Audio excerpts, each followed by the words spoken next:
Battle feeling wacky.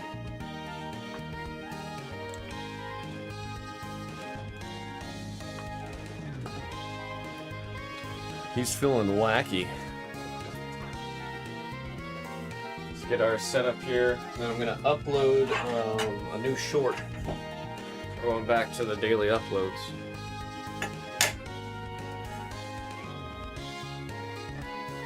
It's about the center, just about.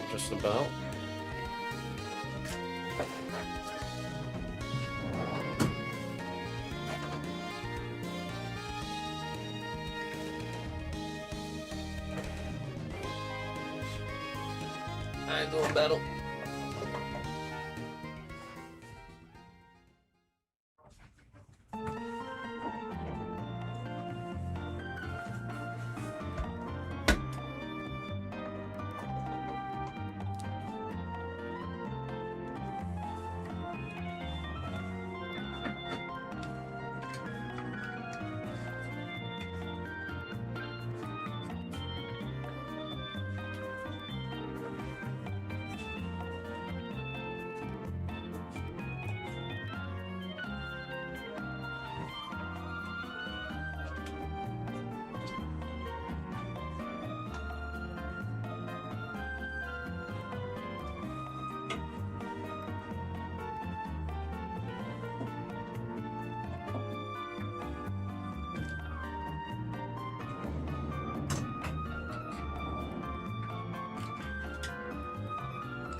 Like a hyena.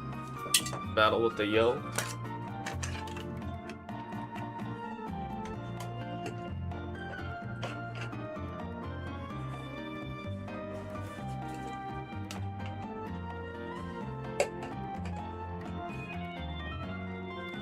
I wish I remembered which area this song is from, because it's so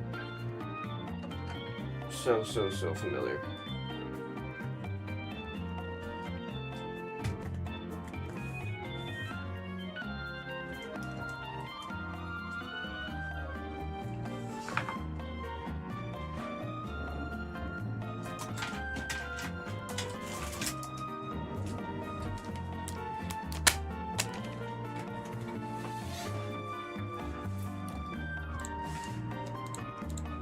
Got that.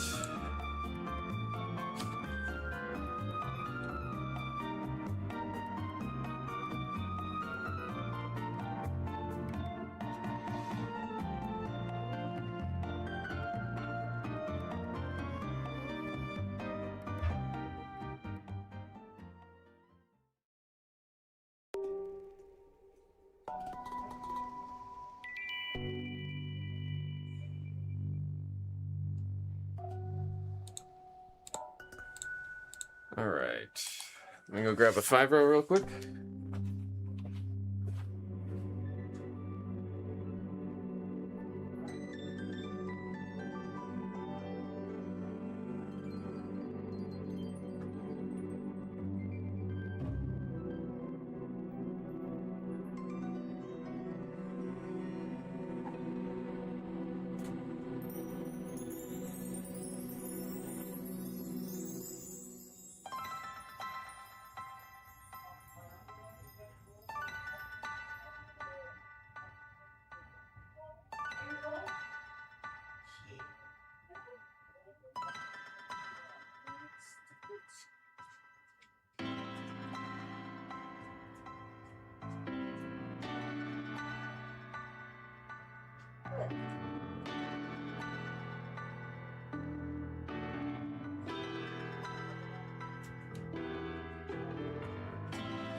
There's the 5-roll. She said, J. Bizzle. It's summertime and I'm eating soup because it's like 55 degrees outside. I'm pissed, he says. You gotta enjoy that coolness while it's here. It was like storming last night in Vegas. It was kind of funny. Full blown storming. Put my keys on the ring over here, so I don't just have my keys on my phone. Come on, there we go.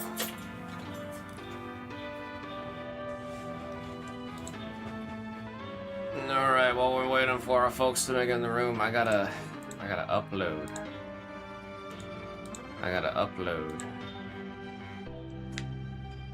Oh, I left them. Did I leave my flash drive here? I did.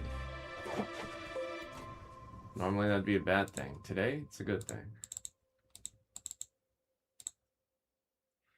Let's see. Upload short.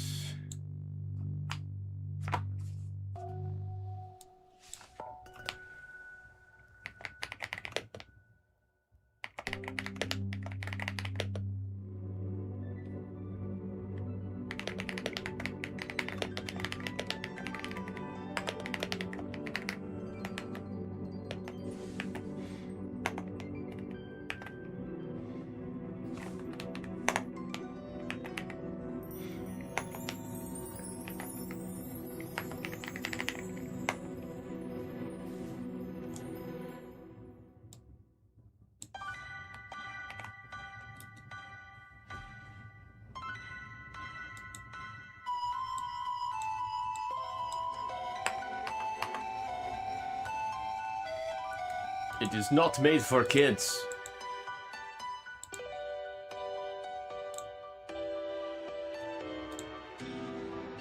Uh-oh, TikTok's gonna make a bunch of noise. This website always goes, ah! Maybe? It's not even loading this time. Oh, there we go. Do not make noise, please. Cool. Upload.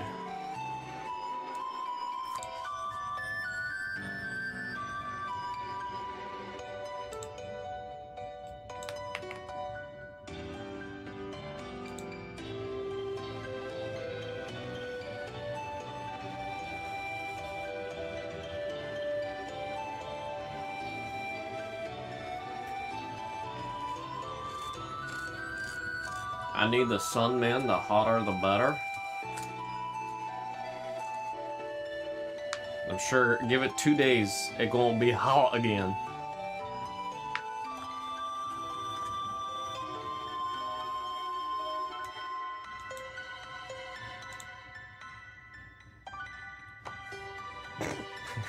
That's when you hit me with the not the way I do it. Not the way I do it.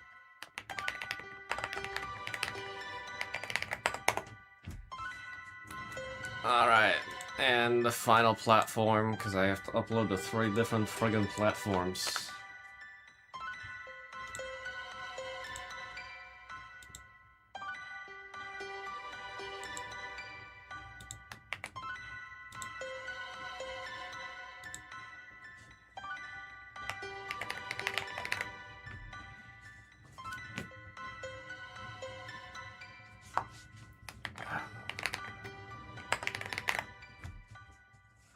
There we go. Invite as collaborator. Share. Post. And tag. Might be 70 degrees later this week, but unlikely. I mean, we just had a wind and thunderstorm with a lot of rain. And that brought it down 10 degrees. But 10 degrees here just means it's a 94 instead of 105. No, 100. Actually, no, it brought it down 20 degrees. It's usually 115. So I guess in a normal, anywhere that's not Vegas or Phoenix, we went from 115 to 94. It would normally go 94 to 74. So it makes sense now. It does. Vegas is just a different beast when it comes to the summer heat. See, at least most of Cali gets a decent breeze. Vegas very, very rarely will have just like a chill breeze going.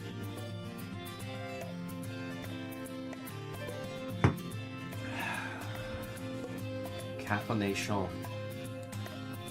Yo, what's Instagram? Come on.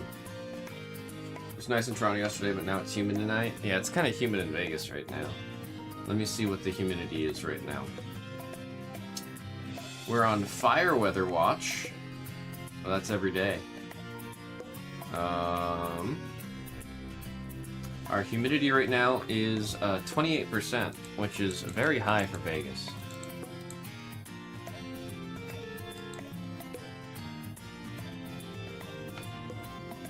I haven't even stepped outside my house. Yeah, it's not humid, but it's humid for Vegas. What is it, Celsius there? The cherry Coke flavor.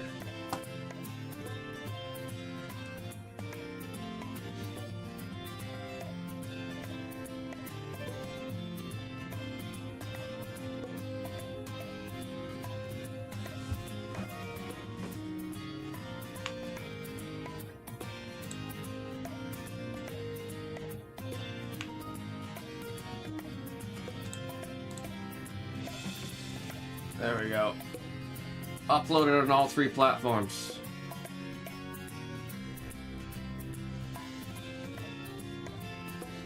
They use weird math. Yeah, we're the only country that doesn't use the weird one.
Oh man. 73 Celsius, they had a heat warning. Oh, 22 degrees Celsius. Heat warning because of the humidity. Yeah, humidity's the real killer, man. A lot of people in Vegas, myself included, take the humidity and the lacking of it for granted. Mind you, I like it, right? I'm fine with it. I like zero humidity. But every time people move to Vegas for the first time, like I've probably told this story before with a brown dog. When he first moved to Vegas, the first conversation I had with him, we were in like the dining area in the office here. He was just doing this with his hands. And I was like, "You good?" And he's like, "It's so dry out here." I was like, "Oh, you're not from Vegas, are you?" And he was like, "Oh no, I just moved in from New York." And I was like, "Yeah, so we have 0% on most days, if not 90% of the year. Your nose is also probably gonna start bleeding. You're gonna be itchy. I don't experience any of this, but I know anyone that does come over here does experience a lot of the woes of the dry weather." So I got him some like, there's like a hand cream I used to use a lot when I was a barista. And he said it helped him a lot. Just found I could trade broken consoles at GameStop for store credit. Gonna trade for Lorcana. Hey man, that's one way to turn some trash into treasure. You said 27% is high for you? For Vegas, 27% is very high. Just like a casual 77 at the moment in Toronto. I mean, when I was in Korea last month, it was like 90, 95 every day. It's like you're walking in soup. Yeah, working hands. That sounds like a good trade-off there, Limitless. That sounds like one heck of a trade. You gotta do it and let us know what your polls are. Where'd I put my working hands, actually? I was just gonna show it. No, it's only Hama and I sharing this room. Things do get kind of moved around between us. Wow, I actually have no clue where that little thing went. Did somebody take it? That would actually be very crazy if somebody took that.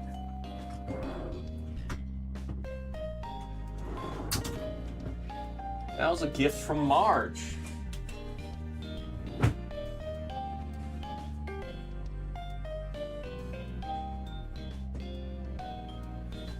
Wow, I actually have no clue. Did I put it over here?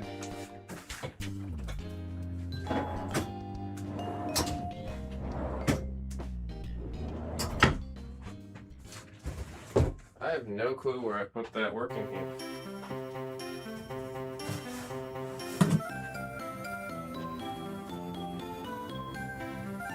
Well.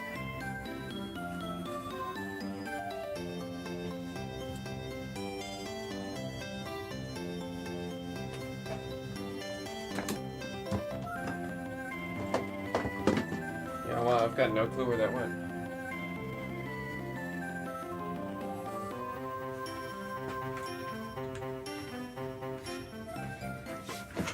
That sounds about right here in the summer during the day, 90, 95. Yeah, I'm okay.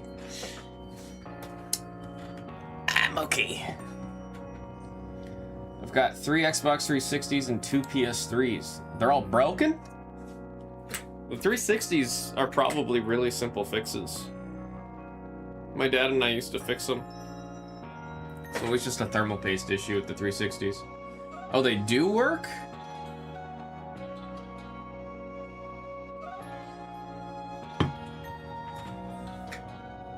I know I have my 360 Slim still. My first PlayStation was a PS4 and I only got it to play Spider-Man. I don't think I've ever played any other game on the PlayStation. I mean, my dad had a PS3 and then my younger brother played on the PS3, but I was always an Xbox boy. Can't play Halo on a PlayStation, although now you can. Next month you can play Halo on a PlayStation. Be able to rip Marvel today or for Friday? Oh, if it goes today, we're opening that stuff today.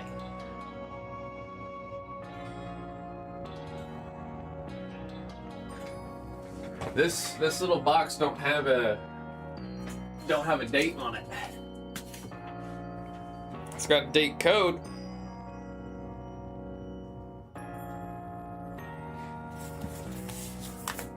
Also, I did not know collector boosters were made in Japan. I did not know they were made in Japan. But then my issue now is, why don't they have the same crazy foil tech and everything that you see in a lot of the other Japanese printed cards? Huh? Come on, Watsy!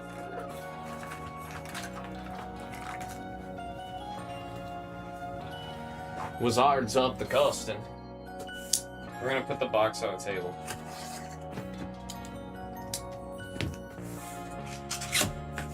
I actually have 4 Xbox 360s. The one I have is RGH, so I'm not getting... Wait, RGH, what is that? Boom, look at that. Pretty golden box.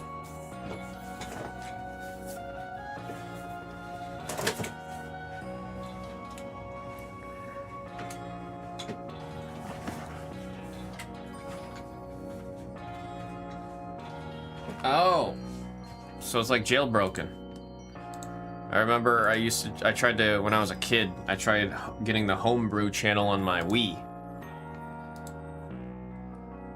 I know this original Switch, I still have my day one Switch. And the only reason I don't want to get rid of it is that is the Switch that is, you can jailbreak. You can't jailbreak the other Switch, the Switch ones. But the day one Switches, you are still able to jailbreak. The Switch 2s, they've made it where if Nintendo has it in their, like in the manual when you get the Switch 2, they essentially reserve the right to, if they figure out that you're modding or hacking the software in your Switch, they can brick your system. Like, they have stated that they reserve the right to brick your system.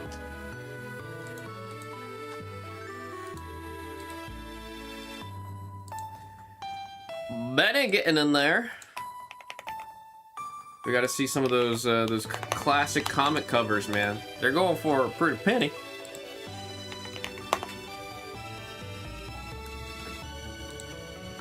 Let's just find the $50,000 Mind Stone, huh? Let's just do that real quick. There's apparently only 150 in them.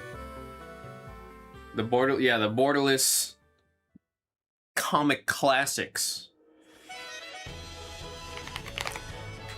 They really nice looking. I really do applaud the design of those comic classic cards. Usually I'm not the biggest fan when they look too much like something, right? Like, there's some Magic cards where they're designed to look like cereal boxes. I didn't really like them. These ones are done very tastefully.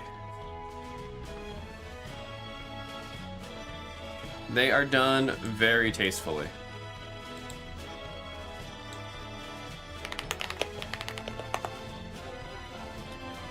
Like here, let's see. I don't know if I want to use Scryfall or the actual Magic website. The images are a little bit bigger on the Scry. Oh no, they're bigger on here. Here, let's do this. Let's do this. Yeah. Boom. Let's see. The ones we're talking about, they are the borderless. Yeah, look at these. Let's see, borderless, rarity. Let's look at our mythics, man. The ones I'm talking about specifically are the ones that look like this. The classic comic card. This Mind Stone right now, I mean, even the previous one goes for like well over, like what's market right now? Yeah, look at that. Look at that.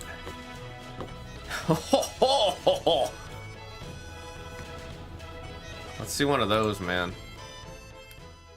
Oh, see this site lets me like make it bigger. Can I sort it?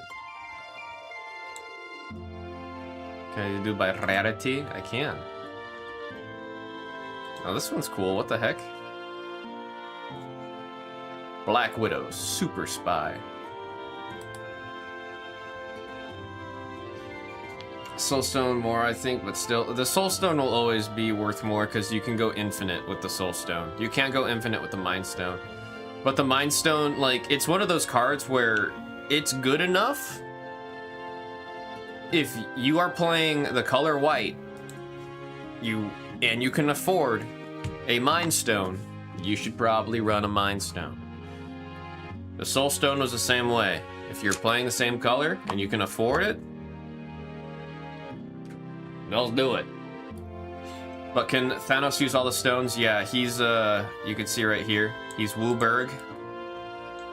Wooburg, that's how Magic players say rainbow. Wooburg. Because white, blue, black, although it's yeah, Wooburg. White, blue is the U, B is for black, red, R, and then the G, so Wooburg. But Thanos is a rainbow deck, so he's going to be able to play all of them.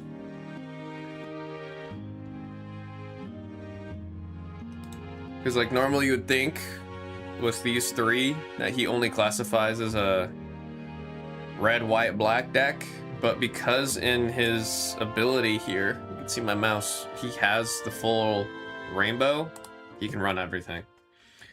Noah's Athletics. Hello, hello. Oh, look, there it is. There it is. I don't even know what this one's going to be marketed at. I imagine there's only 150. A lot were selling for 40, 50,000. There was a pristine 10 copy selling for, I think, 100 grand is what it sold for.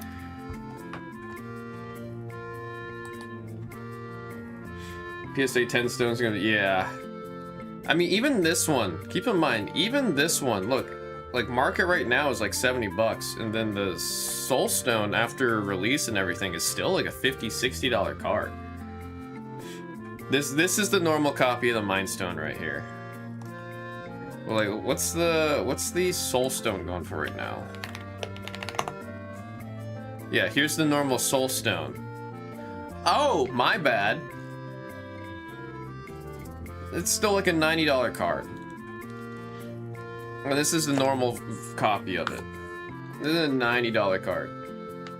Let's see, add 1 black mana, 6 and a black. Exile a creature you control, harness a stone. Once harnessed, its ability, its infinite ability is active, so it's just a passive. At the beginning of your upkeep, return target creature from your graveyard to the battlefield. So when you harness the stone, every single turn, you are able to return a target creature from your graveyard to the battlefield.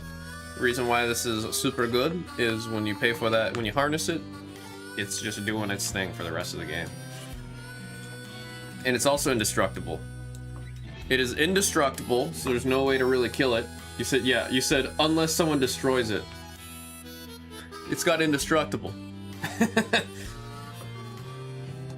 Guess what the Mind Stone also has? Indestructible. Mind Stone says, at the beginning of your end step, exile 1 other target non-land permanent creature you control, then return it. So you're able to just like for free bounce. So if you're playing any deck in white that has a decent amount of ETBs or when something enters, do an ability, you're just getting, like, you just get that for free. You're able to just for free do a bunch of bounce stuff once you pay for the harness ability. They're really, really good. I mean, there's a good reason for them to make the stones as strong as they are. I like the continuity there between the base ones. Like, it's the same idea. Thanos will probably be an expensive deck. Yeah. If you're running a Thanos deck, which I imagine everyone that's running a Thanos deck is going to want to run all of the Power Stones. Or the Infinity Gems. Is what I meant to say. Allstate. Is there an Allstate ad? I don't see an Allstate ad. Oh, are you in good hands? God damn it. That's pretty good. That's pretty good. Are you in good hands? The stones are.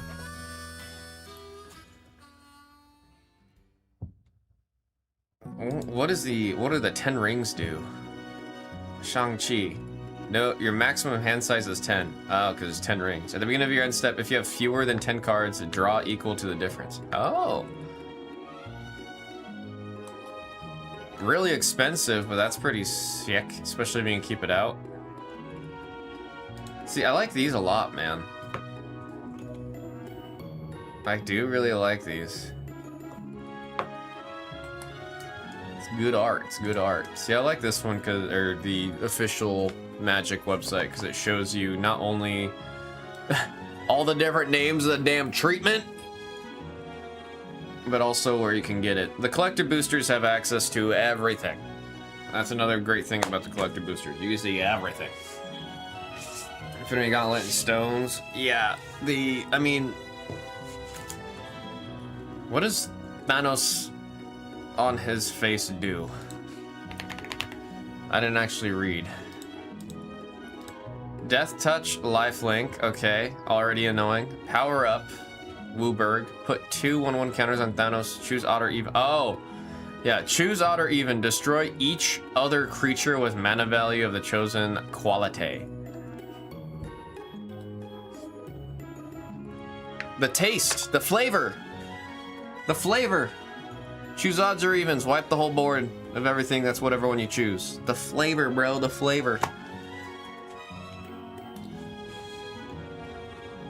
You do the power up, that's the snap. Except in Magic, you're gonna be able to repeatedly snap. Like 360 bucks, maybe it can make a reappearance after Marvel. What, like, it'll go back up?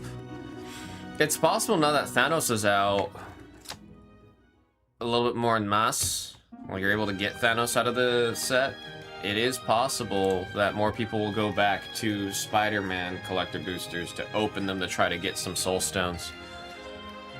I think that's another reason why the Soul Stone's so expensive, is because, you know, the good old... not as much was opened.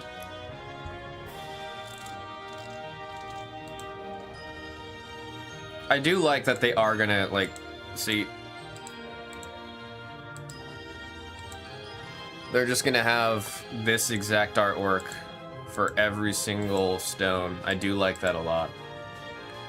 I do really like that.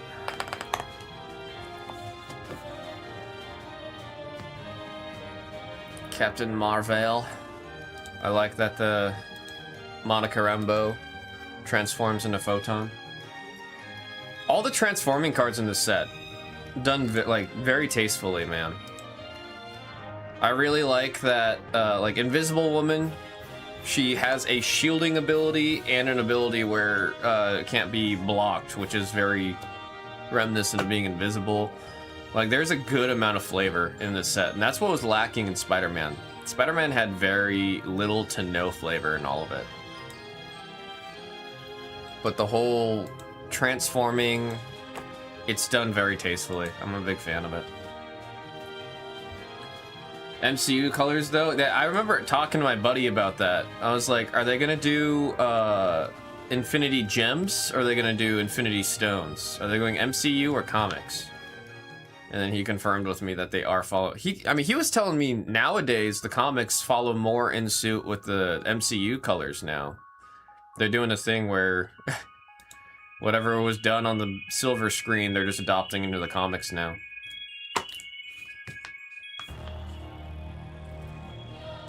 Mjolnir, Hammer of Thor. The only reason I know how to pronounce Mjolnir is Mjolnir's the name of the armor in Halo. They do, what the OG Soul Gem was green. Yeah, wasn't also the Power Stone red? I think that makes more sense than purple. Used to be in Adam Warlock's forehead, and then they just took that and put it into Vision instead. Favorite SV song? Yeah, when you first get into... this is the Zone Zero like music. When you have all the Terra shiny stuff happening.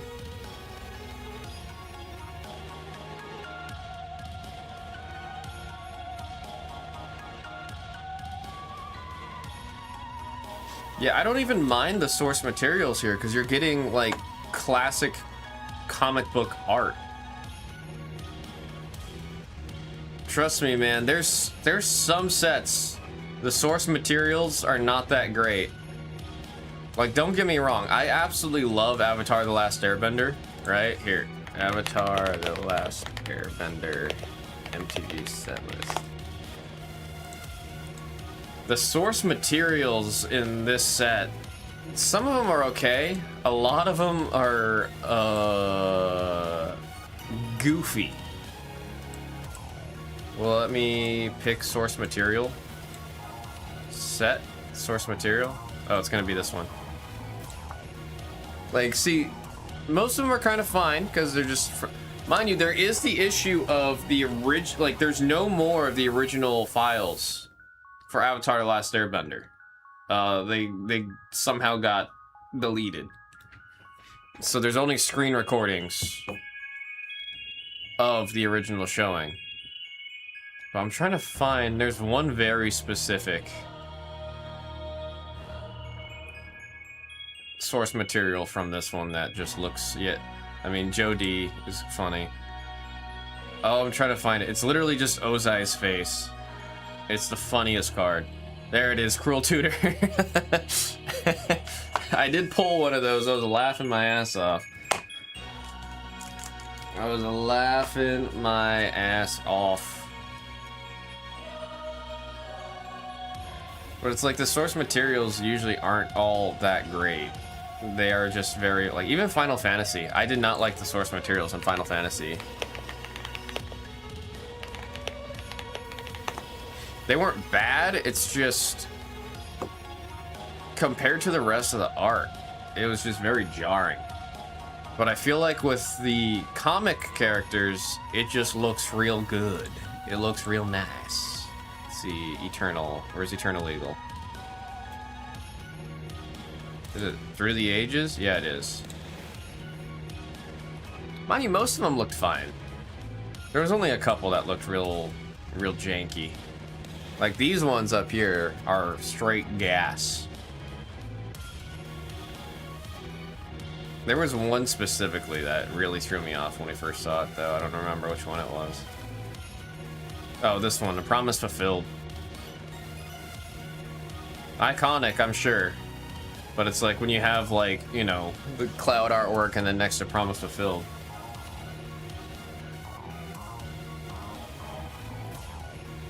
Hold that Yara, still like 200. I mean, Final Fantasy's still holding very strong. There is, again, the biggest thing. Also, this Rhystic Study. I actually do like this Rhystic Study a lot. This card's ridiculous. If you're playing blue, you almost always, like, if you have a copy of Rhystic Study and you're not scared to be a jerk, you just run Rhystic Study. Card's too good. Card is too good. There was a big sale of Final Fantasy on Steam this past week, where like Final Fantasy 15 was like 13 bucks. I was really close to buying it. I probably should have just pulled the trigger. Urza? Like, oh, the Urza Saga? I don't remember which card was Urza's. I remember, like, I know exactly what Urza's does. I just don't remember the, what they changed the name of the card to for the sake of Final Fantasy. Like, Wild Rose Rebellion is counterspell. Terra?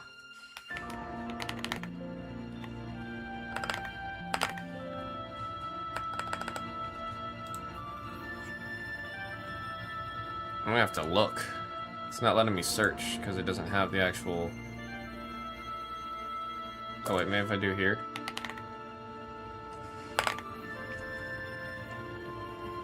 Oh, it's Urza Lord High Artificer. I thought it was gonna be Urza's Saga.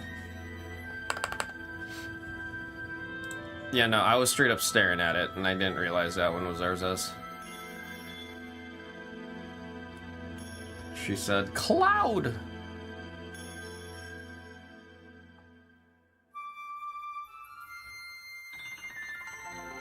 I mean, I was definitely getting a lot more hate. These cards were... Especially when you got like these ones, man. Like the concept art. Very, very, very sick.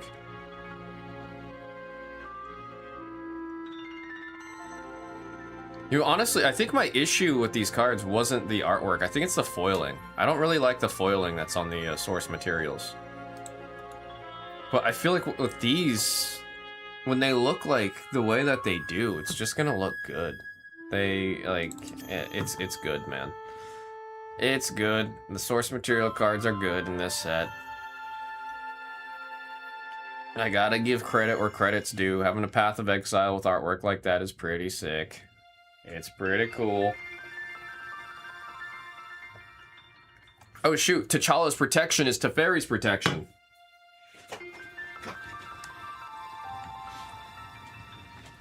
DB Super, well, it's... Bandai's just kind of killing it with the artwork, let's just be honest. Bandai's just killing it with the artwork. I really like that Mr. Fantastic has reach. The flavor of that is hilarious. Also making,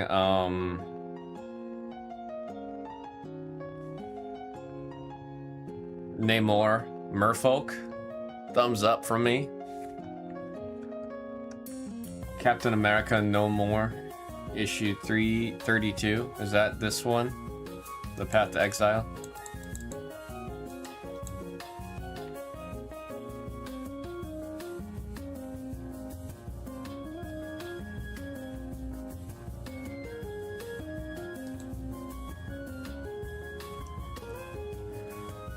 Yeah, just the fact that they were able to turn classic covers into the Magic cards while still having all of the info of the cards. Really cool. I've said it before, usually when the cards look like this, I'm not the biggest fan of it. Like, let me see. Secret Lair, MTG. I'm spelling cereal like I'm serializing. Yeah, see, they look like this. The issue I had with these cards is I need to know what Atali Primal Storm is.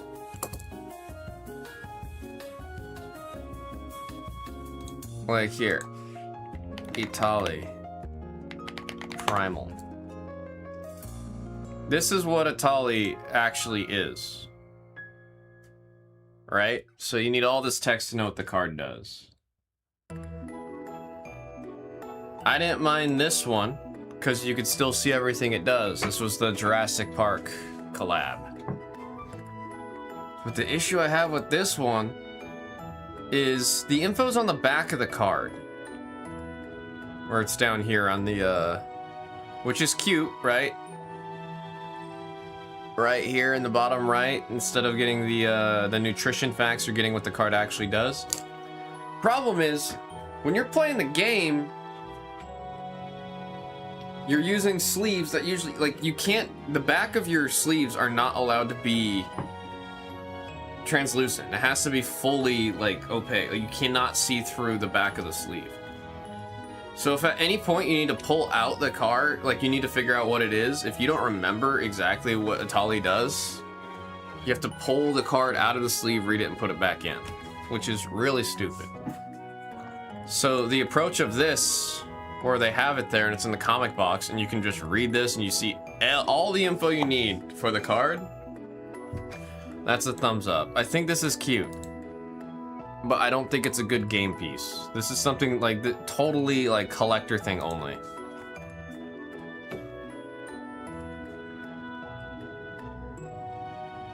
Oh, I didn't know there was more secret layers that came out. Look at this one. You get Tippy Toe. Tippy Toe is a card. I've talked about it briefly. They did straight up release Garfield cards, like full blown. It's Garfield. I like these ones a lot. Motivationally challenged. I did like these cards. And then the as intended are nice. These ones, it's just wonky art. Oh, I thought these were funny. It was a whole cat release, like, which is familiar. I really liked the artwork on these cards. I did pick up this one. Said needs more lasagna. Yeah, honestly. There's lasagna in this one and It That Betrays. And I'm pretty sure this is all supposed to be lasagna in this artwork.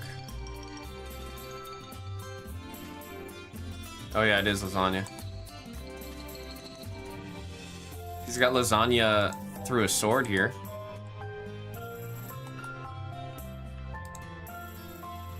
Ew. I don't like this one, man. Dun, dun, dun, dun, dun. Oh, there's lasagna here.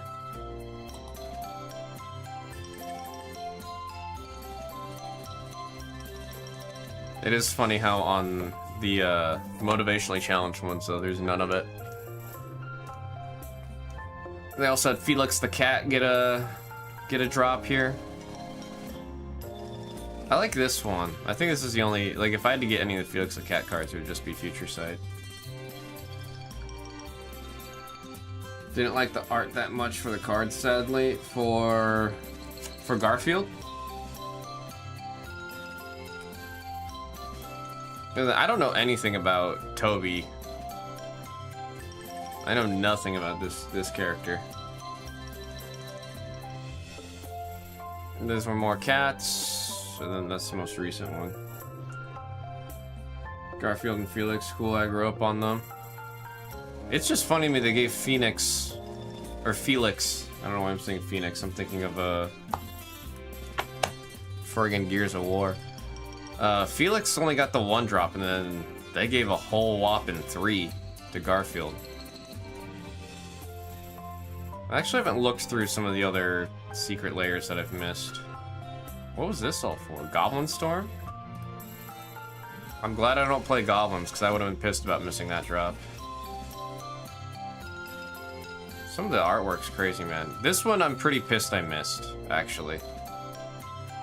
Because the Mystical Archive's some of my favorite Magic cards in terms of artwork. So I'm a little upset myself for missing this one.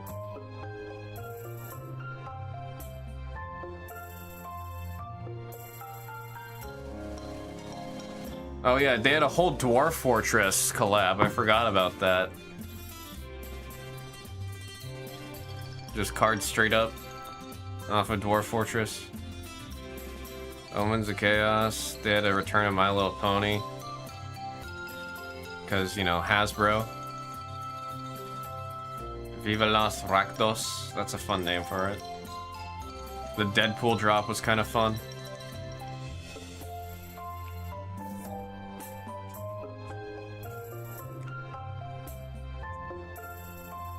I'm trying to think, what's the last... Oh, they had a couple. Yeah, they had a decent amount for TMNT. Actually, they had a lot of TMNT. D&D, these lands are just beautiful, bro.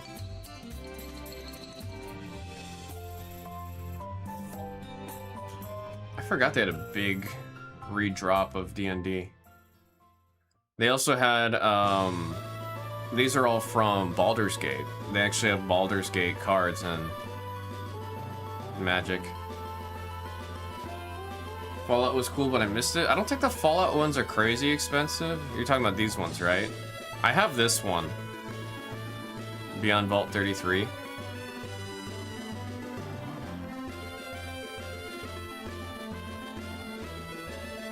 Greet the Dog.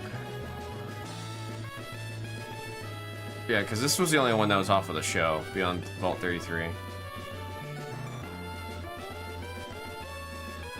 Welcome to New Vegas. Holy crap, there was a Monster Hunter collab? I didn't even know about the Monster Hunter one. That's cool. I had to tap out of the collector boosters, or the, not collector boosters, the secret layers for a little bit. I need to pick up this, oh no, my buddy actually gave me this command tower, if I remember right. I think he gave me, yeah, this was the bonus card. He gave me a copy of this card, which was very, very kind of him. None of these are, like, super needed for the deck I'm trying to build. I do think I want to pick up Preordain and Force of Vigor. But they're kind of, the cards are a little strong, so I don't know if I want to absolutely run them. Same was too much too often? Yeah. Way too much, way too often. My cabbages! See, I forgot there was even a Last of Us collab here. God of War, I remember hearing about this one. Uncharted, they just had the big PlayStation collab. Ghost of Tsushima. Iron Maiden had a collab? That's crazy, I did not hear about that one. That's wild. Oh yeah, the Furby one? Everybody was pissed about the Furby one. I don't think anyone was excited or happy about the Furbies. And it was a big, like, look, I'm still scrolling through the Furbies. There was so many Furbies. Everyone's like, who asked for this? And then Hasbro goes, Weo and Watsy. You're like, okay, that's what happened. I think they still got Furbies. I wouldn't be surprised. They had Jaws. We're gonna need a bigger boat. That's a great name for a card. This one was hilarious. This was a really, really funny drop. This is one I think everyone should be pissed about, but everybody it was welcomed. Like, all things considered, with everything that Magic players are pissed about in terms of things being in universe and yada yada yada yada, right? I don't think a lot of Magic players are pissed about this. I think this one everyone was actually really excited for, which is just really, really funny to me. I mean, it's a good one. It's a good one. It's hilarious.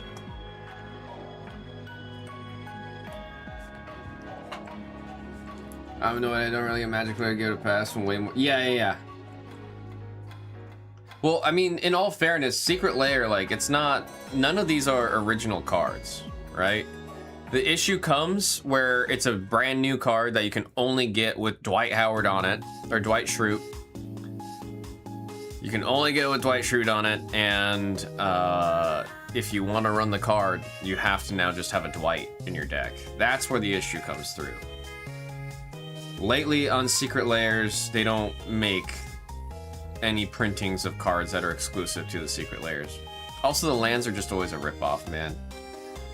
It always pisses me off with the lands. You're spending like 40 bucks for 2 of each land. Most decks will run like 17 of each color. I liked the Spider-Man cards. They were actually like, they were cool. I liked them a lot. Can you play Commander on the online Magic client? Not on Magic Arena, but there are like 3 different ways to play Commander online. There's digital versions, and then I forgot it's a really big website. Mark the Shark. It's a website where you basically just like, it's almost like Discord, but for specifically Commander. And I know that one actually gets a lot of people like it a lot. You can import a deck list? Yeah. I don't remember the name of it. Online MTG Commander client. If I see the name of it, I'll know which one it is.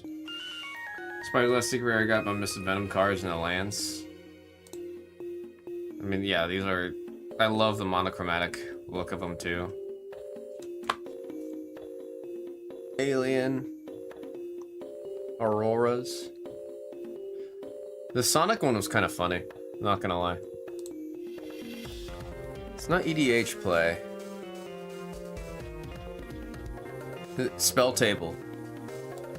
Spell Table. This is the one I remember everyone talking about, was Spell Table. Spell Table's the one I remember everyone talking about.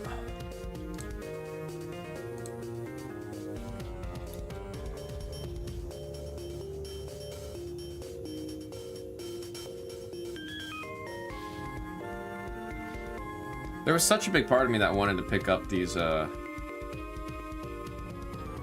Sonic cards.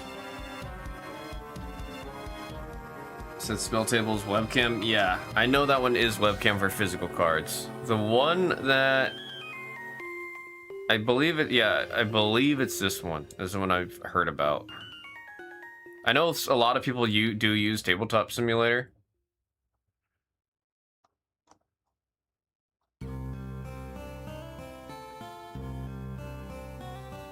Yeah, I don't know how to say it.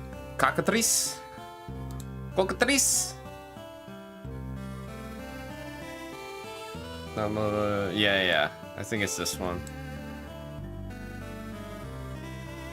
I think Z was talking to me about Untap. If I remember right. I want to say that's the one that Z was telling me about.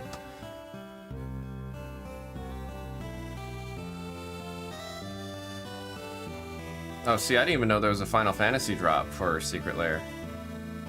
Clouds bust their sword.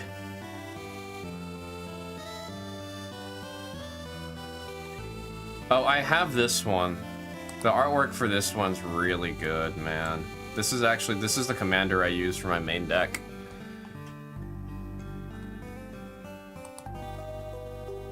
Such great artwork on that set, man. What's the last one I got after this one? Everyone's Invited, Adventures of the Little Witch. I was a little sad about missing this one, but I got the new one with the cat, so I'm happy about it. Harmless Offering with Jeff the Land Shark on it. Pick 'em and stick 'em. Oh, I have this one because Ryan Gonzalez. Even though right when this came out, everybody was very pissed at Ryan. For good reason. But it did make it easier for me to pick up the set. Which one would I have gotten before that? Oh, I have the SpongeBob ones. The SpongeBob ones are just funny. I think I'm only missing one of the Miku drops. Mind you, in like all of them, I only like one or two of the Miku cards, but it was hard to stop once I started. I have 20 ways to win somewhere. I should probably look for that.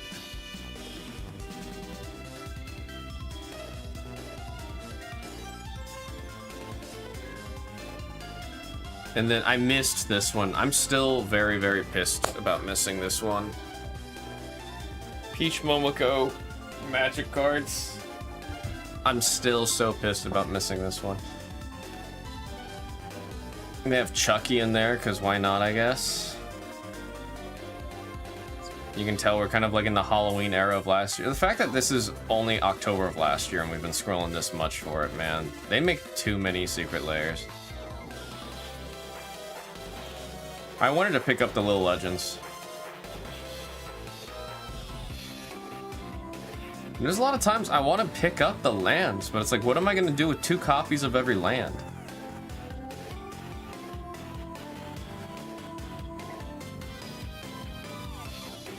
There's the Assassin's Creed drop. These were interesting. I don't love them, but they are interesting.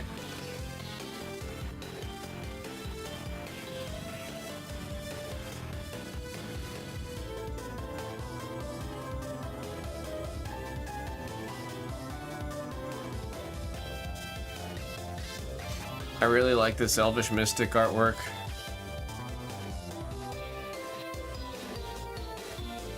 The Vault Boy drop.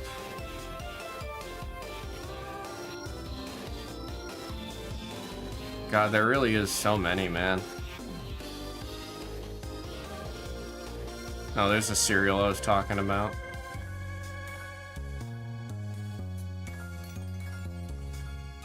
This card's still just hilarious, dude. This is such a funny card. I don't know who greenlit it, whose idea it was, but it's hilarious. It is just hilarious.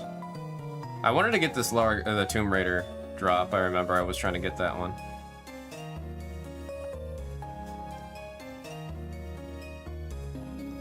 Oh, this is, I think this is the one I'm the most pissed about missing, is the Princess Bride drop. Oh, I remember being so mad that I missed this one, man. I was so friggin' mad. I was so pissed about missing this drop. And it's not cheap to pick up, like, the sealed collection of them all. Oh, God, I was so mad. Because I really wanted to make the Dread Pirate Roberts deck.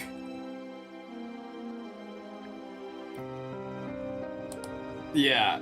Like, look how, like, the cards are, they're just, the artwork's so good on them, too.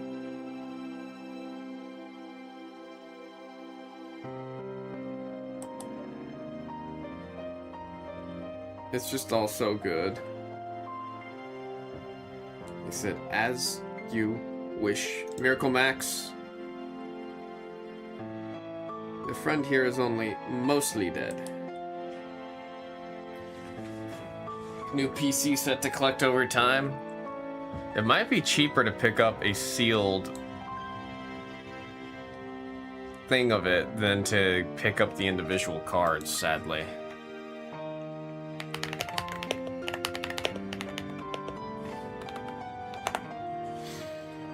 Oh my god. Why? I mean, mind you, I was being assert when it was like here. When it was like 180. I should have just picked it up back here, man. I should have picked it up back here.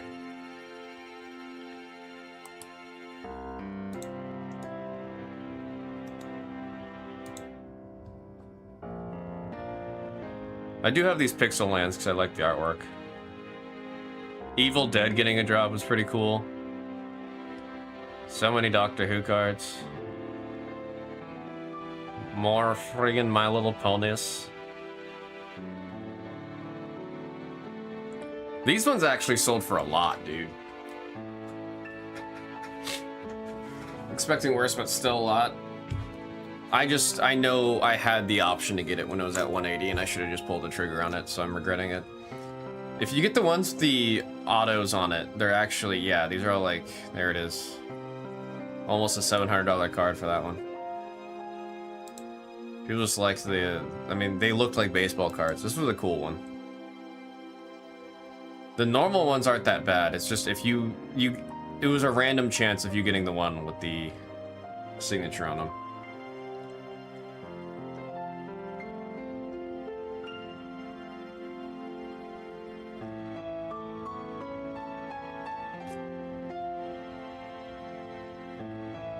Oh yeah, the original Lord of the Rings animation show.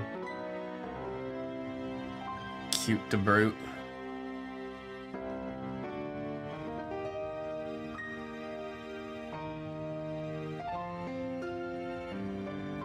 Oh yeah, they had a drop for the movie for D&D.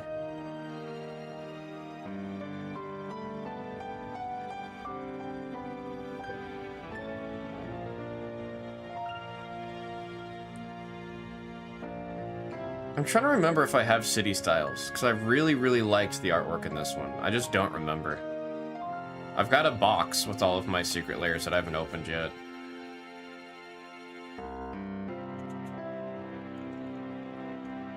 Just add milk. Oh, the Transformers. Transformers drop. You got Optimus and Megatron fighting for the Allspark there. Look at the kitties. There's so many cute cat cards you can get in this, in these like secret layers, man.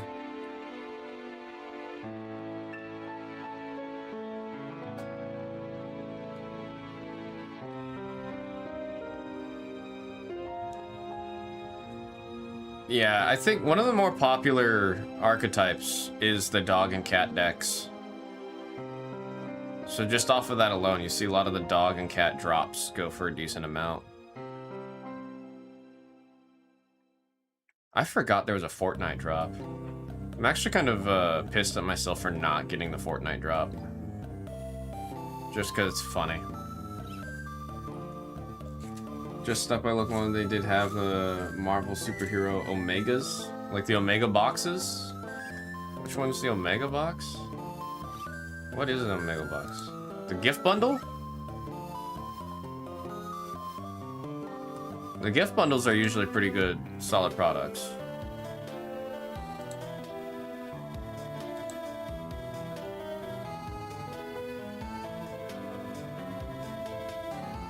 Look at Thanos.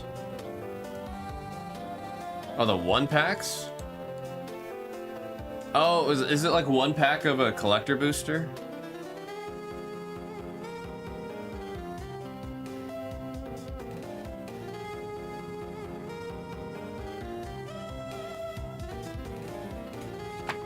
How we doing on the break? Let me do a refresh. Damn! No movement. We're going back to looking at cards. One collector booster. It's so like I've learned opening a booster of collector boosters feel like no matter what, no matter how expensive, like it just always feels like pretty decent. Opening a single one, I've never opened one pack and then felt good. Unless, of course, you hit like a $500 card. Then you're gonna feel pretty good, but... It always leaves me feeling like I wanted more. One pack just always feels like a little taste. I've got this one because of the whole vibe of it. I liked those lands. Just wish I was able to actually get a bunch of whatever I would need for decks. It's such a scam that they give you 2 of each. I have this one too. I do have the heads I win, tails you lose deck that they made.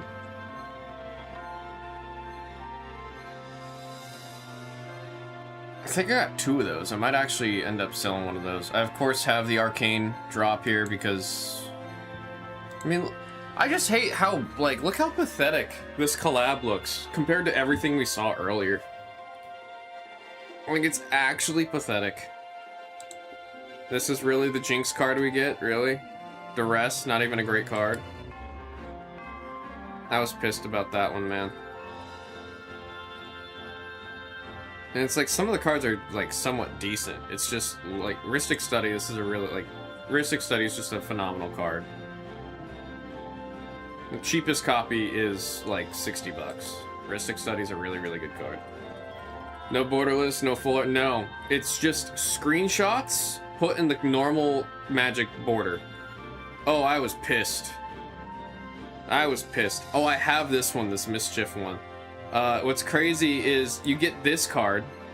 It's a Plains basic land, but it peels, and when you peel it, it becomes this card where it says "Golf sucks."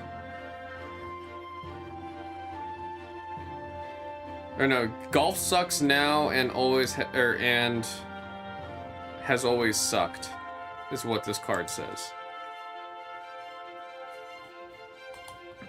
Mischief always being edgy.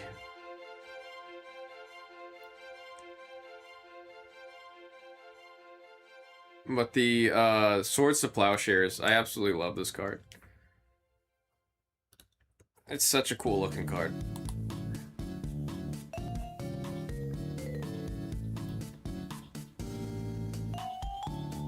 There's a Stranger Things drop.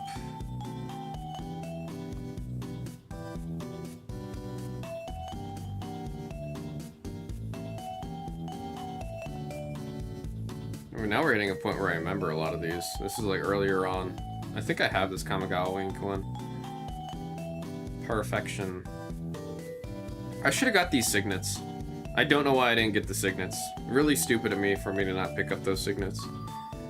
You guys use the free USPS boxes when you ship out cards for grading to BGS? I haven't yet submitted to Beckett. I'm gonna be doing that next, like, within the next month. I don't think they're necessarily picky about the box you use. It's just as long as it keeps the card safe and it's easy to open.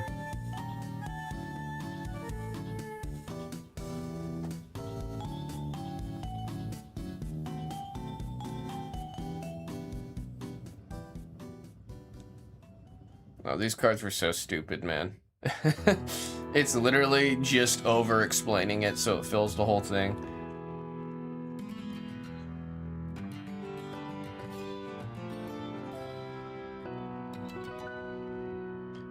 Also, if this Shockland drop came out today, I think that would crash the website again.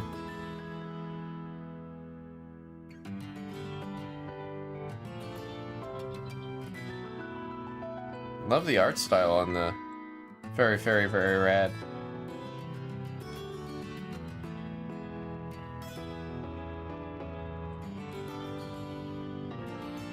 Oh, they have the Happy Little Gathering using Bob Ross artwork on the lands. This one's really cool.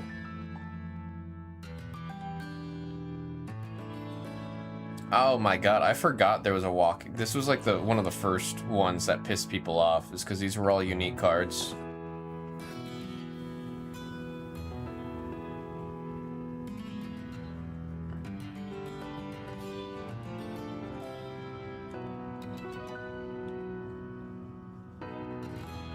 And then I don't think I've seen any of these ones. These were before I started playing.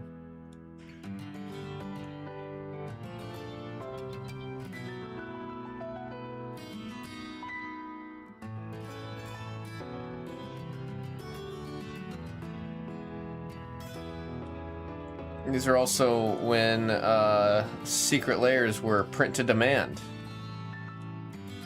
It was a good time. You were able to just order it and then wait a couple months and you got it.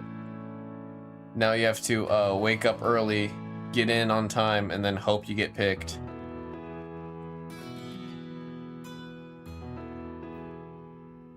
Gosh, this elusive elves drop is sick.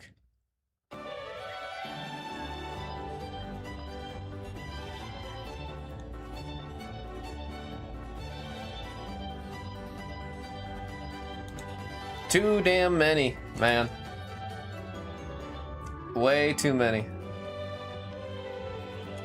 Improvise. Your artifacts help you cast a spell. Each artifact you tap after you're done activating that pays for 1.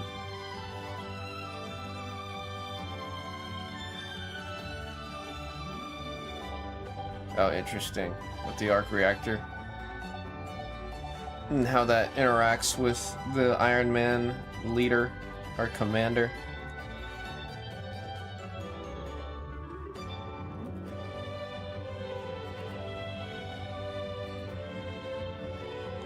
Captain America's shield. Indestructible. Hell yeah.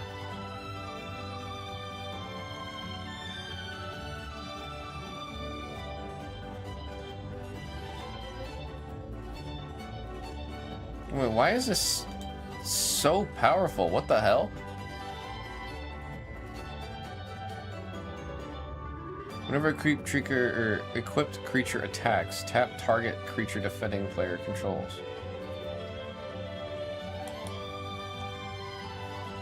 That is a really good card, Captain America's shield. See, it's like, I feel like if I had to choose between these 3 treatments, I would want this one.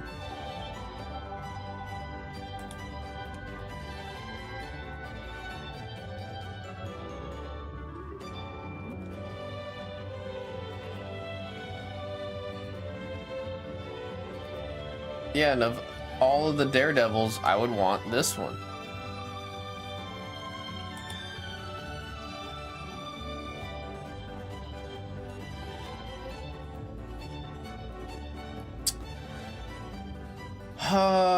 Has Hawkeye always been left-handed, or are they just making him left-handed now because in MCU he's left-handed? I mean, no, he's right-handed here. But this is an older comic, I take it.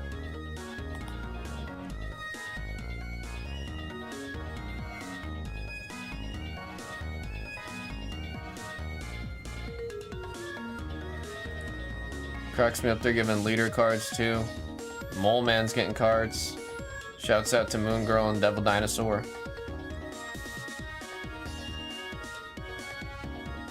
You have no maximum hand size. Is it because she make her hands huge?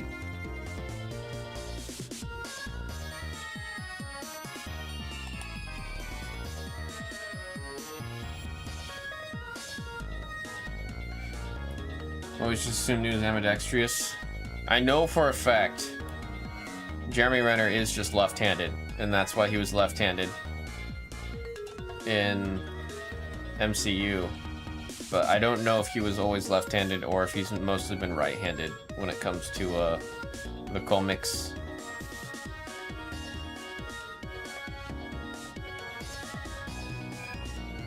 Oh, I like that Super Scroll just has a bunch of different abilities. Like, if you play at Wooburg, you can give it all the different buffs. The Kingpin of Crime, Extort. They didn't even give it. They didn't give him Extort for what Extort does. They give him Extort so it can say Extort on the card.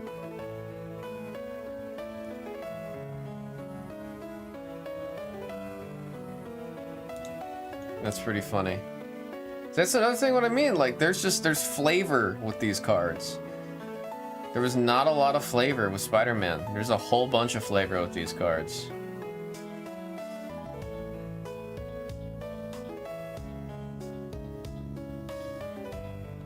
When Sentry enters, target opponent creates the Void, a legendary 5/5 black horror villain creature with flying and indestructible. The Void attacks each turn if able.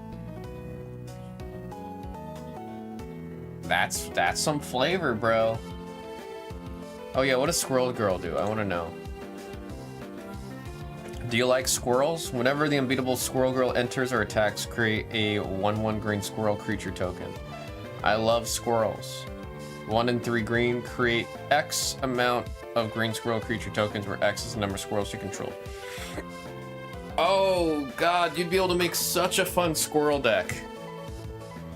Oh, Squirrel Girl, because there are a bunch of squirrels in Magic. Especially with like Chitterfang and stuff. Oh, that'd be a really fun deck. That'd be such a fun one. I mean, it helps that they're in Magic just over the years. Squirrels have been, like, there's a bunch of squirrel cards you can play.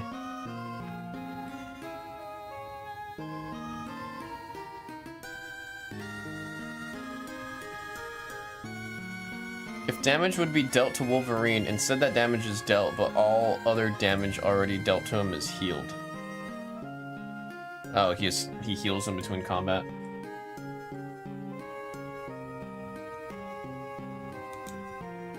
Like that Hawkeye meme where he's like, I'll never forgive the Japanese. I mean, in all fairness, there's a lot of people in Eastern Asia that will never forgive the Japanese. Not saying that Clint was, Eastern Asian.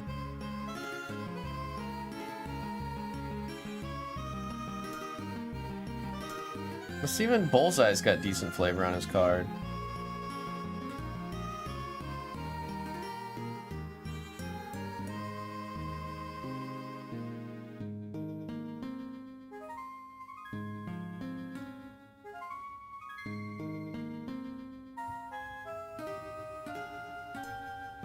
Like, they do have so... There's supposed to be another 4 Marvel sets. They're probably gonna do one focused around the X-Men.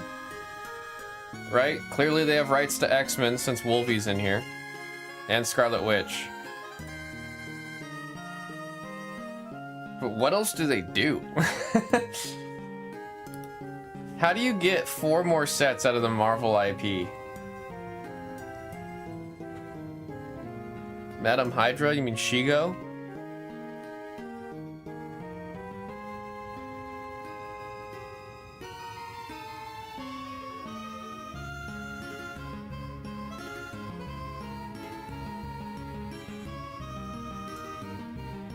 Titania punching the heck out of She-Hulk.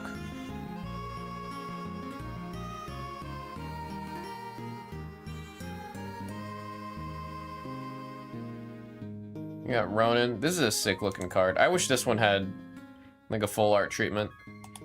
I just love the way Ultron looks. New Spider-Man card because it's not like he got his whole own set.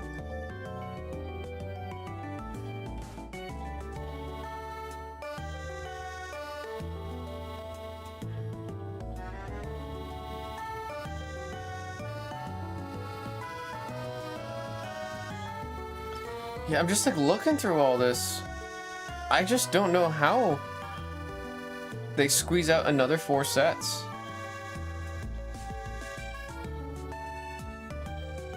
I really don't.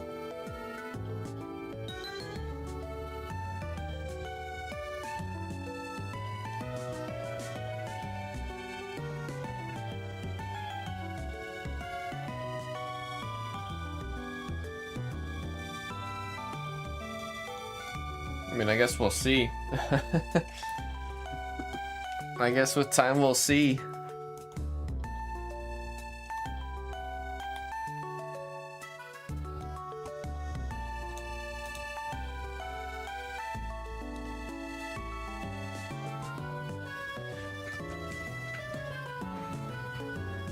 Oh, man.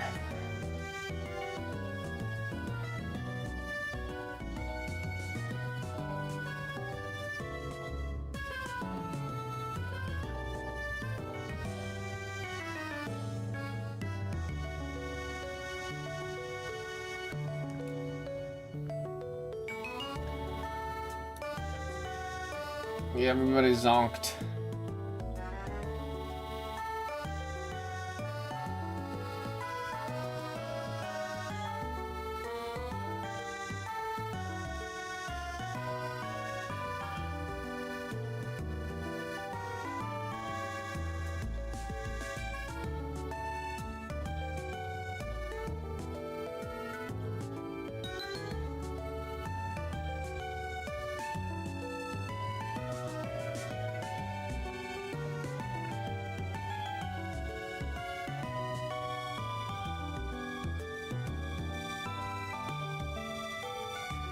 Everybody hitting that zonk.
I didn't even know you can find Riftbound at big box stores.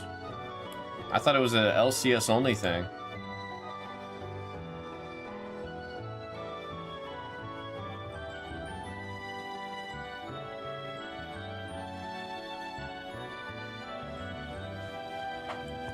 Magic the Gathering Final Fantasy stays on the shelf.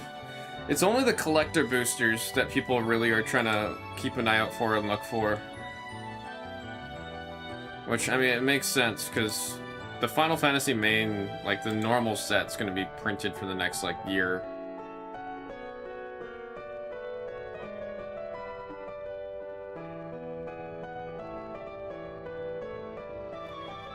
They have a bunch of... Oh, the vaults. Those are the ones with 6 packs in them, right? Yeah. No, I have seen these ones. I just run into the issue with the vault.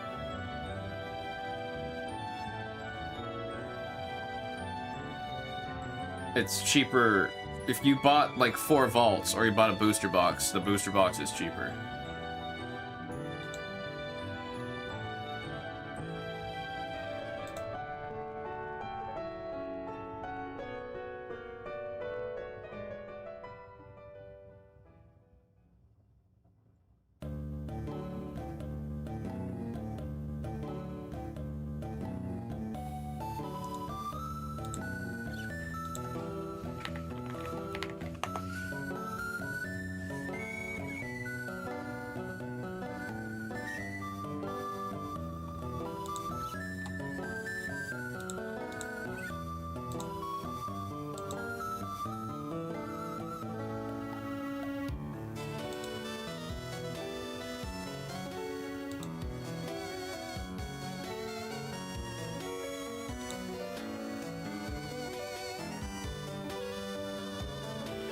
Hot diggity dog.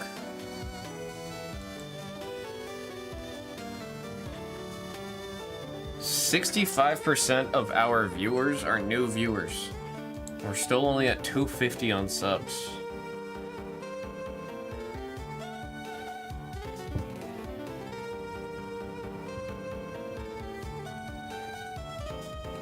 Final Fantasy play boosters like they used to.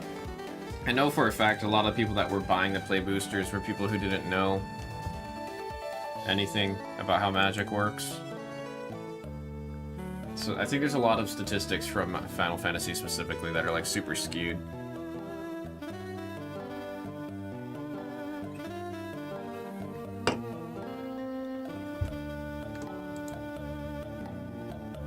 "25% of our viewers from the past month are not subscribed."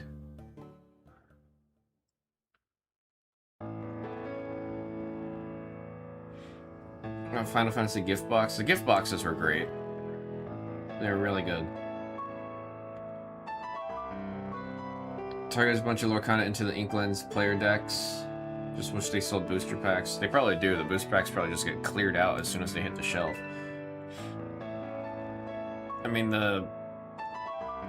those decks are gonna just always be kind of chilling for every game. Every and any game.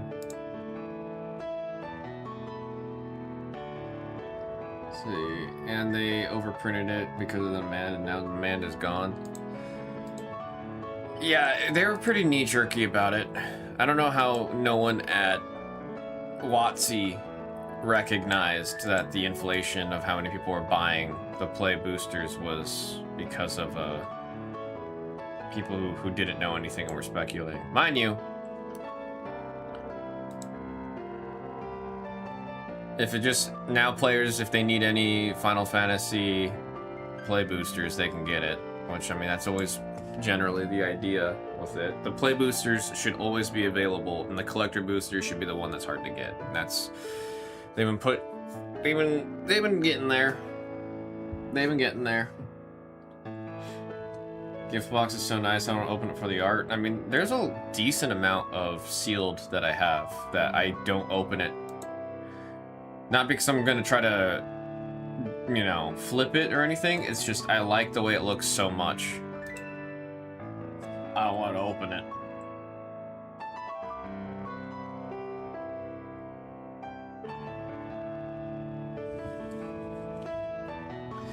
No, Magic players, there's some that are happy about how, you know, 34 years later it's having a like, now Magic's the biggest it's ever been. As someone who plays Magic, I'm in no rush to get, like, I'm not gonna be here sweating about not being able to get everything right away. The Magic players that are pissed, though, are gonna be the ones that play competitively.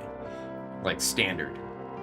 And I promise you, most of the players that are pissed about the state of Magic right now are standard players. Because in all fairness, yes, if you have a regional in a month and then you can't get any of the cards, or you can't find the product, or you can't play or any of that, that's fair. That is just fair. I just personally, I don't know a single person that plays standard. And I'm not dissing you if you play standard. I just don't know that many people that play standard. Everyone plays commander.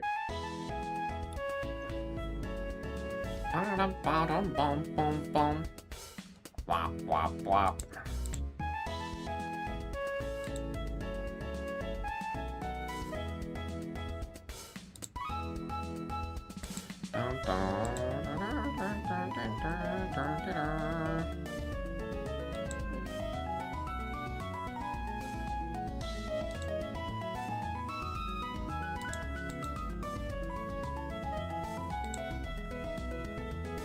Went to a card shop in Osaka, and it was strictly dedicated to MTG. Yeah, I have learned Magic's actually really big in Japan. One of my buddies recently went to Japan, and he was telling me how he actually spent a lot of his money in card shopping, just getting Magic.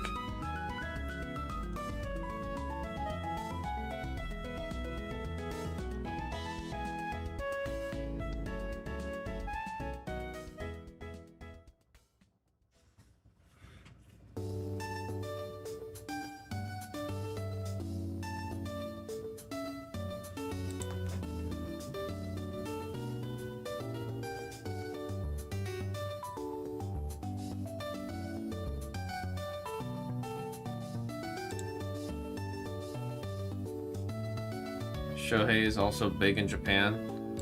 Yeah, Shohei's also a big Japanese man.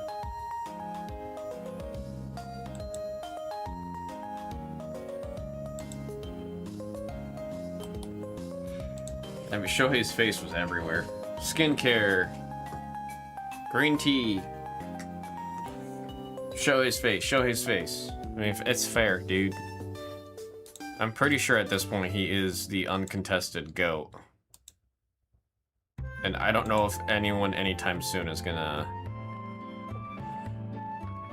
come anywhere near to what he's done already in the short time that he's been in the league already.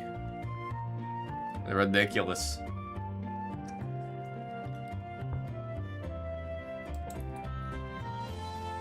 He ate his rice, he ate his sushi. Very likely drank his milk.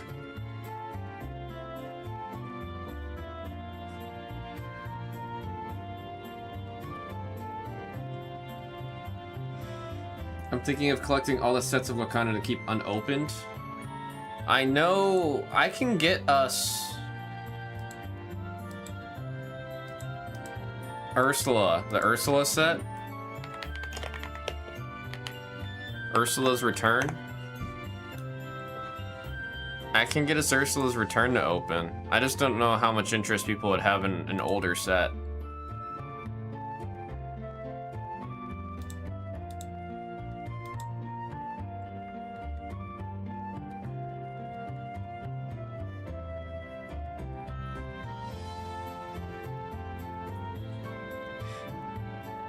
Yeah, it's crazy to me that like even like Fabled is going up, man.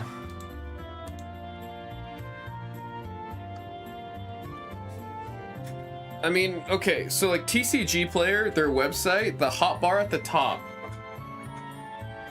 is determined, I believe, on popularity of the game. And if that is true, Lorcana is more popular than One Piece. Oh my god, wait. No way. Riftbound got moved down again? They need to make a decision.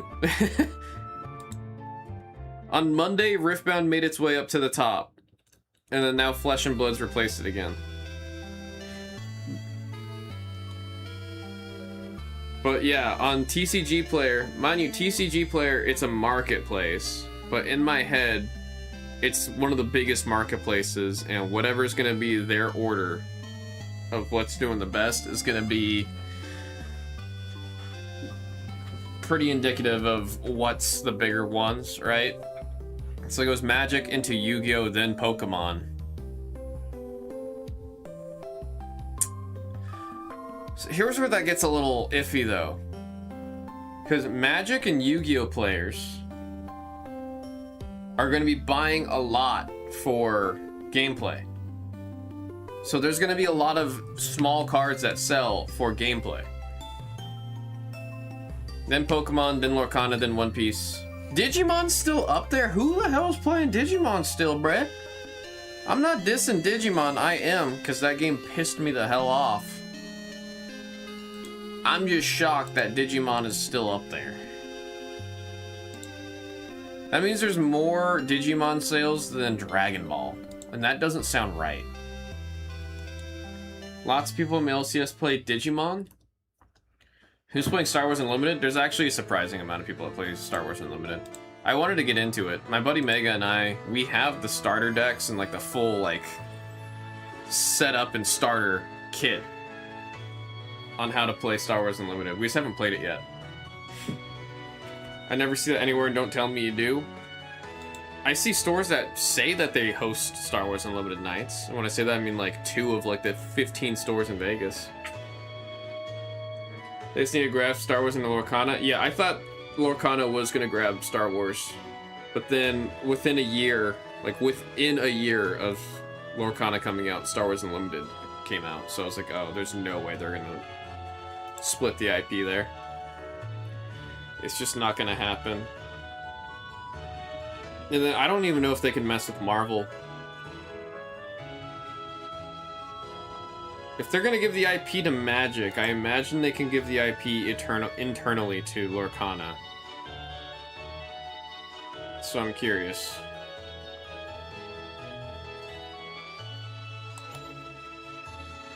But I've been curious about the Star Wars Unlimited game. I'm not gonna lie.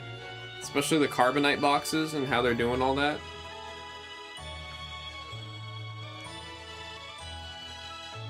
Probably was an exclusivity deal, so I don't think they can.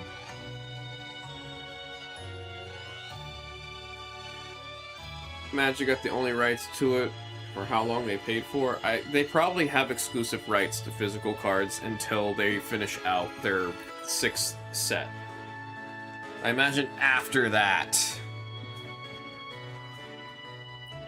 we might see it make its way to Lorcana.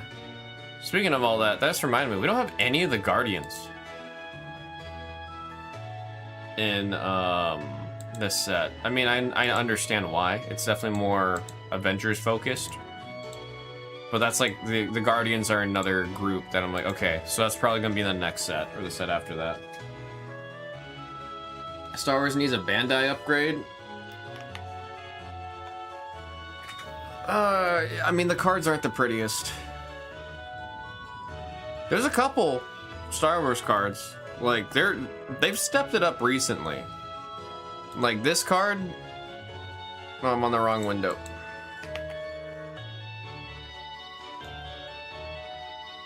This one.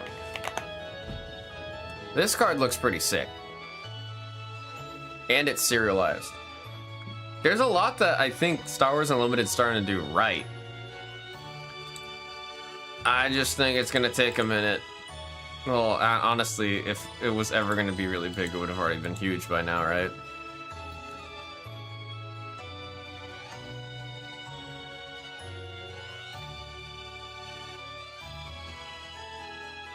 The newer sets look pretty good.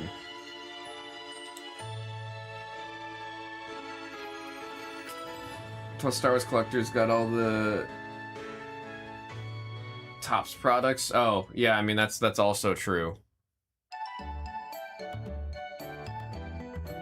There is several Topps products every year for Star Wars.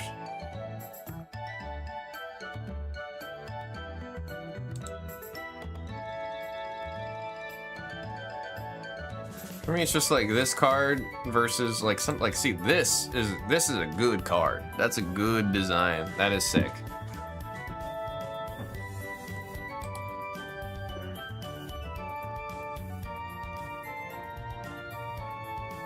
But I've been meaning to try the game. Like, of all the games up here, I play Magic. I used to play a lot of Yu-Gi-Oh! I still play Pokemon. I used to play a lot of Lorcana. I used to play a lot of One Piece. I played Digimon. I need to try this one. Oh, okay, now Riftbound's back up here. I don't get it. I actively play Riftbound very much. I played Card Fight Vanguard. I played I want to play the Gundam one. I played Universes. I have zero care in the world to ever play Weiss. I played HeroClix. I played way too much Bakugan. I actually competed and beat the world champion in Bakugan in like 2019. I was in a cage match against the... his name's Zemo. He's a really big content creator in the TCG space. But I was in a cage match with him and I beat him. And I have a little Bakugan trophy for doing that. What else have I played?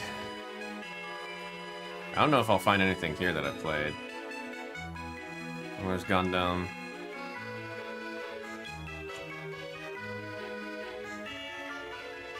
I'll never play MetaZoo. No one plays MetaZoo. I played a lot of HeroClix for a little bit. The issue with HeroClix is, like, it's easy to store a bunch of cards. It's not easy to store a bunch of HeroClix. I was chasing a Flash so hard out of HeroClix, I remember.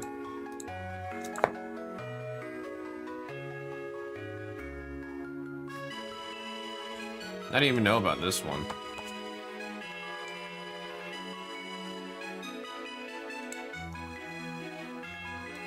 I mean, HeroClix was fun because it felt like it was like the most casual way possible to play something like Warhammer.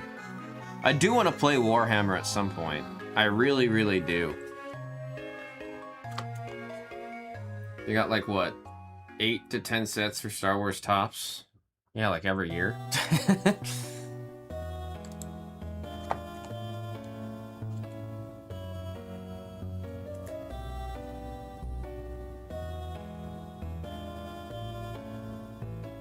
HeroClix was a lot of fun. I'm like looking back at it now. It was a lot of fun. I had a full Flash team.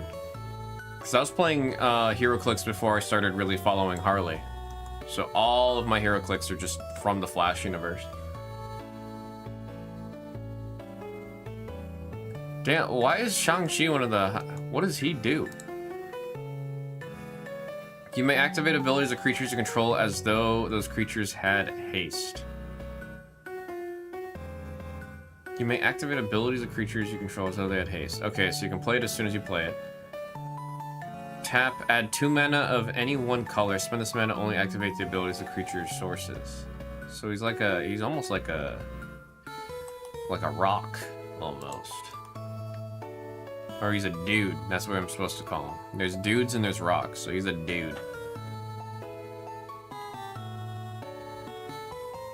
Now, is Doctor Doom this expensive because he's playable or because it's Doctor Doom? It's probably because he's Doctor Doom. When he enters, create 2 3/3 colors robot villain archetype or artifact creatures named Doombot. As long as you control an artifact creature or a plan, Doctor Doom has indestructible. Okay, that's awful. At the beginning of your end step, you draw a card and lose 1 life. Oh, he is just solid. He is just solid. Oh, there's Ultron! What color is Ultron? 3 colorless? Whenever you play a non-token artifact you control, energy may pay 2 if you do creature with a copy of the creature becomes 2 villain creature without other types. I kind of would... I think I would want to build an Ultron deck. I think that would be a lot of fun, an Ultron deck. Maybe that would be my pick. If I have to pick a Marvel superheroes character, I think I pick Ultron.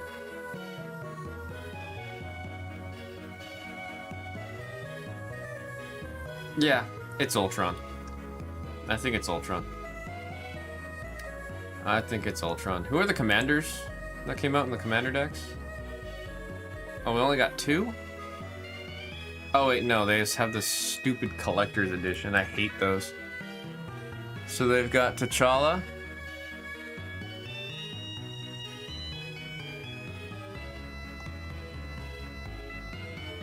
Are you shitty about that? Is that the other deck? Oh wait, no, okay. There's the Wakanda Forever commander deck. Is it just one commander deck? There's no way.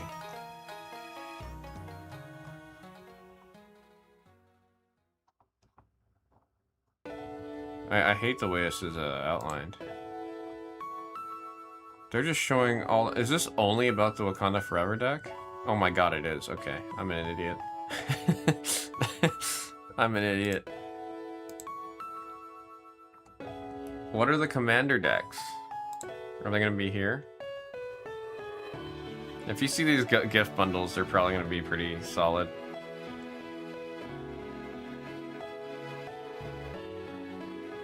The gift bundle's gonna be better than the normal bundle.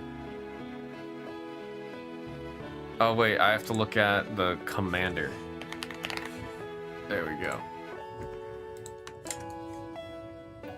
Okay, so there's a deck of... Is that Doom and Loki? Avengers Assemble with Captain America. The Fantastic Four, that's cool. Okay, so that's the 4 of them. Yeah, that is Loki. Already $400!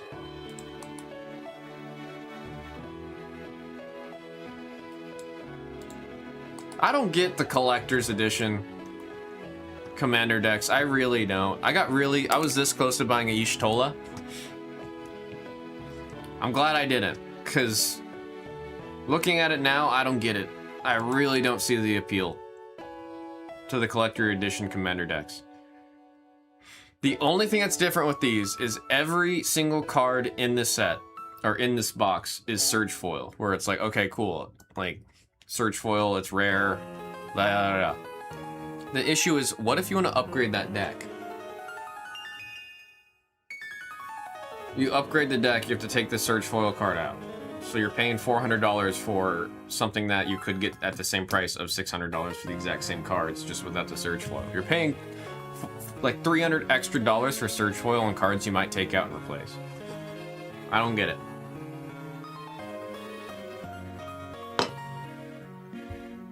Collector boosters, I understand. You can only hit this card out of a collector booster. You have a higher chance of hitting cards like this at a collector booster. Like, you're getting cards that are harder to hit in any other product, but collector boosters, you'll see them more often. What is the point of a Surge Foil Commander deck? I just don't get it. I don't get it.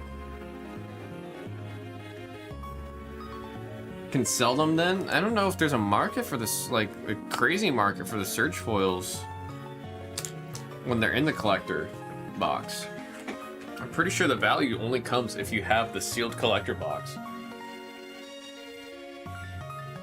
And then it's like if you play the deck as is and only leave it in its Surge Foil state, it's kind of like one of those things where if somebody brings it up, you're like, all right, cool. But then the deck's not going to be super, super great compared to if everyone else has their decks semi-upgraded.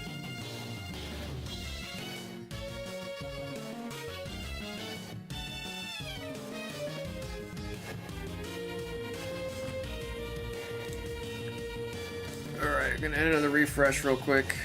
I am going to run to the restroom because I gotta pee. I gotta pee. I'll be right back. Hopefully when I return we'll be closer on something, man.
wear that hand cream with, man.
Hopefully Friday?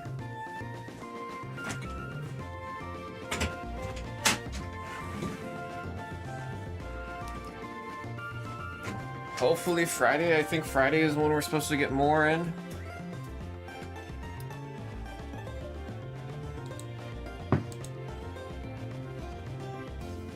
Honestly, kind of hoping and banking on it. I mean, Friday will either be the return of the 2-packs, or it's going to be the 2-pack where you spin the wheel and get different cards. If I can finish that up tomorrow, then that's what we'll see on Friday instead of the 2-packs.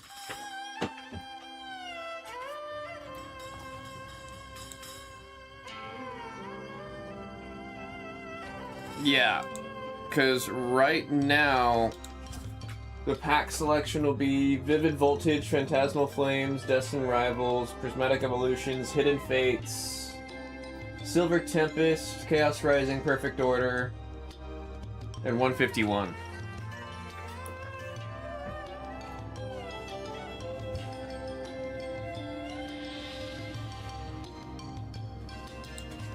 Yeah.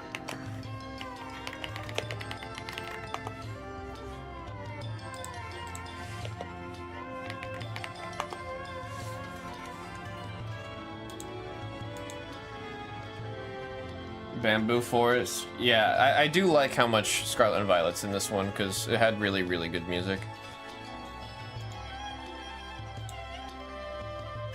So those big boy packs. Yeah, I'm still working out the math and everything. It's gonna be anywhere between $20 or $25 for 2 random packs. That's where it's like kind of sitting at right now. Trying to do as much as I can to make it work, you know what I mean? 151's 30 a pack now, yeah. Yeah.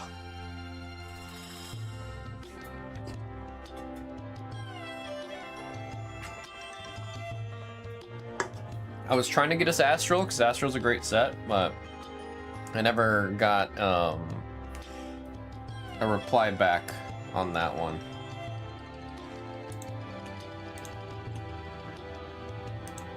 This is a back down, yeah. I mean, Destined Rival should never been that high to begin. Ridiculous.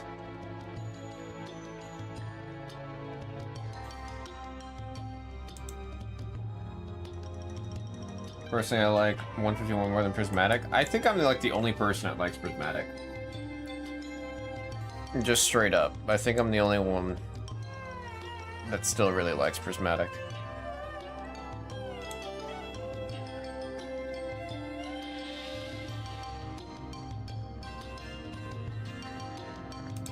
I'm not at all upset at anyone for that. I just do like the set. Mega Evolution Base, that one's also a great set, man.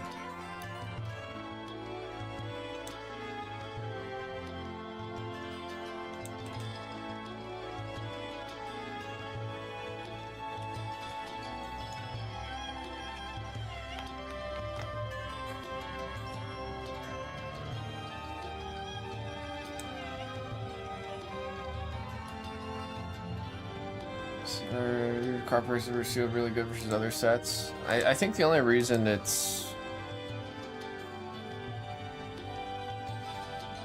just because it's base. It's one of those things where like people look back on it 2 years later and they're like, oh shoot, it was a good set. Still some solid staples in there.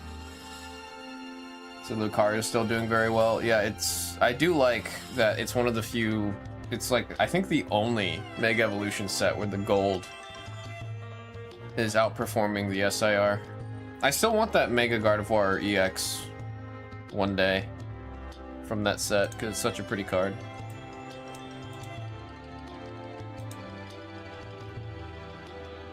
Yeah, I thought they were going to do 2 golds in every set, so I was a little shocked when very quickly that turned out to not be the case, except for in Ascended Heroes.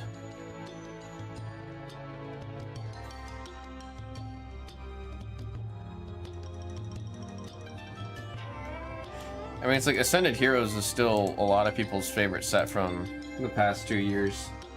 But it's like, it's not an easy set to hit in, man. Ascended Heroes is very, very difficult to get a hit in.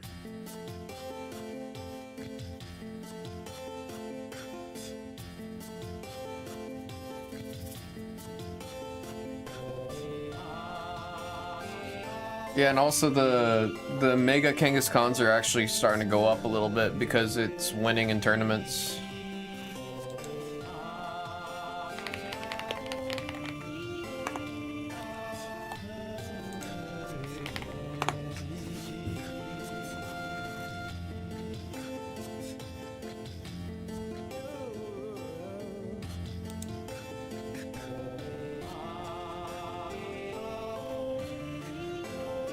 Bolo Venusaur for you, fully aligned, it's an insane set. I fully agree with you. I like that set more than I like Phantasmal Flames.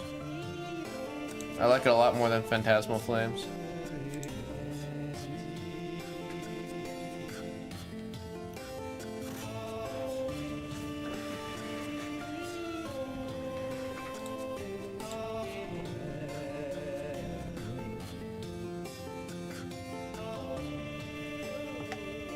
Still can't get over this deck winning here.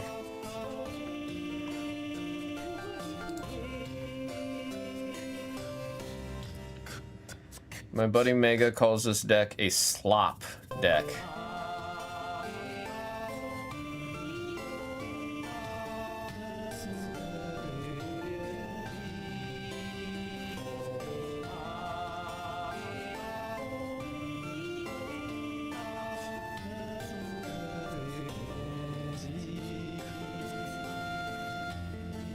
Yeah, like it pisses me off because it makes sense. This deck does make sense.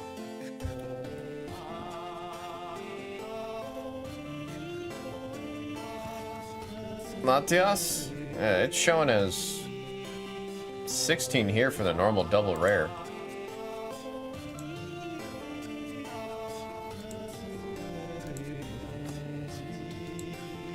The card's really good. Wait, what set's that Latios from again? Surging Sparks?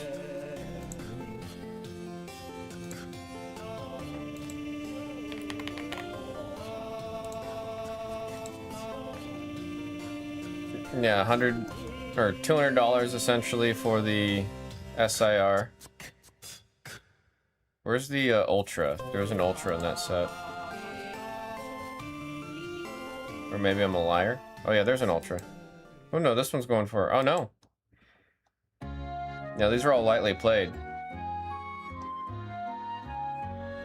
Oh no, market's saying it's about $7.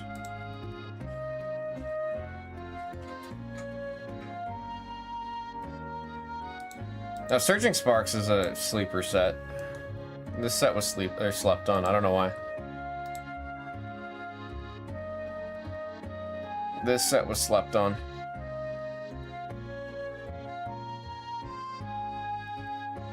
Actually, no, I take that back. This set wasn't slept on. This set's the reason why all this craziness started. This was the first set, yeah. Surging Sparks was the one that really kickstarted all this craziness. I take that back. This is not a slept-on set. This set is the reason. It was literally like, Stellar Crown had come out, nobody really cared. Shrouded Fable, everyone very aggressively hated. Twilight Masquerade started to turn some heads. Which is funny, because you would have thought Paldean Fates would have been the one to turn heads. Now it's Prismatic. No, I'm saying Surging is where things started to get crazy, and then Prismatic right after Surging is what made the explosion. Last booster box for the holiday set. Yeah, I mean, then Prismatic and the Journey and the Destined, then the Black Bolt White Flare, which neither of these two sets we got to see anywhere near enough of. It's also, I mean, there's one reason why Surging Sparks had a bunch of eyeballs on it. You got the little mouse. They saw an electric mouse. They saw the electric mouse on the box. $300 for the Poké Center version.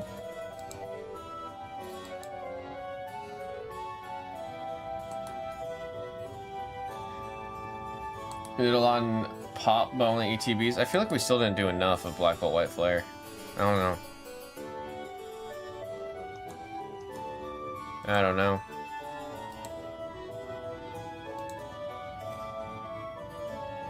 What the hell is this Seismitoad doing at 250?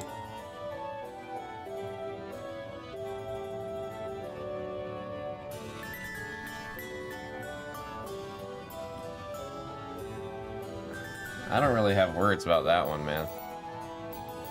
That is all speculation. That's crazy.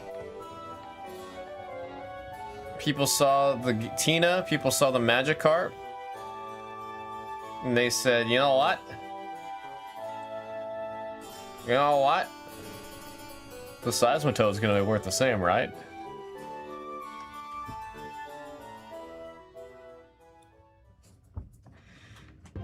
That's so crazy for that Seismitoad to be that much, dude. That's actually insane. Like, look at that jump. Kyurem SAR, 80 bucks. To Seismitoad at about 250. Bruh.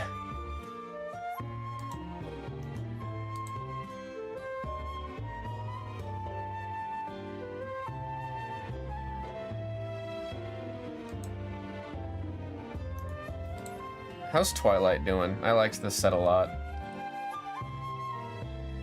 I know this one's expensive because people, I mean, one, it's Greninja, and two, I think some people are starting to try to, well, yeah, I can see right here. This jump right here is from people speculating. Not even, no, this isn't even speculating. This is after Chaos Rising came out, is this jump right here. Because people are building Greninja decks. So that's what this $100 or what, $30 spike is.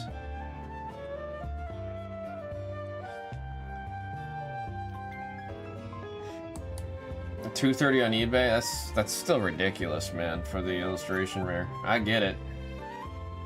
Someone's asking $2,300 for a PSA 10. Mine got. I wanted to get this Carmine in a 10. I'm trying to remember if I graded my Carmine or not.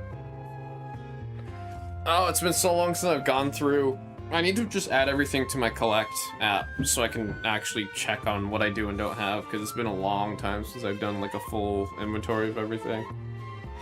Because Carmine was genuinely my favorite character out of the Scarlet and Violet game.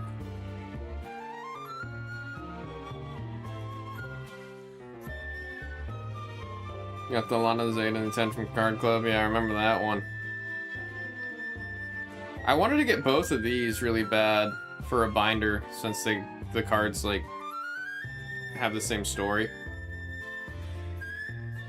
Surprised Wellspring is not more expensive with how playable the card is. I don't like Kieran. Kieran can shove it, bro. I hope you choke on that candy apple, bro.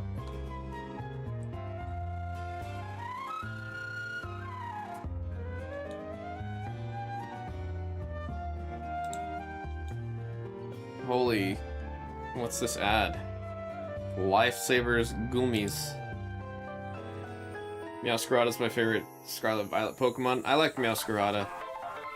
I mean, my favorite Pokemon from the gen, I think, is Tinkaton. I want to say it's Tinkaton. I can't think of another Pokemon that's new in Scarlet Violet that I like more.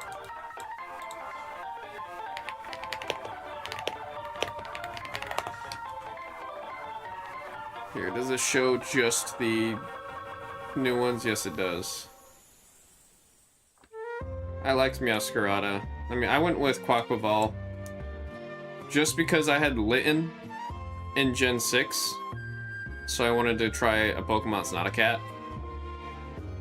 There was a lot of times I actually regretted not going for Meowscarada, but by the end of it, I really liked Quaquaval.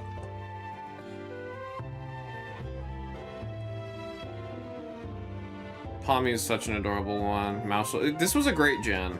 It was a really good gen.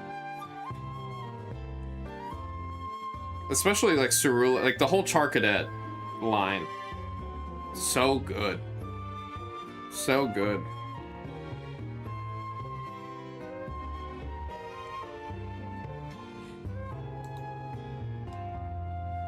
Even the Palafin in the hero form is great.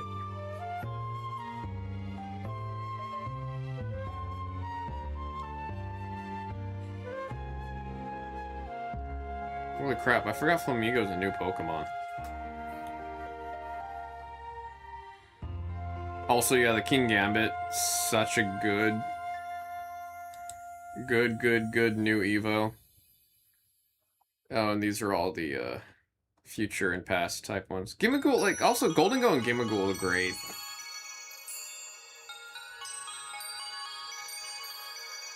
I love Sinistcha. Ogerpon's just great. It was such a good gen. Scarlet and Violet really is just a really good gen. But I do think Tinkaton's my undisputed #1 from this gen.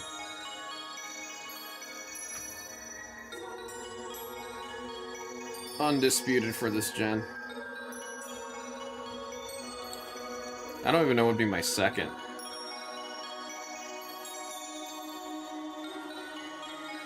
I just like Tinkaton so damn much.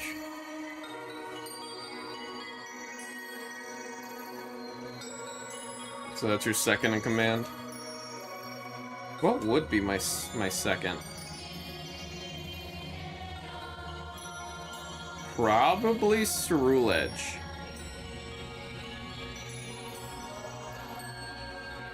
I think I have to give it Cerulege.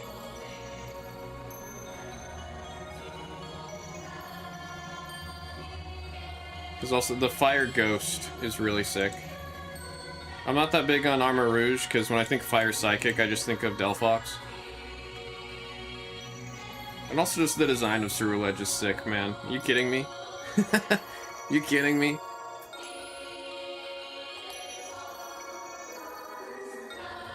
Bella Bolt's great.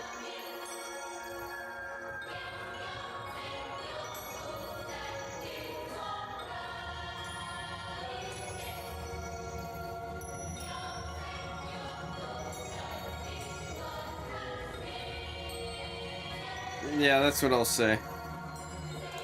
I'll say Tinkaton and then Through Edge.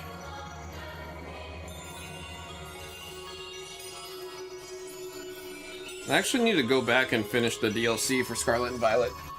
Because I beat the main game, I 100%ed the Pokedex, and then I did the DLC for Ogerpon.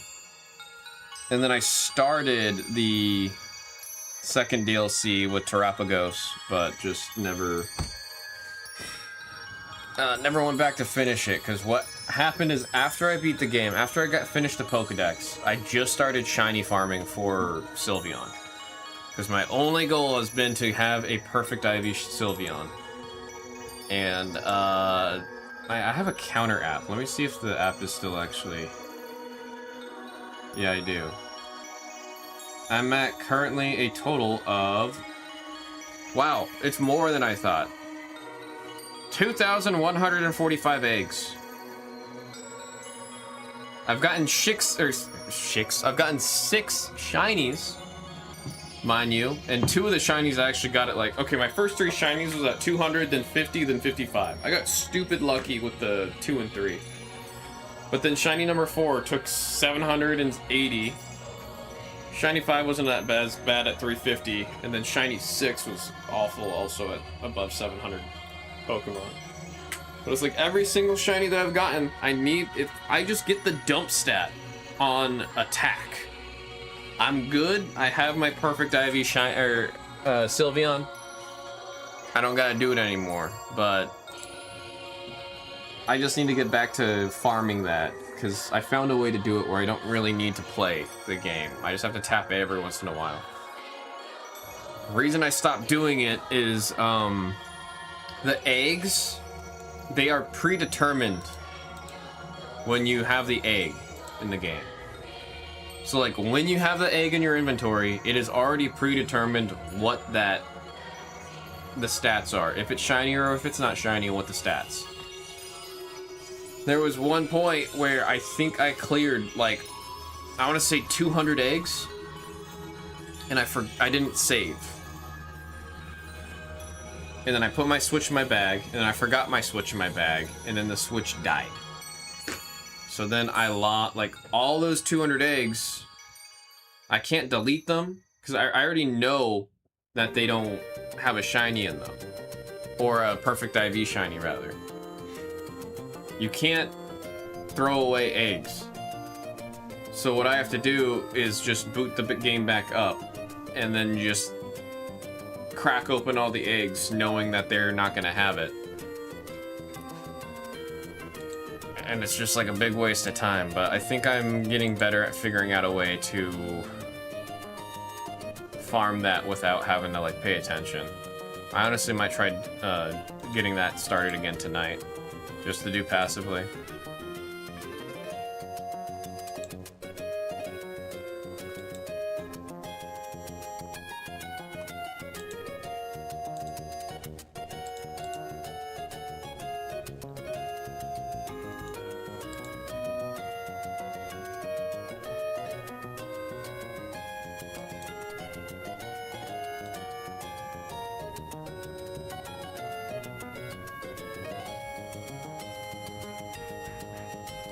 No, shoot. I think backer's clapping.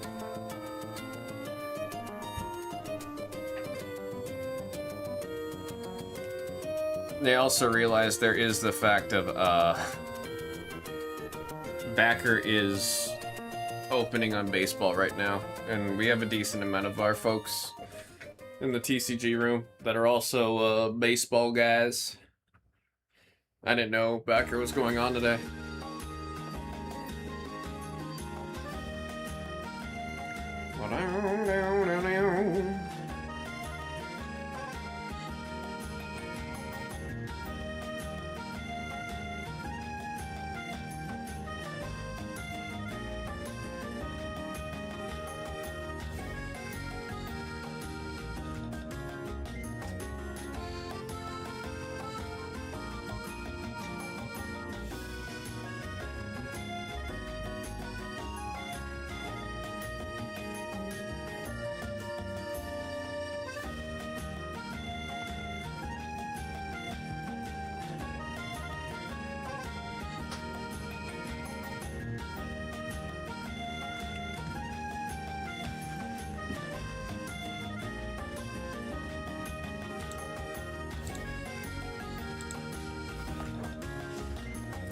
Has anyone been trying this game?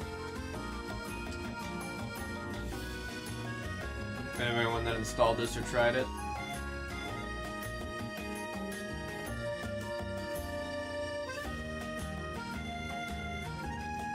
I have not done much outside of just make my character.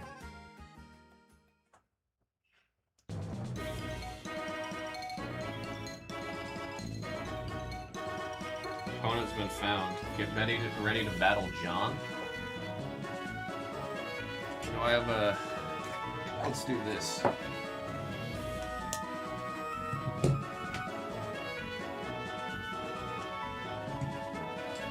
Will this work? Oh, hey, it works. That's funny. Select 3 Pokemon to send into battle. Why do they get a Sylveon? I want a Sylveon. Okay, we'll do Guardy.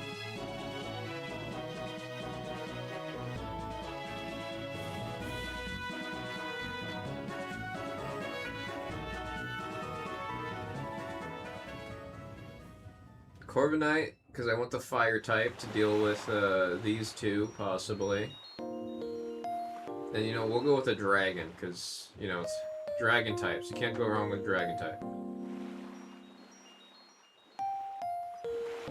What did they choose? Hopefully they didn't choose a Sylveon. I don't want to have to kill a Sylveon in my first battle.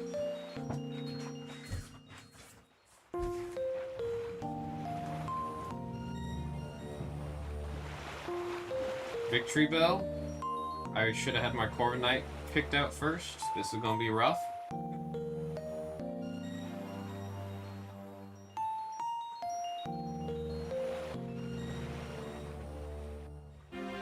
Oh, cool. I did not know my Gardevoir had Mystic Fire learned. That makes it easy.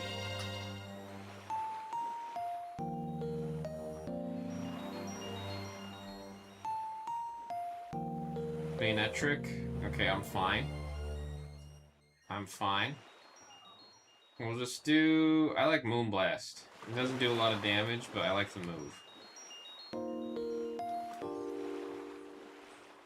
Okay. Ah, I thought we got it. I thought we had it. Am I paralyzed? Son of a gun.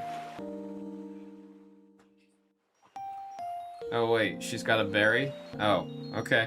That works for me. Can I see the speed? Or not the speed. The accuracy? I can't. Okay, well.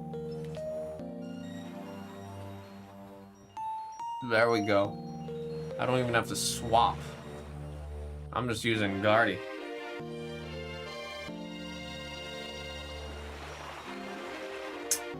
Yep.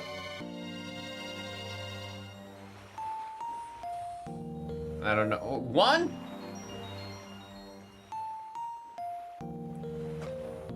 Also, why is it percentages instead of like the actual number on the health? Defense harshly fell. What's that gonna do when you get moonblasted? Oh shoot, he's so fast.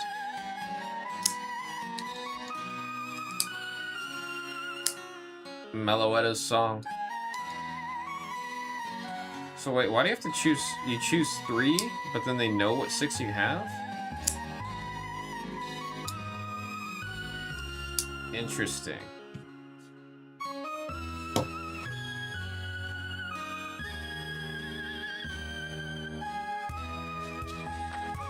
I went up 4 ranks. That 1 egg was 7 eggs. I should have just made my hair black.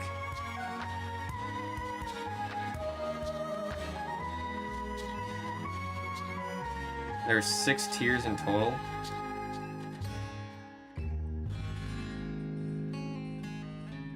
Well, I'll do my best. I like her shirt, the pink and blue shirt.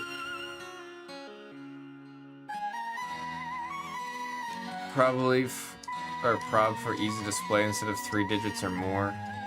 Get you addicted to get that level up level. Yeah, they go, wow, you're level 4. I'm pretty good at this. I'm gonna take my money.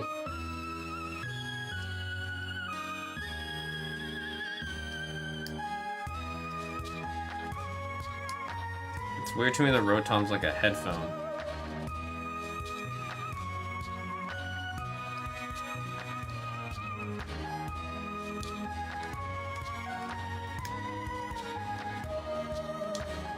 Hatterene! Is that a Luchador? Oh. I guess that answers it if he's gonna have a Incineroar. So is that a Luchador? Oh, Incineroar, yep.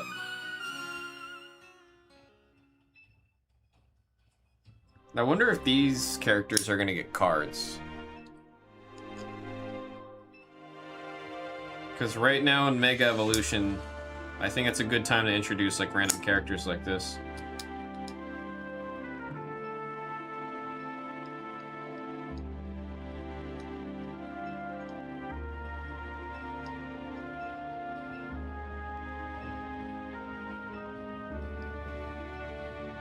I'm trying to wrap my head around what the game actually is. I thought it was just like battling and nothing else. But now it's seeming very much more like a, just a Pokemon game.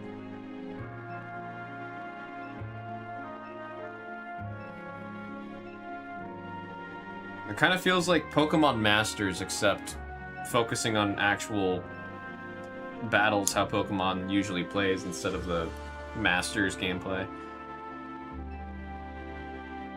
This is a gacha game? What's this pose?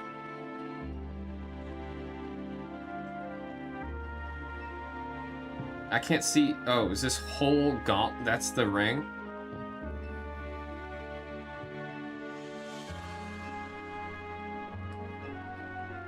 These two strangers are just giving me free stuff.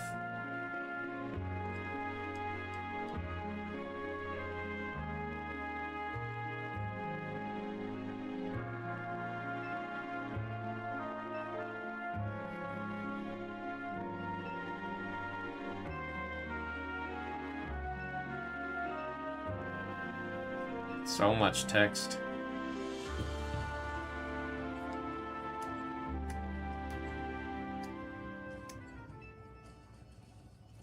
Recruit Pokemon. Train them. Use them in battle. You have to train still? I thought that was not going to be a thing in this game.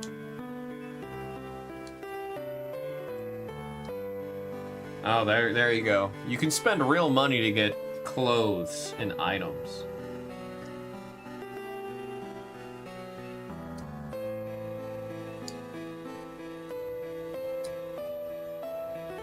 Thanks for the VP. 16,000 VP. I don't know if that's a lot or not. Membership perk. So they're already asking you to pay for that. Mailbox. Do I get any like free summons or anything like that? I don't know what that item is. Quick coupon. Right in time for Amazon Day. Raichu. Is that's Dragonite? Wait, that one's 100. What? Recruit. Is this where you're supposed to get the... You spend your... At the ranch? Every 22 hours you'll be able to meet a new lineup. 22 hours is very interesting for a choice of hours. Without using VP. You can shorten this waiting time using VP. Oh, that's what... Okay. So how do I get my Sylveon?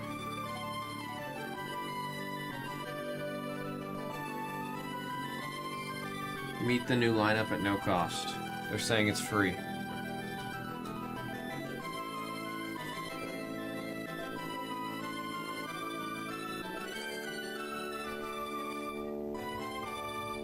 What is... So do I get to choose or I get all these? I don't really get it.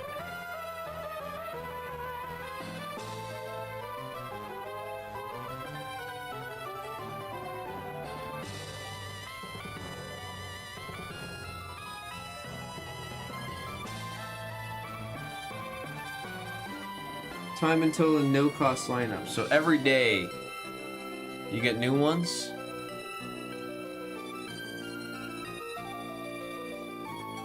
I just want a damn Sylveon, if I'm honest.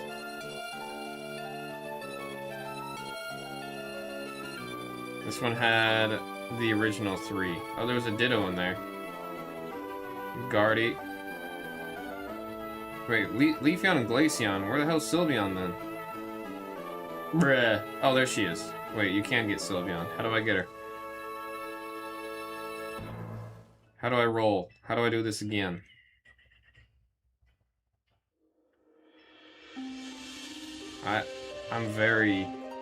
I'm trying, man.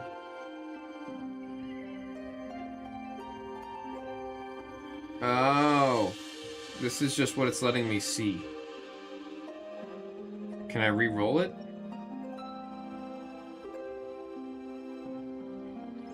I guess not. I guess not. But I can't see if I get my perfect IV shiny Sylveon. I can bring it in here through Pokemon Home.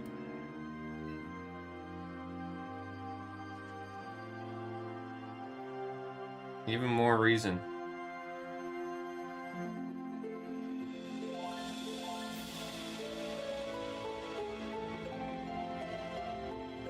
VP. This is the missions if you pay for the game.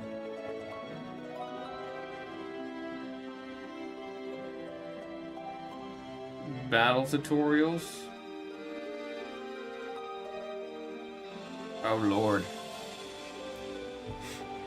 This is Pokemon Champions. We're just kind of chilling right now. I know a lot of the Blez fam right now is in baseball since Backer's in there right now. So we're just kind of chilling right now. Now it's telling me what to do. Select fight, then direct it. Do I have to choose Snorlax?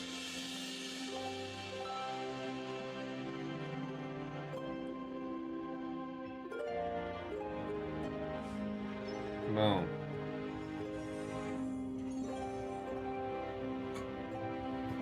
I mean, it looks pretty good for a mobile game. I don't know. I imagine Game Freak didn't make this. All I've learned is for the Pokemon games that are really, really good, they're never made by Game Freak.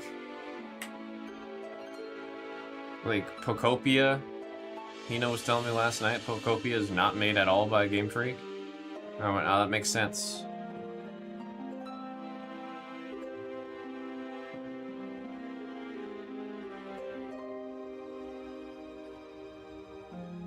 Was that it? Oh man, but I have to do all these because you get the stupid rewards.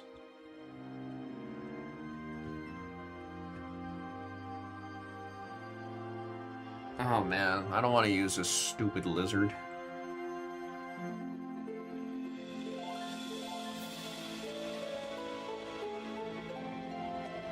Okay, so they did keep... I think Mega Evolution... I heard the rumor right now is Mega Evolution is going to keep its way through Winds and Waves.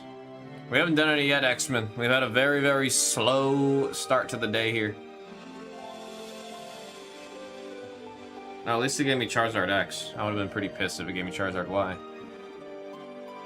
Goodbye, Goodra.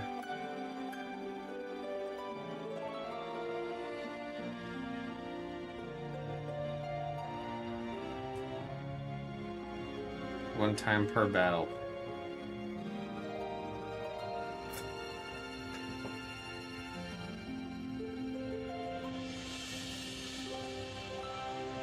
There's so many goddamn tutorials. I got one more off. Let's put it up on the screen. I see it. We're down to 6.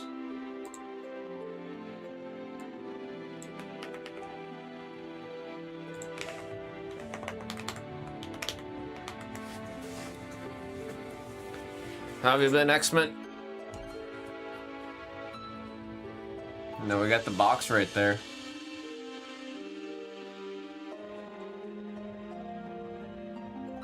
Test this out by selecting Fight and having the car use Meteor Mash. Does it tell me my speed versus their speed? It doesn't do that in normal games.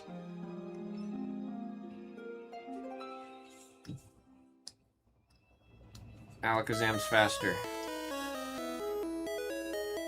That wasn't a meteor, that was a star. However, there are some moves that allow you to attack first even with your opponents. Wait, what is it?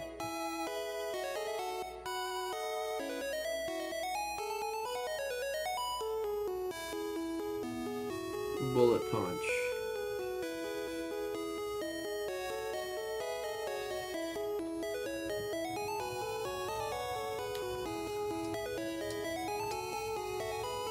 Jimmy fan.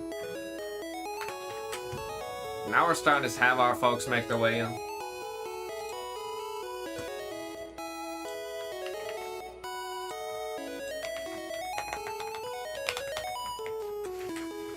We're getting there. That's 4.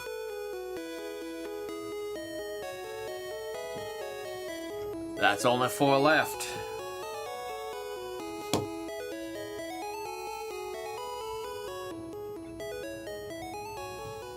They should just have a mode where you can do all of it at once, hit skip, and then you get paid out for all of it.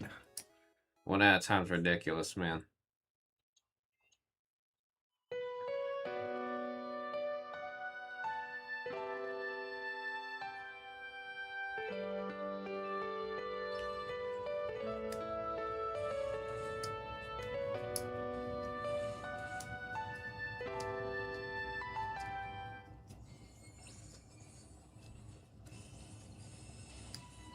Goodbye, Dragapult.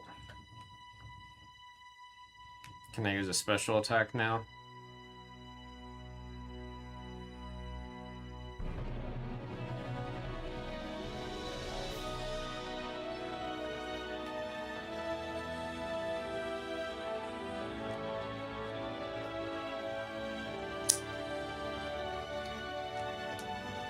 Think people just checking the store for today and seeing it? What do you mean by that?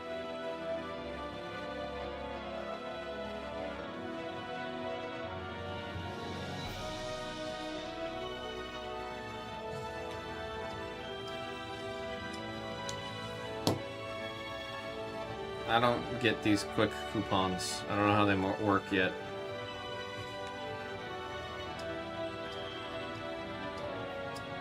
Yeah, it might just be slow roll and start. Folks making their way in here. I mean, in all fairness, it's not uncommon for us to have a slow start.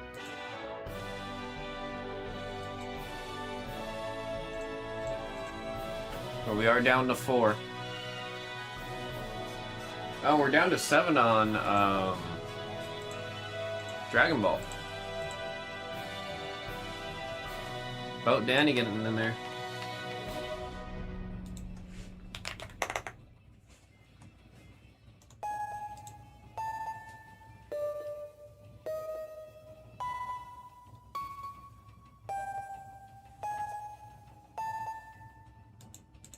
A little bit of movement, grooming. We were looking over a bunch of the cards earlier, X-Men, and the set does look very, very solid. I also can tell the cards themselves are actually good. There's a lot of flavor in it, a lot of care. So I already know the set's gonna do better than anything like Spider-Man did. I think it's gonna do better than TMNT too, because the cards look really friggin' good. The cards are super playable. They're actually really good cards with flavor involved. There's a lot of care put into the set, so I do think it's gonna be a good one. Everything I've seen so far about it looks really good.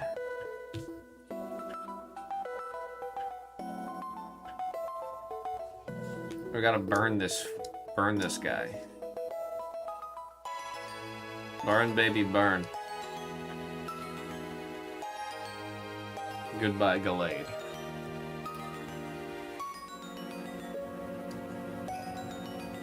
I said awesome, man. Happy to hear. Here, we'll go over some of them now.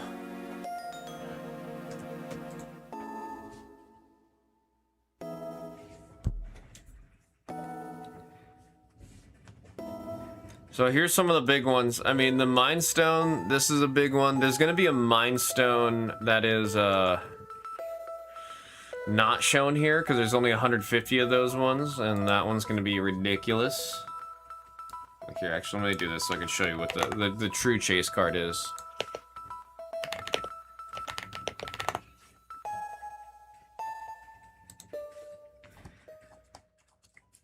Oh, Mindstone, where are you?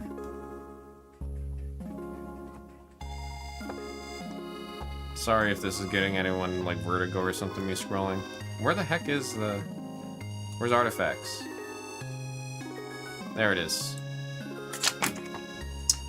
This card's probably gonna be like $35,000 is my guess. At least for right now. This one's gonna be ridiculous.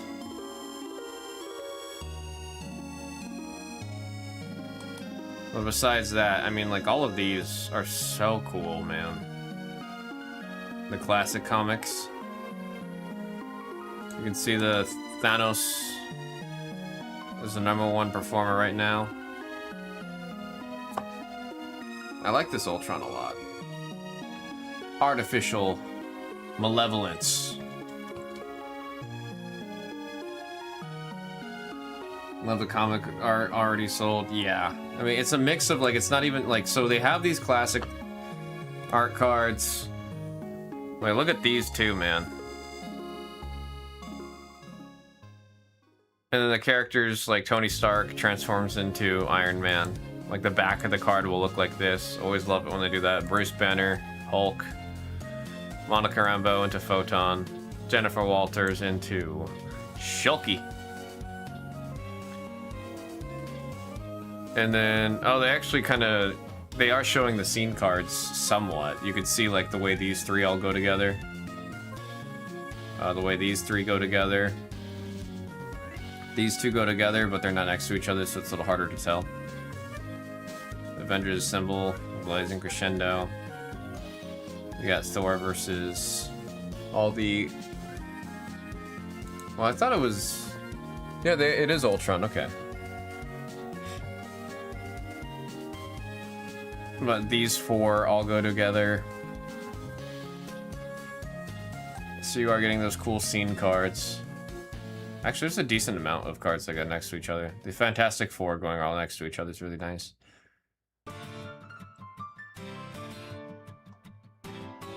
And then there's these that look like comic panels. I'm actually pretty sure these are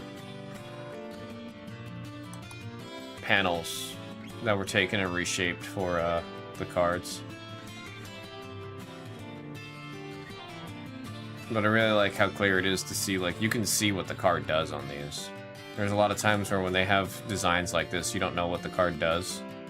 But it's really clear on these. And then we have the normal set.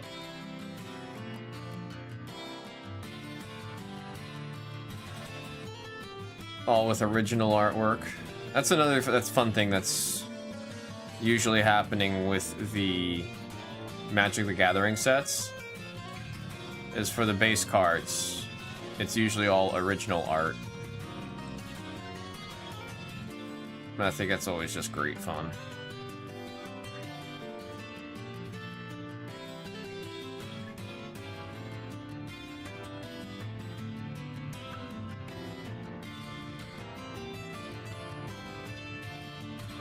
Doom reigns supreme.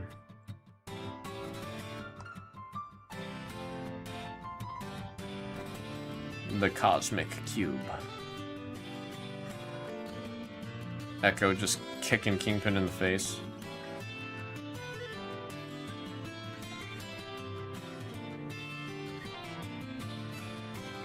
Now you got Void about to grab onto him.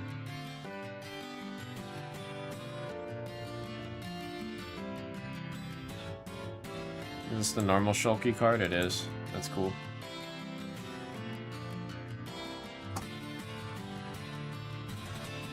It's a cool set, man. It really is. Especially when you get into the alt arts. Especially with all the alt arts. Avengers! Assemble!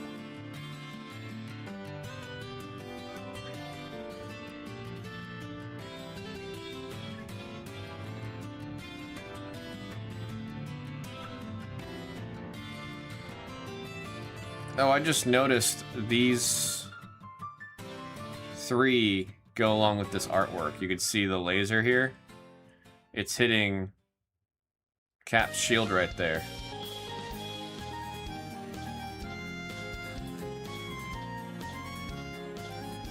That's cool.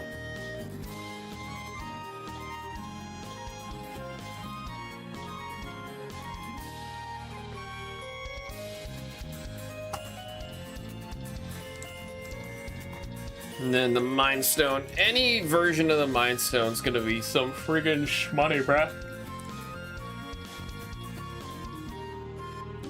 Anything with the Mind Stone's gonna be from shmoney. It's too good a card just as is. I'm pretty sure Molecule Man is just gonna be... What do you do for you to be worth this much? Non-land cards in your hand have Miracle 0. Yeah, don't forget, this is Magic the Gathering still, so cards that are just good are gonna be pretty dang expensive just off of being really good.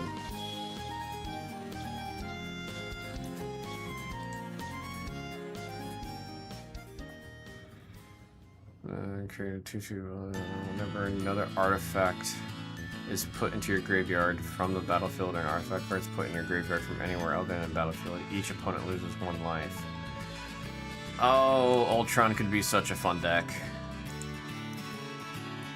I can already tell Ultron could be such a fun deck.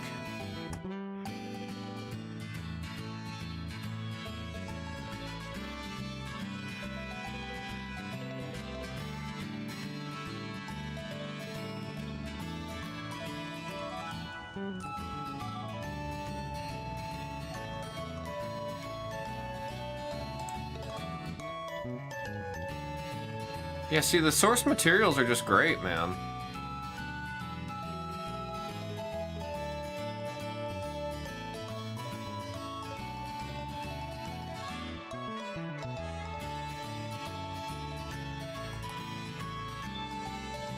The source materials are just good.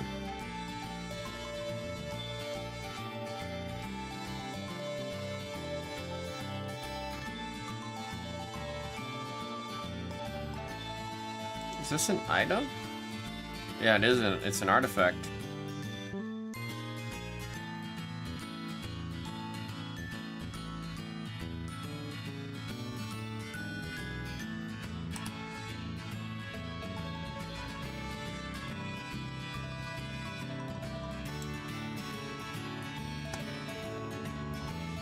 It's a solid looking set, man. I'm excited.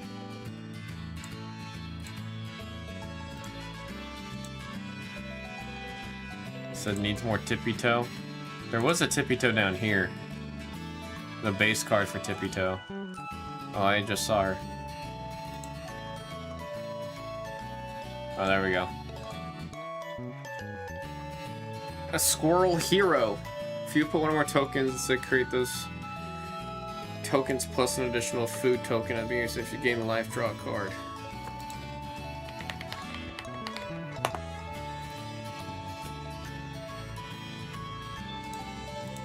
Look at all the different squirrels. Chatterfang's a great squirrel. Hazel's new. Camilla.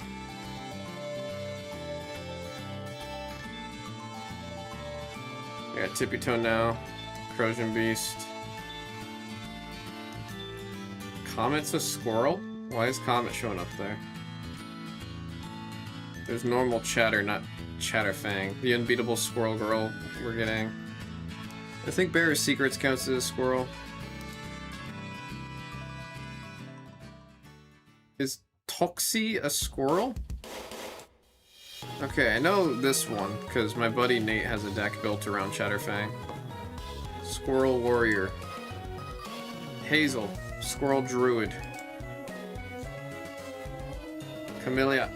Squirrel Warlock. That is an elf.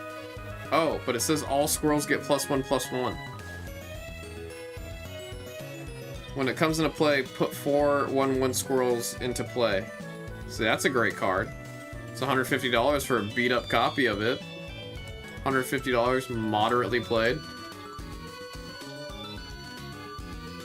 Crozian Beast, Squirrel Beast. Does this do something with squirrels? Oh, Roll 6-sided die. If you get a 1 or 2, create 2/1/1 green squirrel tokens. I don't know if you'd use that, but it does make squirrels. Chatter of the squirrels, who makes squirrels. Unbeatable squirrel girl, who makes a lot of squirrels. Squirrels. Tokski. Legendary creature squirrel. Oh wait, is that the same card? Bearer of Secrets? Yeah, it's the same card, just the alt art.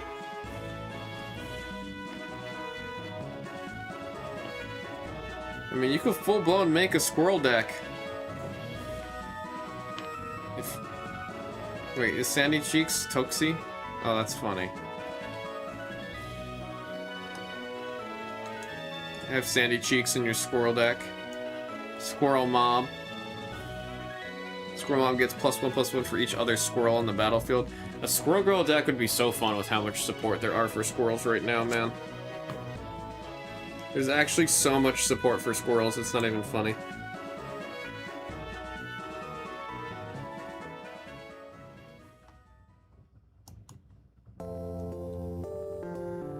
You'd be able to make such a fun deck. Is this the first Magic the Gathering Marvel? No, we had the Spider-Man set, and then we've had a couple Secret Layers. There was Marvel's Spider-Man that came out last year. So this is the second full release set.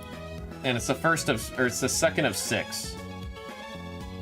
They said they're gonna be making 6 total sets.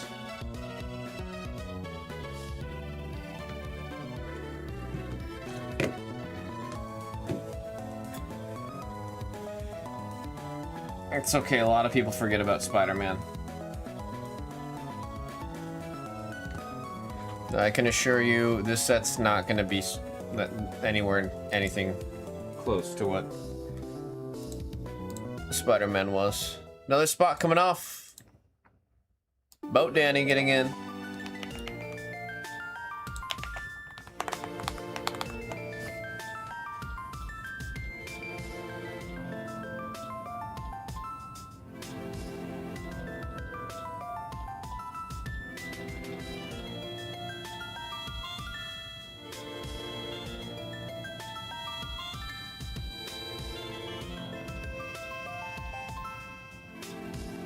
Hey man, they could have Squirrel Girl in every set. We got more Spider-Man in this set. What's to say we're not gonna get more Squirrel Girl?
Bring on Big Bertha, Flatman, and Mr. Immortal then.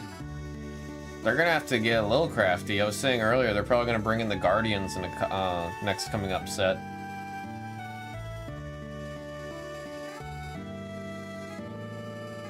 Because I don't think we have any of the Guardians yet. I don't think we have any of the... Oh, who else do we not have? There's a lot. Obviously no X-Men yet besides Wolvie. Yeah, Midnight Suns. I don't know if they would do, oh, what's the team with, oh my god, that's gonna kill me. Iron Fist is in it.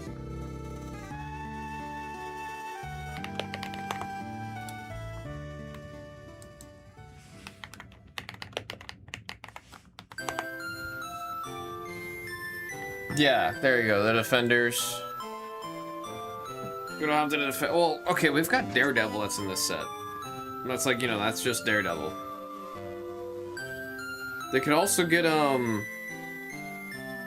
what's her name? Aurora? Yeah, it is Aurora. The Alpha Flight? It's Alpha Flight, right?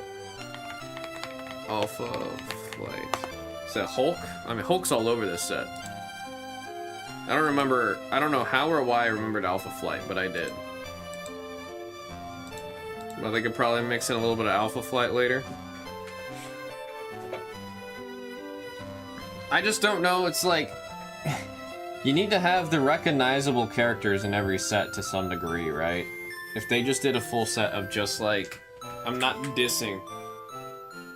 Midnight Suns, Guardians, Alpha Flight, the Defenders, but I'm saying if the whole set is just those guys, it's not going to be as big as something like this one. So they're going to have to find a way to like sprinkle it, you know what I mean?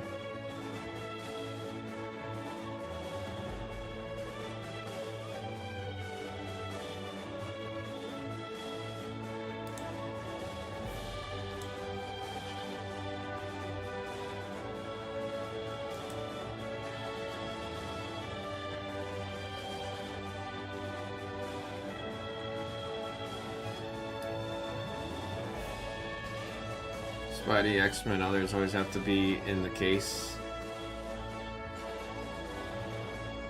Oh, it has always been the case. You got the big ones. Nowadays, Iron Man's in that list too.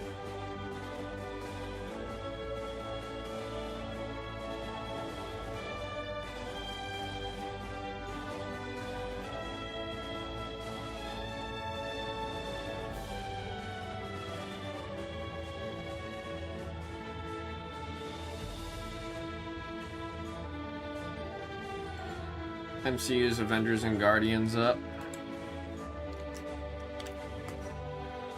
Yeah, I'm curious what's going to be their next move. I feel like the only thing they can do is a reset, no? I mean, obviously X-Men, right? Now that they own X-Men, they gotta reboot the whole X-Men. They definitely have to do that.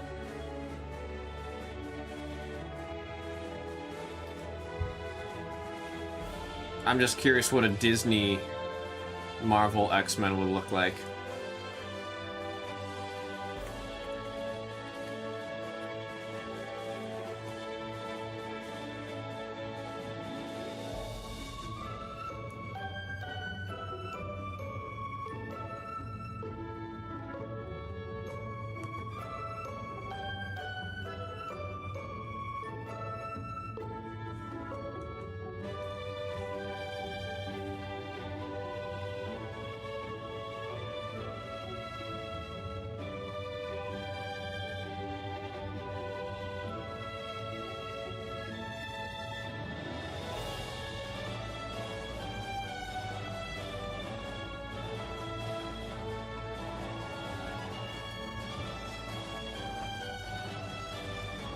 Bom, bom.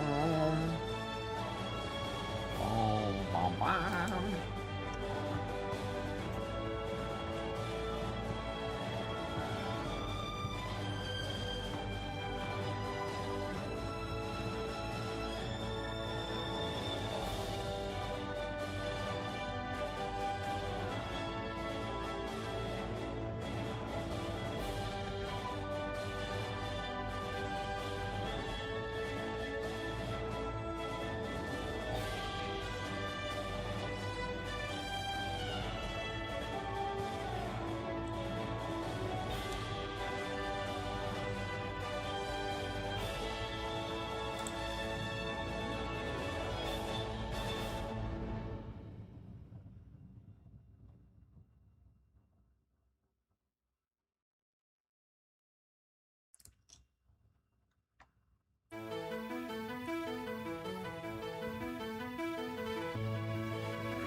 Oh boy.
So another refresh.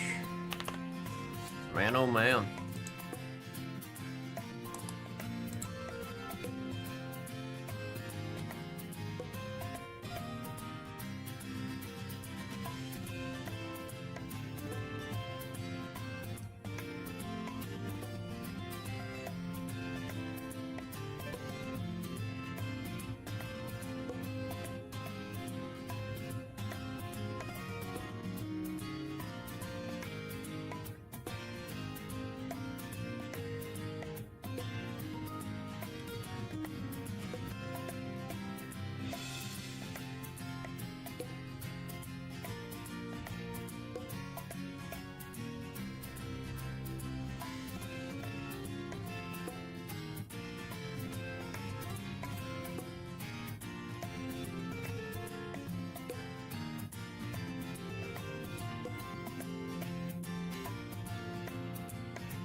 Welcome back, Mark the Shark.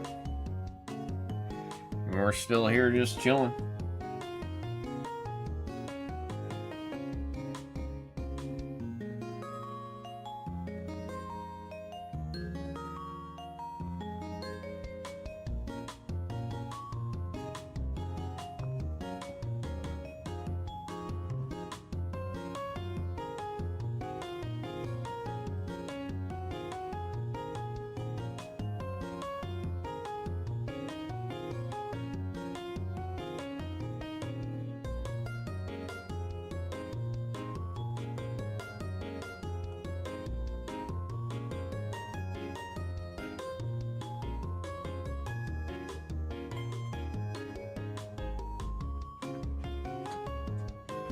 Been alright. We definitely chilling, man. We definitely chilling.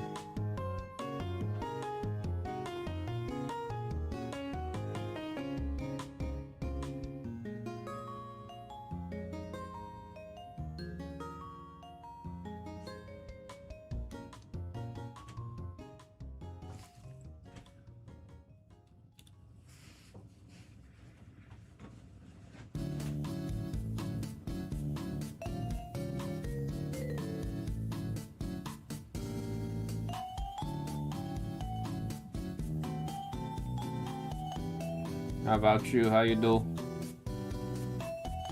How you been?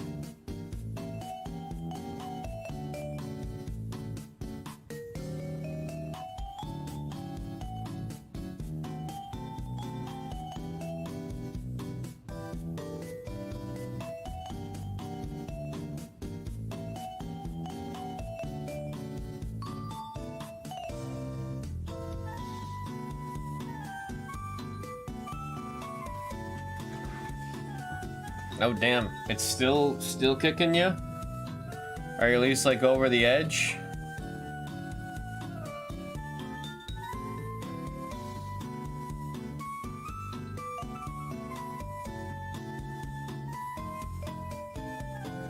Like over the hill.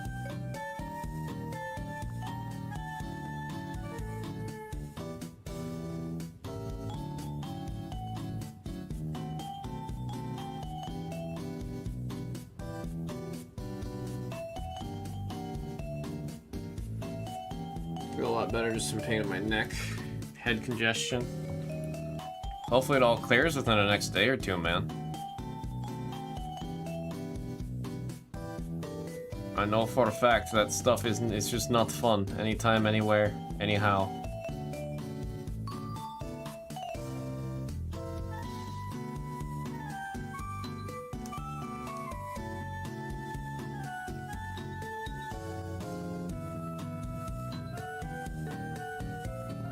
They always say it's the best way to do it, man. Lots of hydration, lots of rest.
For sure, man. Appreciate you trying to get in there. Sorry, it's been such a slow day, man.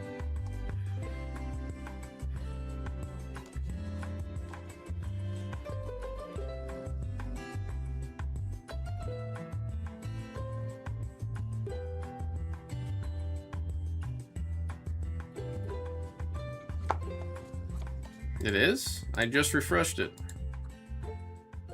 No, that it is. When did this happen?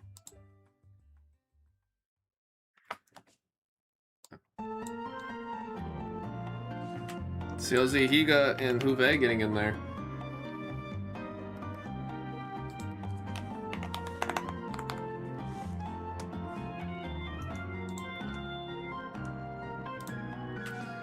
New personals, like a few packs. I gotta figure that out. If that'll work, and if we can do something like that. Just especially with the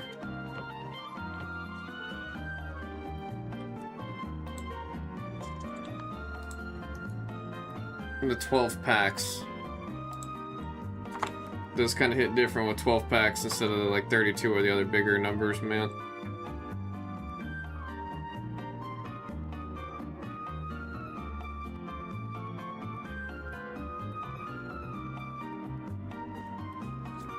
Alright, let's send the email, start writing the sticky note.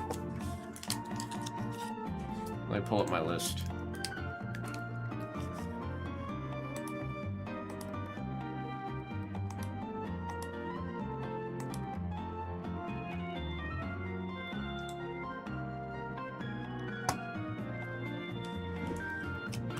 Our email's been sent. Let me write the sticky note, we'll be good to go.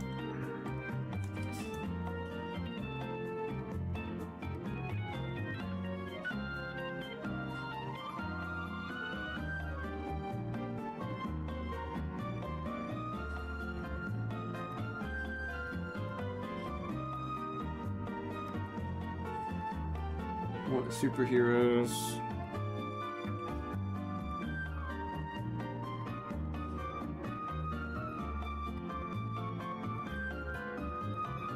Is there a pen out of ink? Random serial number 1.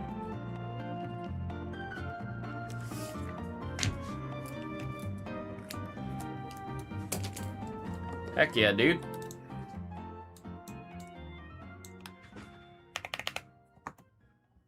Email has been sent. Folks, this is Magic the Gathering Marvel's Superheroes by the Single Collector Booster Box, random serial number 1. We have our heroes and our villains. Let's see how many times we're rolling the die. This is the first time seeing all this. We're still technically in pre-release, so this is all very exciting. We got 9 times on the die. Good luck, folks. 1, 2, 3, 4, 5, 6, 7, 8, and there is 9 times with our 9 pips. Let's go ahead and copy paste. I'm gonna send you guys to the table, get this thing printed. It might take a second. Sometimes the first printing of the day takes a little bit of time for the printer to warm up. Oh shoot, dude. Was very much so hoping when we came in today we'd see some of this. We're all dying for it.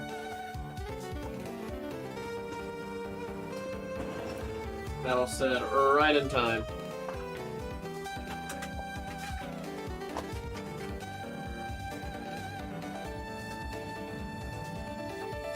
Is Colonel here?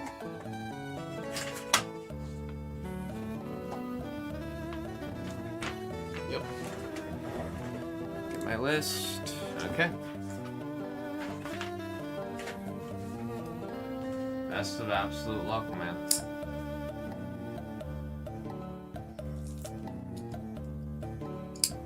It's always so much fun opening a collector booster box of Magic, man. It's one of my favorite boxes to open.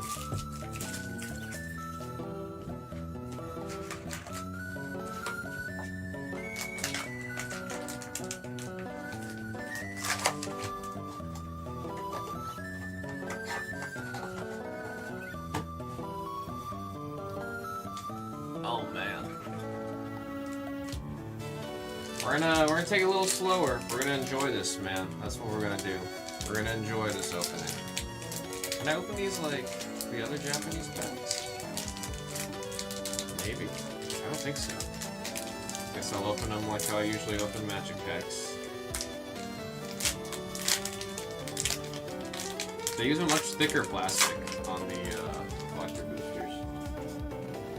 There is a card trick, but I don't remember the card trick and I don't want to mess it up. Alright, we got number 5. We have a lot of foils. Number 5. Hawkeye's Bone on number 2. We got Spider-Man to the Rescue on number 8. Too Evil to Stay Dead on number 8. Love, like, yeah, just Ultron. I do think I want to make an Ultron deck one of these times. That sounds like it'd be so much fun. Number 6. Bullmaster. Whoosh! Who is that? Is that Gwen? That looks like Gwen. On the 0. Carolina Dean, Runaway, on number 4. Alien Hero. Lovely Borderless of Spider-Man to the Rescue for the number 5. Jimmy Fan with a Borderless hit. Beautiful. There we have an island. Wow, the foiling's actually in person. That is vibrant. It is very, very bright in person. That is cool. 0 spot. Scientist Supreme of AIM on number 5. On the rare. Galactus Devourer of Worlds on the rare number 1. Hawkeye Trick Shot. Oh, that's one of the scene cards that we were talking about earlier on the borderless non-foil. Number 6. Source Materials Mythic Return to the Ranks for the number 8 on the Mythic. Training Compound on number 4 for the rare holo. And Shapeshifter. Look, it's a scroll. Looking like Captain Marvel. Number 7 on that one. Alright, let me try to figure out how I'm doing this.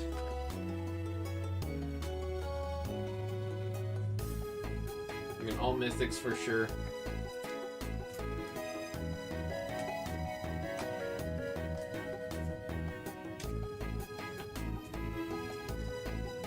Got my touch real back. You've got the flu? I mean, you said you're mostly almost done with it, right? Or you're starting to feel better?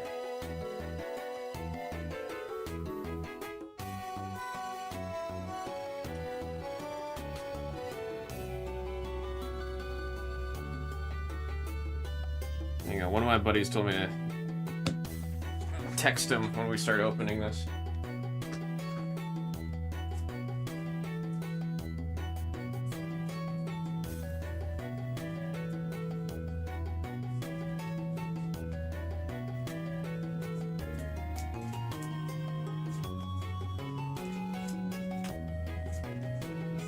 Gonna sleeve everything because everything's foiled in this one, the commons and uncommons. That's what we're gonna do.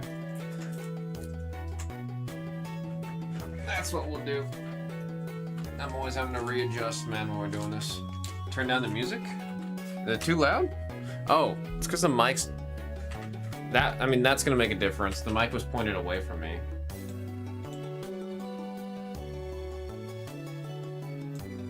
Because it's where it normally should be. I just had them, like, it should be better now that I have it pointed this way. Right? Is that better? Because the music's balanced to where it's always been. Yeah, I had the mic pointed all the way over there, so.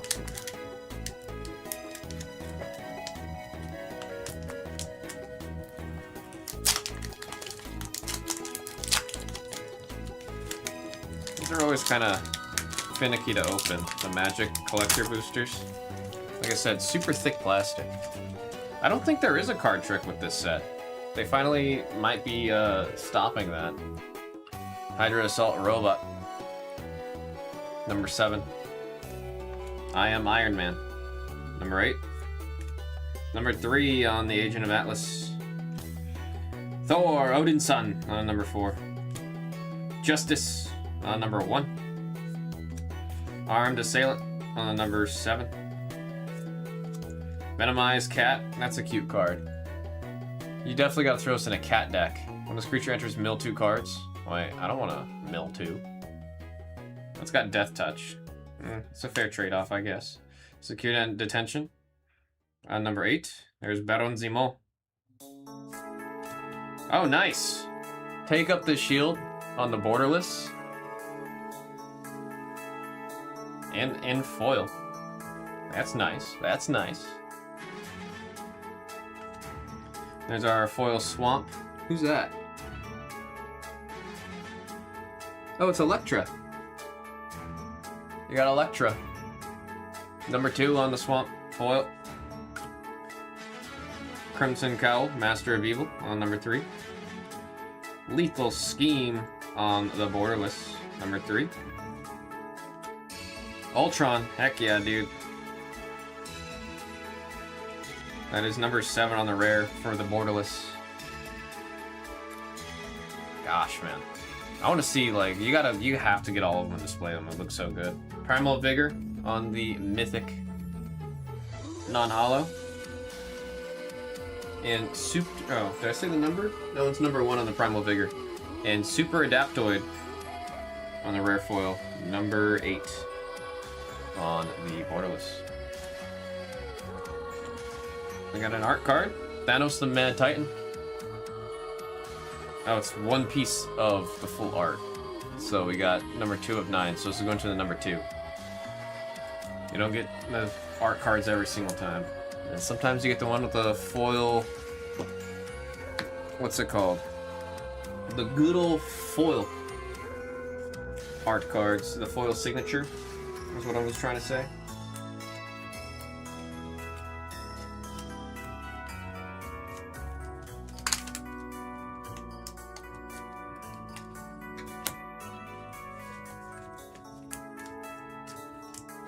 I'll take care of the lands. The foil lands are always nice.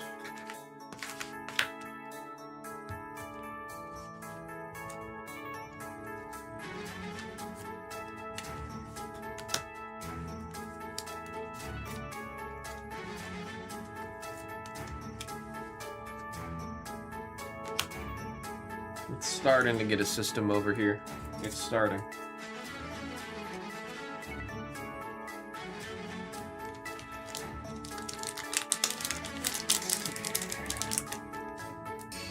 Wait, gotcha, that's awful. Oh, the flu? What is a 24-hour flu? Is that a thing?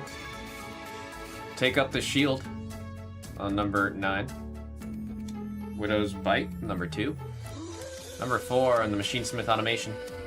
Oh, it's Automaton. Wow, I read right through that. Okoye on the number 7. Loki on number 3. Selfless Police Captain, number 4. Beast Mode. That's cute art, what the heck. Peter Porker. I'm actually unfamiliar with the rest of them. I don't know if Superfam's here. I only know about Peter Porker. Wisecrack, number 3. We got Madam Hydra on the borderless there.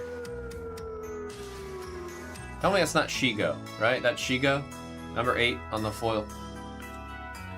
There we've got an island. I do like that they're all like scenes featuring characters. That's really cool. Number 9 on the foil island. World War Hulk. Yeah, when you get the comic versions of these sagas, they look like comic panels. They're really cool. Can't wait for us to see a couple of those. We got number 7. We got a nice land here.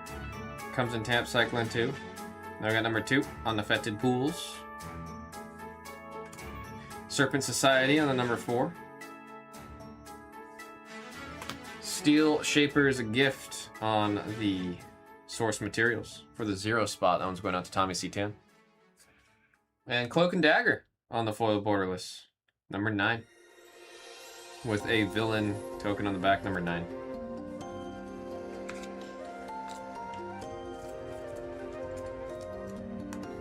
Death Touch and Lifelink. Death Touch for Cloak, Lifelink for Dagger. That's cool. Anytime you get flavor in the cards, man. Spider-Man lacked the flavor. This set's bringing you all the flavor. It's gonna be a good set. I have a feeling. I already know it. I already know it.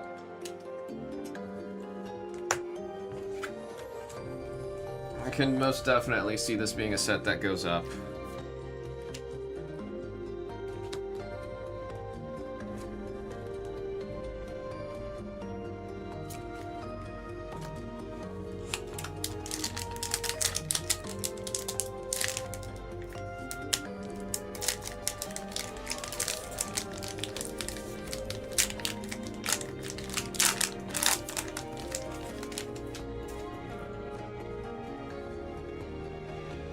Murdoch's Crusade on number 4. Love the reflection in the glasses there. That's fun. Hydra Infiltration on number 0. Gorilla on number 9. Dark Deed on number 3. You got Bullseye and Elektra on that one. Iron Man Master of Machines on the number 6. Quantum Reduction. Look at MODOK. Look at MODOK shrinking. That is the number 5. Zoom in just a little bit, actually. There we go. Gallant Citizen on the 0. Doom Fall. Doom is Falling. That is number 5. Oh, cool. We got another one of the scene cards here. This is the Fantastic Four scene card. 0 spot, Tommy C. Tan with Reed Richards with Reach. He's got Reach. It makes sense. Oh, that's cool. That's Tony up there. You can see a little Iron Man mask on the foil mountain number 4. Silver Surfer. Cosmic Voyager on number 9. Avenge on the borderless, number 5. Taskmaster on the borderless, that's on number 5. Throwing the shield at you. Lord of Atlantis.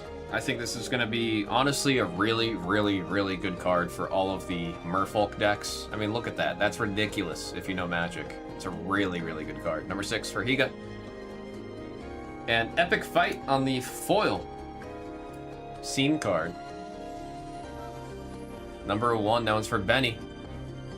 So when you get the scene cards, now you're cursed because you have to get the rest of them, man. Then we got 9 of 9 for the Mad Titan. So this is going to number 9. I'm trying to see which direction's up here. We'd have to see the rest of them, huh? Okay, I know which way. So I need the number on the bottom right when I, or top right. So this is up. Okay. It's a cool but cursed now, yep. You gotta get the frame and everything going.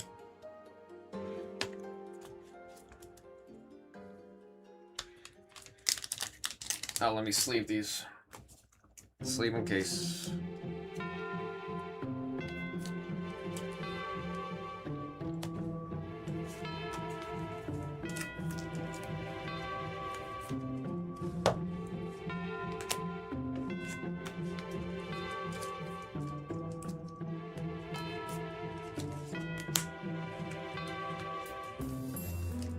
Magic sets are always really hard to kind of separate out, so I'm doing my best over here on that.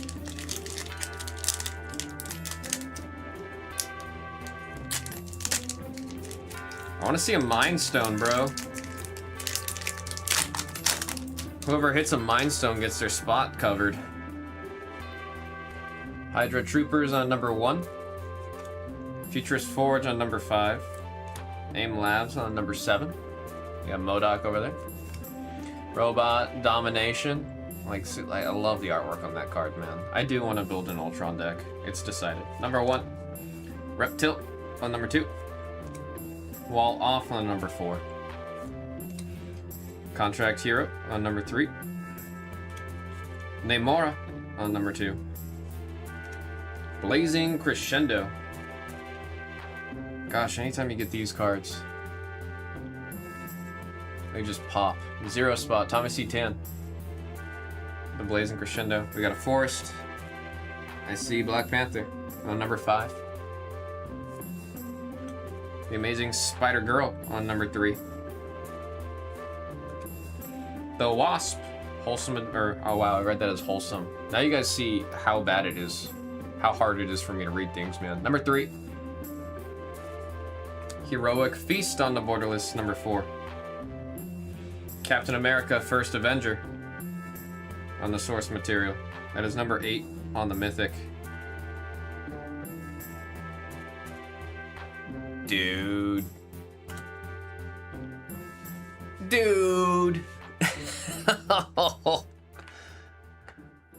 Oh man. Oh man, number 4, Marcola. This one's in foil too. It's not even like a normal, the one that's non-foil. It is in foil. It is in foil.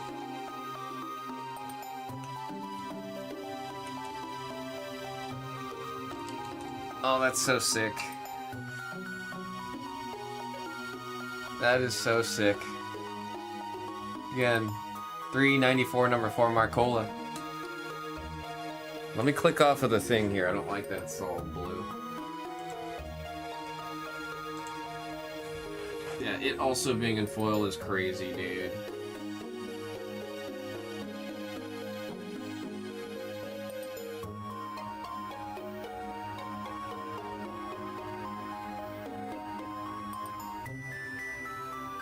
It's lagging?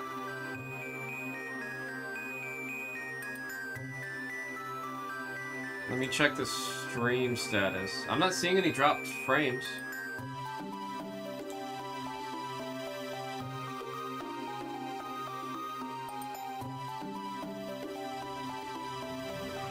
Yeah, I don't see any dropped frames. I just checked.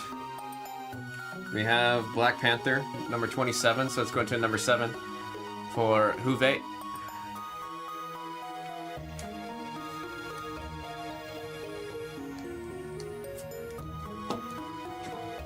Oh, that hiccup hurt.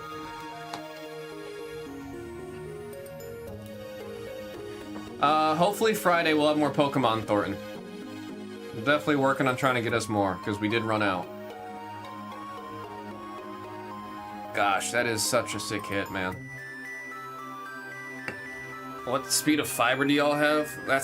Yeah, limitless. That is, you know, I do IT here. One of the biggest tasks I have right now was I found out what our internet speed is, and I wanted to punch a wall. So I'm in the process right now of getting our internet upgraded and everything. I'm working directly with the ISP and everything. To answer your question, we have 1 gigabit up on coax. On coax, we have 1 gigabit up. And then on our fiber, we have a very nice 200 megabits. Oh, I wanted to punch a wall when I learned that.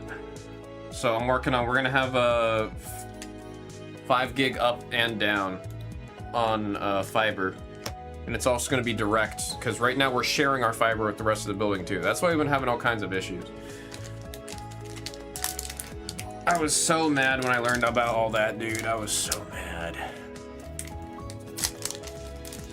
But finalizing it, 5 gigabits a little overkill for what we're doing, but I'd rather have that than 2.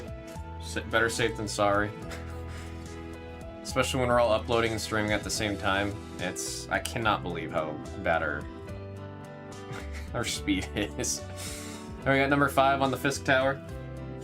Blazing Crescendo in the number 5. That's what the normal card looks like. We saw the very beautiful. Oh, interesting. This one's got Scarlet Witch on it, and then this one's got Captain Marvel on it. That's cool. Blazing Crescendo in a number 5. My street isn't compatible with fiber optics for some reason. That would just mean somebody in your area has to be the one to pay for the construction to get the line installed. And once someone, whoever that sorry bastard is that pays for it, and the construction happens, then everyone else will have availability to it because the line's already installed. Then I got number 7. Madam Hydra, Shigo, number 1. Falcon, on number 2. Dismissive Denial, on number 9. Deadly Dispute, on number 4. Hammerhead, on number 9. There's Arnim Zola. Arnim Zola. I've always just said Zola. I've always just said Zola. Foil on the Borderless, that's number 9. Beautiful Plains. Is he fighting scrolls? Is that what he's doing? On number 7. Wasp on the number 6 rare foil. Silver Surfer, Galactus's Herald. Herald. Number 3 on the Borderless. Oh, Heck yeah, dude. I love the way these ones look. These are called, I believe, the logos. The borderless logos, because all of them will have the title treatment of their comics on there. Beautiful hit there for Tommy C10 on Ironheart. Force of Vigor on the source materials, number 7. Going out to Juve. And a leader on the beautiful foil borderless. That is a 0 for Tommy C10. And a Leviathan. Ugly, number 5. Must not be enough gamers. I mean, it's one of those things, like right now I'm in the process of, I partially help on IT at Blez Online as well, and I've been doing the same thing for them over there. I'm trying to get them fiber, and that whole area doesn't have fiber right now, so the ISP is literally like starting construction over there on getting the line of fiber for that area. And it's been like it's been 12 weeks so far on trying to get that up.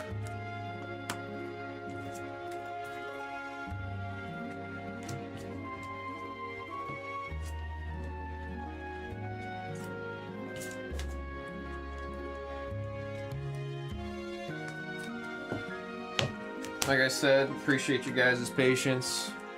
There's a half of the slowness that I'm doing because first time opening it and wanting to enjoy the cards. And secondly, this is the first break of the day, so I really want us to take it in. Number 9 on that one for the foil borderless. Let's get another card like that.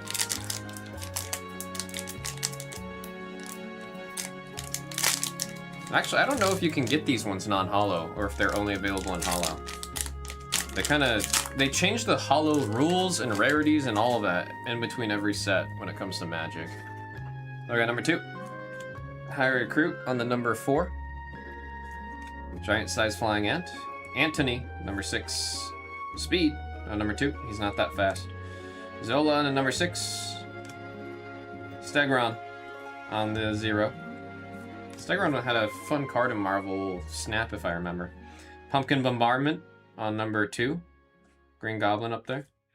Doorman on the 0. Abomination on the foil scene. Going to the number 3. Vote Danny. There we got a mountain. Whoa, that's a cool one. That's a cool one. I see Captain Marvel, Iron Man. Can't make out the others. Number 3. Oh! Benedict.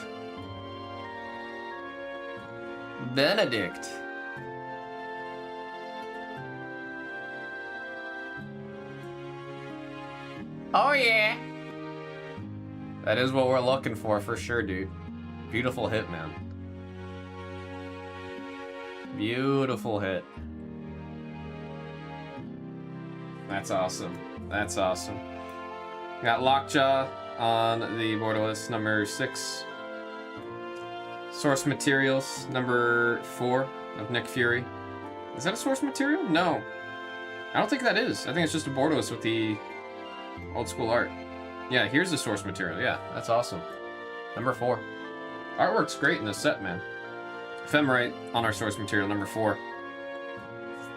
And Agent Phil Coulson on the borderless. We do have some art back here. Number 43. Number 3 is getting... Who are you? Chase Stein? I'm unfamiliar with Chase Stein.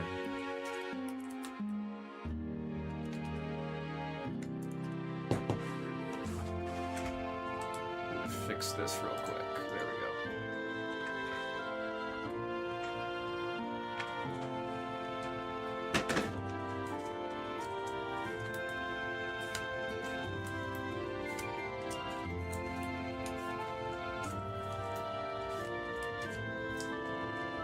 I'm definitely taking care of way too many cards here, but oh well.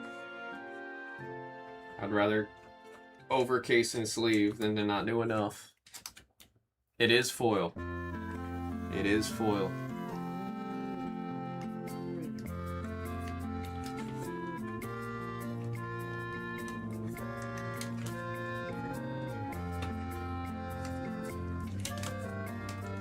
This is all, seeing all this is reminding me of, like, there's 2 decks that I'm really trying to touch up and get going in Magic. And this is just reminding me I need to get back on top of that.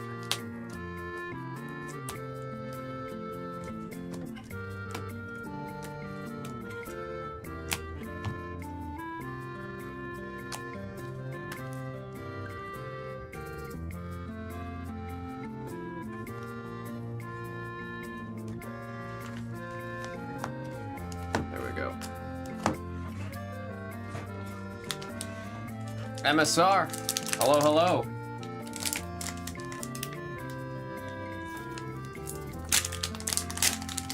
The foil is over $100. Hell yeah, dude. This is our first break of it. Great so far. They really did put a lot more care and love into this one. It's what they needed to do in this first Spider-Man set, but we're getting it now and it's great. We got number 1 on the web up. Red Rim Recruit on number 0. Vibranium Energy Daggers on number 4. Nice artifact. Probably run that in your Iron Man deck now. Captain America on the 0 in foil. Baron Strucker on the number 8. Spidey. You know, there's actually probably a decent amount of cards from this set I could throw into the Silk deck. That's like 95% done. That deck is almost done. But I'm going to revisit it because I think there's going to be some cool cards from this set that can go in it. Wolf's Bane on number 7. Doombot on number 5.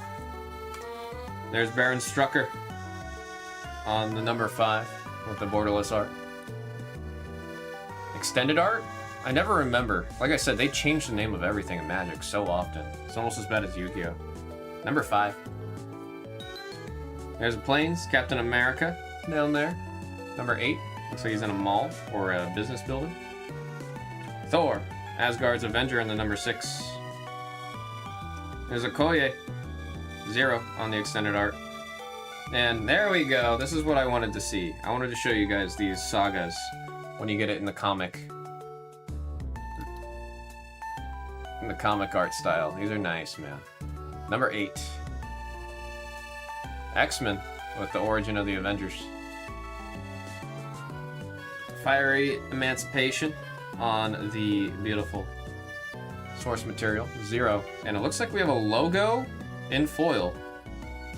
Oh, I have another one. This one is the 0 spot. Now, if I remember right, yeah, they keep the same numbers for the foils. So Thomas E. Tan getting a foil and non-foil of Ironheart. Looks like you got a builder out. We did get another art card, Captain Marvel. Oh, shoot, this one's a signature I just saw. It's got the foil signature on these. These are hard to hit. That is number 6.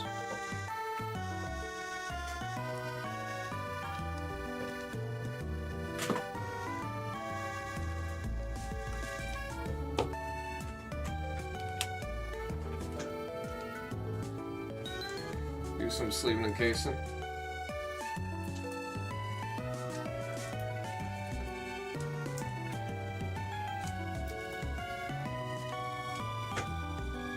Get the feeling me saying nice for a lot on this set. They are just, it's nice art, man. Nice cards, good flavor. And the cards themselves are actually pretty damn solid.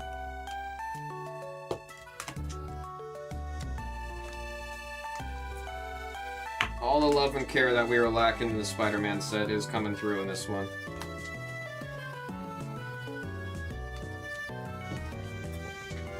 Yeah, they're nice, man. They are nice.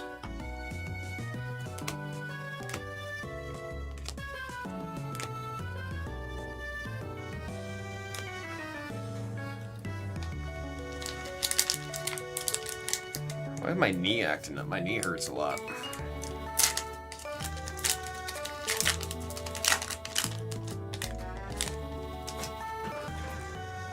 Call damage control. We got 2. Deathlock on number 9. Aim Synthoids on number 2. Human Torch, Johnny Storm on number 6. Foil looks really good on this one in person. Yellow Jacket on number 3. Minion Missile on number 3. Common Crook on the number 2. Got Spidey back there. Pharaoh Ramatut on number 4. We got the Thing on the foil scene. That's the Fantastic Four scene card. I wonder if it links up with the other card. Number 2. Going out to Jimmy Fan. Got our Swamp. Got Black Widow in there. Number 1. Cloak and Dagger. Number 1 on the rare foil. Falcon and Redwing on the extended. Number 4. Or is that Borderless? There's Ultron. That is sick, man. Number 4 on the scene. This one's from Arcola. That is sick.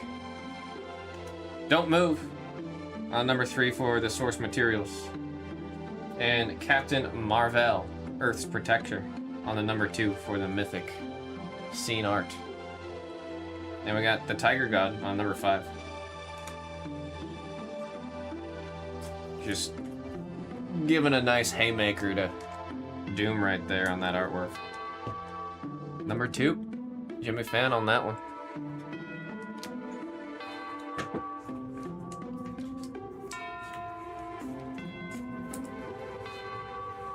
So this is like a $30 little bite there, number 4. Non-foil.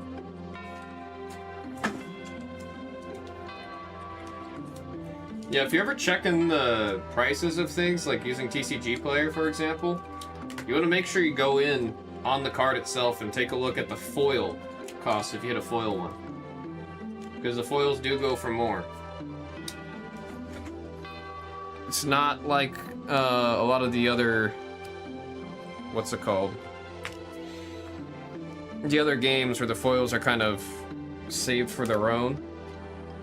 They're mixed in on Magic. Foils like at 100? Damn.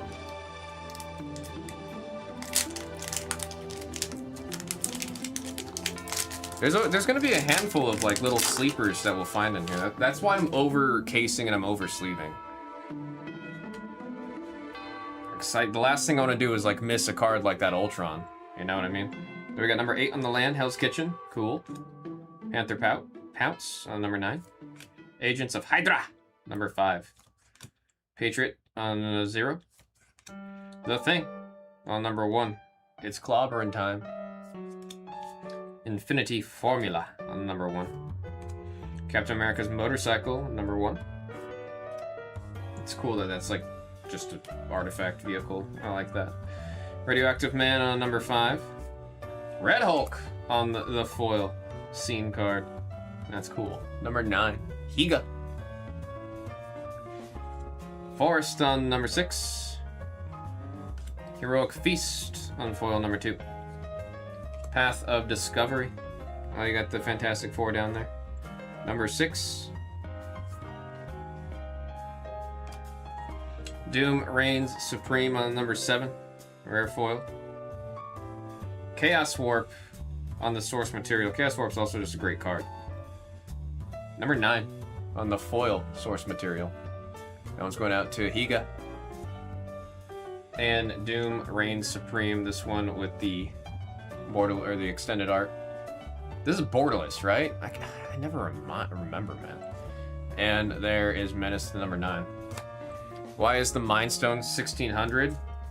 Super hard to hit. Also limitless. There's a variant of the Mind Stone where there's only 150 total of the Mind Stone. When you get it, it takes up the whole card.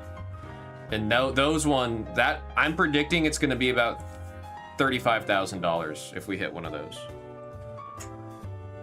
That is my prediction.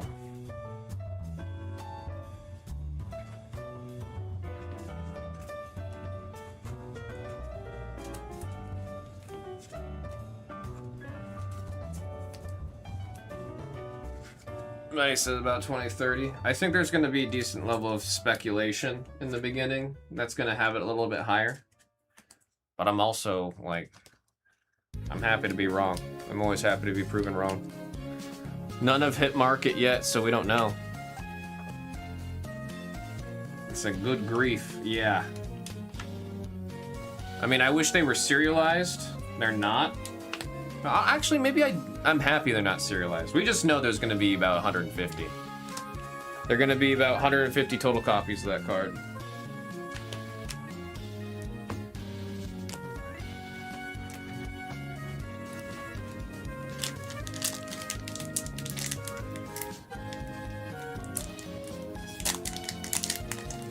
Like non-serialized for something like that. I think I'm super okay with it because they've like we have a pretty good idea of how many that there are. Like it's different when you have no clue, but it's nice that we do know that there is about 150 of those cards. All right, number 4. Number 3. Number 9. Red Hulk on the number 9. Black Panther Vanguard number 7. Starling on number 8. Masked Meower on the number 7. Ant-Man Reformed Rogue on the number 9. Invisible Woman on the foil scene. Very nice. Number 3. Or Boat Nanny. We got an island. Is that Ant-Man? That is Ant-Man. The ants gave it away. 0. Tony, oh shoot. Wait. I'm gonna set the other cards down. I'm doing it safely because the back card is either a token or the art card. Look at this, ready? We got 0. This is an awesome hit, by the way. This is a really awesome hit. This was going to the 0 spot because that's the front. It is going to the 0 card, or the 0 spot. So Tommy C10. It transforms. Oh, cool. It's 0 on both fronts. Cool. You got the double-sided transforming Iron Man card. You can see at the bottom, transform Tony Stark, activate this as sorcery, so you pay that amount right there, and then you're able to flip it around, and you get that. Sick looking card, man. Wonderful hit right there, Tommy C10, and in foil. And in foil. Into the Time Vortex on number 3. He said Tony Stank. Wolverine Best There Is. Love the artwork on this one. Sourceman. That's not even a source. That's just a card. That's awesome. Number 3. Or number 7. I can't read. Number 7. Uwe with the Wolverine Best There Is. Is that not a source? That looks like a source card to me. Speaking of source cards, No Mercy. Doom mess with the Fantastic Four and number 8. Non-foil. Source materials. And speaking of Shang-Chi, was mentioned in the chat earlier. Off of the logo hit. That is 0, Tommy C10 with the logo Shang-Chi. And there's a goat on number 6.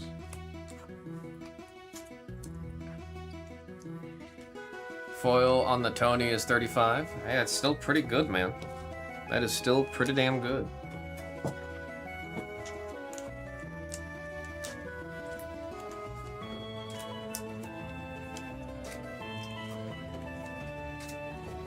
One thing I always love about opening TCGs that have a high player base is you're going to have cards that aren't necessarily a chase, but they're still going to go for a decent amount because they are good game pieces. That's my initial vibe. I feel like right in the high of the initial wave after launch. It's risky, MSR. It is. Because there are sets that right after launch.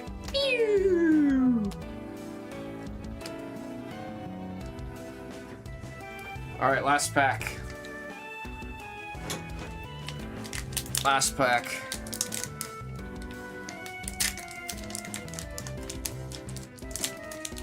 Get 2 mythics, and it's pretty much, yeah. You get 2 good mythics. I mean, they don't have to be crazy mythics. They can even, some of the source materials are gonna go for a decent amount in foil too, man. Super speed, he's not that fast. Number 4. Serpent Specialist on number 6. Wakandan Royal Guard on number 5. Rewrite History, number 1. Agent 13, that's Sharon Carter on number 1. Lurking Lizards on number 6. Unstable Experiment. We got Norman. That is number 9. Undead Hand Ninja on the number 0. Hulk Smash! That's a sick one to hit in foil. That is a really cool one to hit in foil. Number 2. Jimmy Fan with the Hulk Smash. We got a Swamp here again with Elektra on the number 2. Avengers Disassembled on number 4. Oh, nice. Nice, nice, nice. Dr. Doom on the number 6. Kneel before Doom. Higa with the Doom extended art there. That is sick. I believe this is the one people are going to be building out for decks. Epic Fight on the Scene, number 1, non-holo. Steel Shaper's Gift on the Source Materials and foil, 0 spot, going out to Tommy C. Tan. And Quicksilver, it's not that fast either, on number 2. On the foil, Mortalist. And a villain token in the back on number 9. I'm gonna do some final sealing casing here. Need to get some Final Fantasy packs for my buddy who loves Final Fantasy. Oh man, that set really... That set took off, bro. It took off. I had a feeling it was. I didn't think it was gonna take off that hard. I thought it was gonna bump up to like 900 and chill there for a couple of years. It did anything but chill at 900.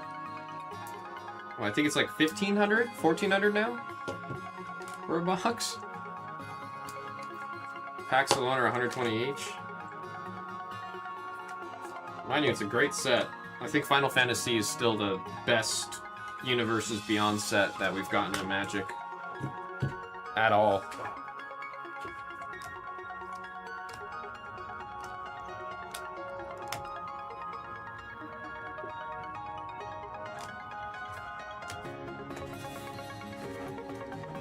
Which Final Fantasy am I seeing at my Walmart? Those are the play boosters.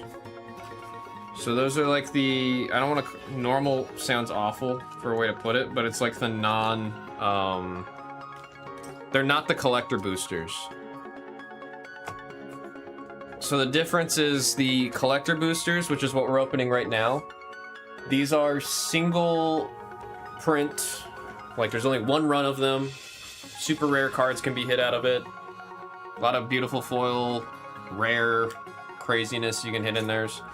The play boosters, they will keep printing those as long as a set is in standard rotation for the game. So think of like, collector boosters are for collectors, play boosters are for players. That's the idea.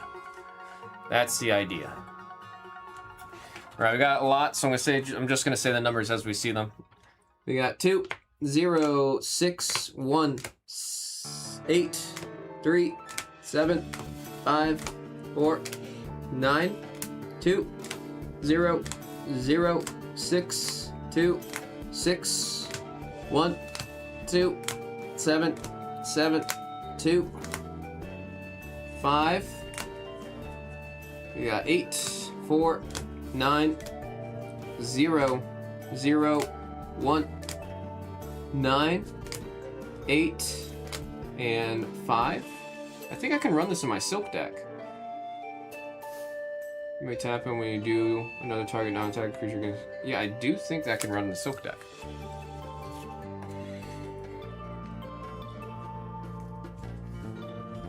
And we got 0, 3, 7, 8, 0, 4, 7, 8, 6, 0, 1, 8, 3, in foil, 9 in foil. Foil on the Shang-Chi, 0. Foil on the Ironheart, 0. Non-holo on the 0. Hulk Smash in foil number 2, 0 in foil. I gotta mention that they're foil, man. 9 in foil. 4, 2 in foil, 3 in foil, 0 in foil, and 8 in foil. Got one more handful here. These are gonna be the art cards. We've got 3, 7, 9, 2, and number 6. This one is with the signature on it. Of course, in the back here, looking at us, we did hit a Mind Stone. We'll beat the Swords on the Mind Stone. Number 1, and we'll also be definitely beating the Swords here on the Doctor Doom in the comic artwork there. That is awesome, man. That is awesome. Number 4. Folks, that was Marvel's Superheroes Magic the Gathering by the single collector booster random serial number 1. Think we could see some more, man? You think we'd see some more? Don't gotta beat the sort for me. Copy that, Benny. Appreciate you letting me know.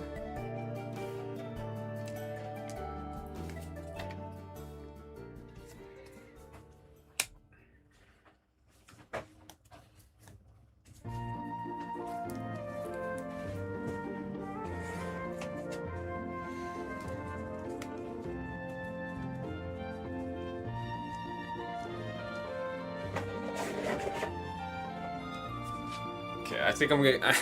I mentioned I was overcasing and oversleeving. I think I'm gonna get in trouble for what I just did. So while we wait for the next one to fill, I'm gonna do a little bit more intense studying here so I can get a better idea. Number 4, Marcola.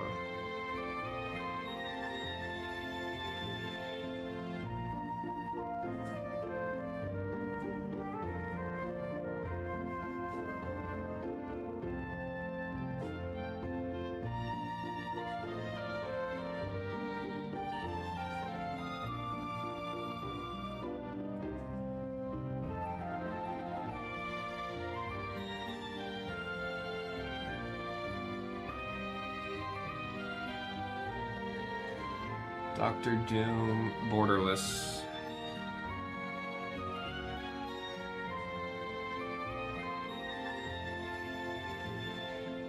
Foil, 394.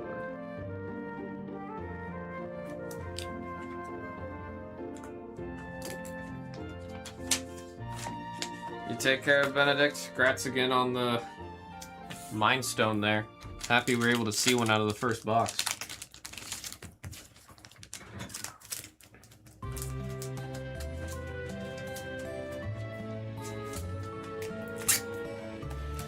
So we didn't see anything.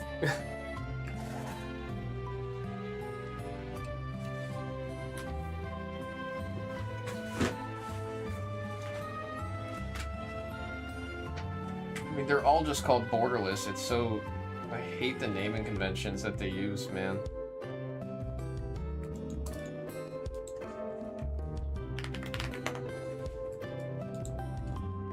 Let me get number 2 pulled up on the screen.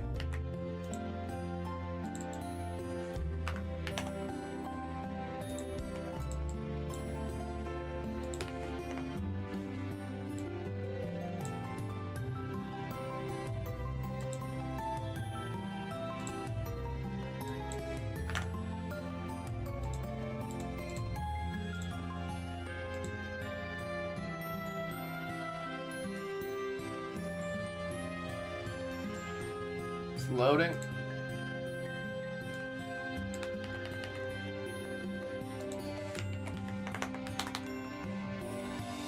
Let's look at the Illumineer troves for an affordable price. There's a couple things in Lorcana that are going to be sleepers because I feel like people just don't know yet.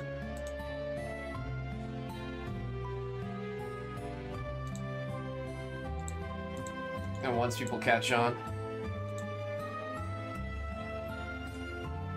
Higa getting in there. Just like that, we're pretty close on the next box. I'm gonna run to the restroom real quick because I gotta pee. Get back and see if we can see another box or 2. Stuff is gas. Target has some of these. Yeah, like, if you can find some goodness, you gotta get in on goodness, you know what I'm saying? Especially if you find at Target, man. Vegas, you rarely see anything. It's so hard.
Oop. Get on the card thing. You wanna write yourself?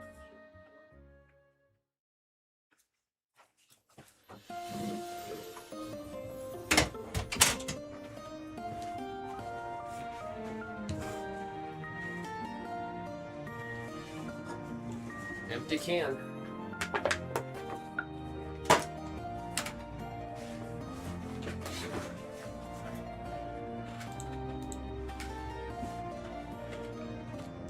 Alright. We're also close on Dragon Ball, I just saw. Crest getting in there.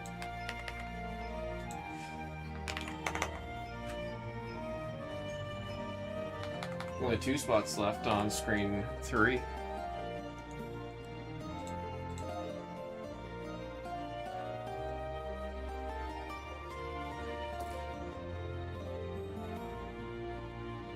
Oh man.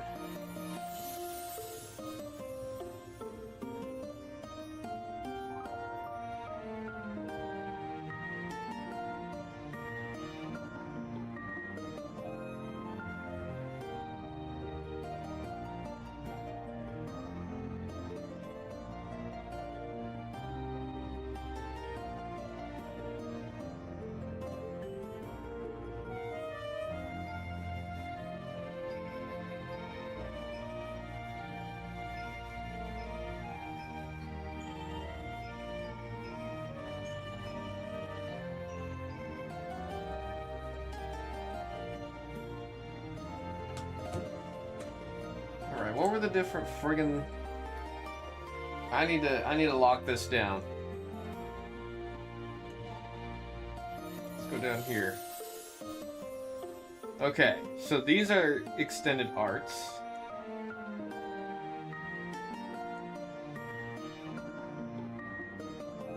They're all extended arts. And then borderless... Oh, I just have to use my brain. Borderless don't have borders on the cards. So this is borderless source material. And then do all the source materials have that? I think it is possible to get 2 source materials in a pack. I was under the impression you can only get 1. So extended art, extended art.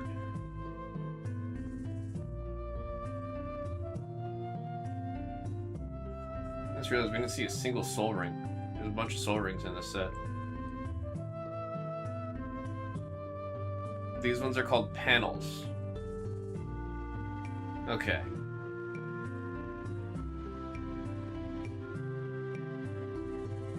Extended art goes off the sides. Borderless is the whole thing. Panels is the comic book looking ones.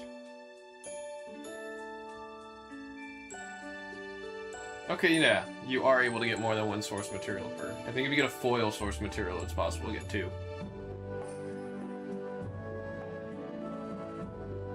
Oh shoot, you can get that one in a Surge? There's a couple you can get in Surge.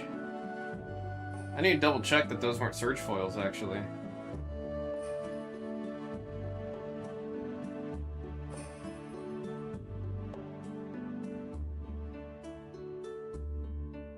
All of these are available in Surge. Oh, it's probably because of the... Yeah, there we go, the collectors. Never mind.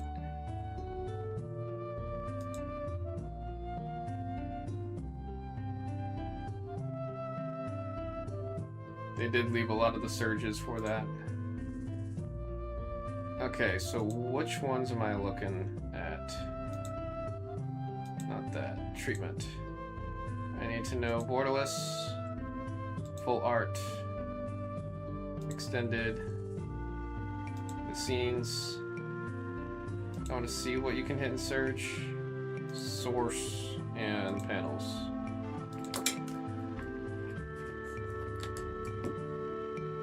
So I know the scene cards because they're the ones that connect in the artwork. Panels, I got that down now.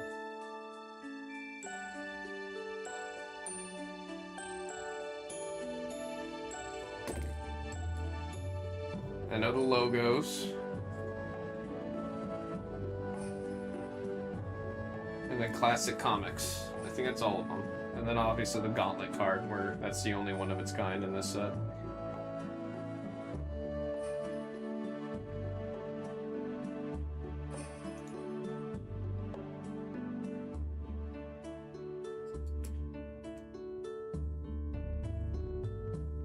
Really looking for Unrivaled, Molecule Man,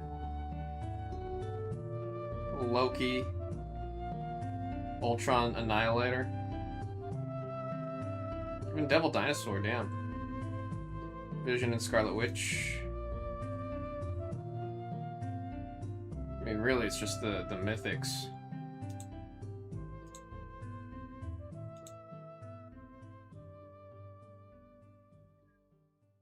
Nico, Immortus, Sauron.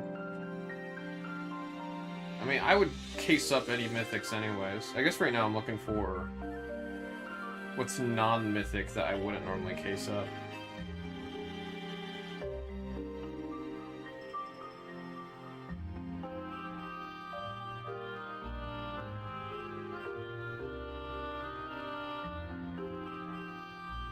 Yeah, like Wolverine, I gotta remember. But I should probably case any Wolverine card. Would you happen to have any info on the Master Set and Pac-Man Dimensions? And we'll find much of the chases. Might be Gogeta Super Saiyan 4. I haven't heard anything yet, so I can't really speak on that. I've got like zero info, at least in my noggin right now, about the new Master Set. Comes out, all I know is it comes out at the beginning of,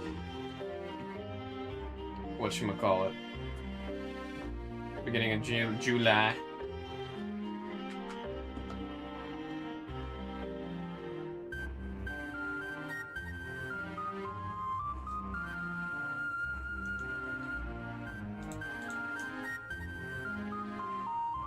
Dragon Ball is good to go. Speaking of Dragon Ball. It's next Friday? Jeez, don't tell me that, man. What the hell happened to this month? Month flew by.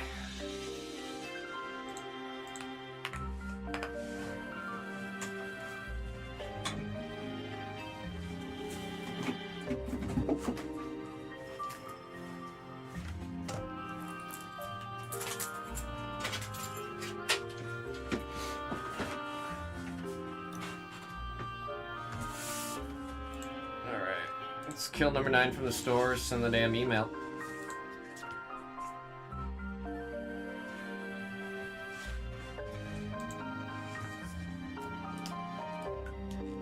I mean, time really just passes based on your own friggin' experience and perception of it.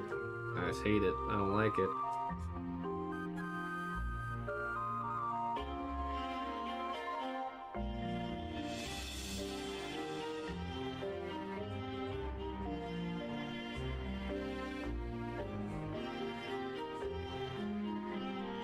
One box, random number. This is number 9.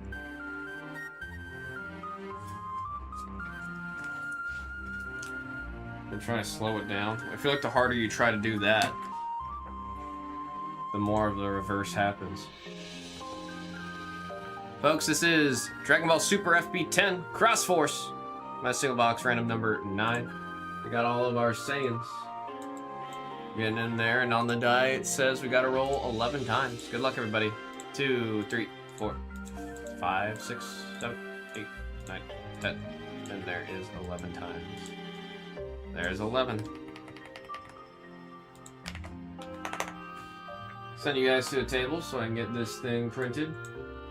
Chris said SCR 2-star or bust. We have not yet seen a 2-star, man. We have not yet seen a 2-star. Also, how you doing, Chris?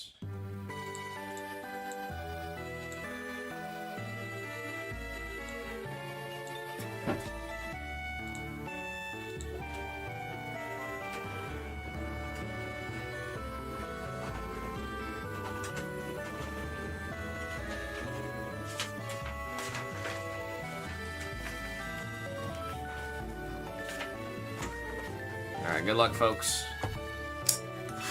I'd like to see that dang 2-star. No, wait, let me pull up my list. I have a list, I have a list.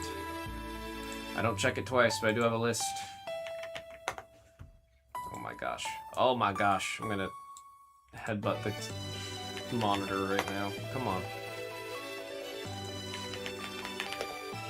Holy crap, what's happening?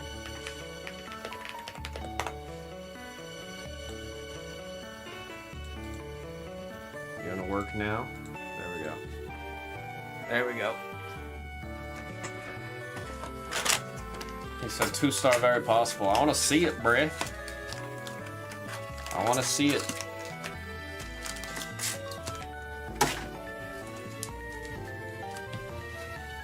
Zoom out just a hair on this one. Good luck, everybody.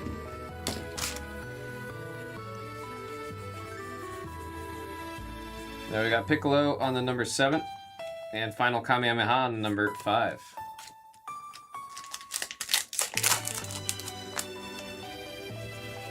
So there's 3 of them. We haven't seen a single one yet. I got number 2, and number 1 on the slug.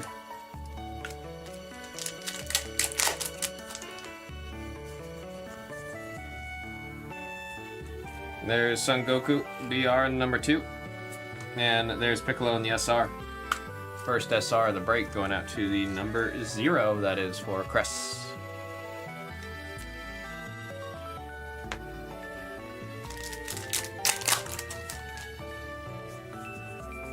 We got a leader card.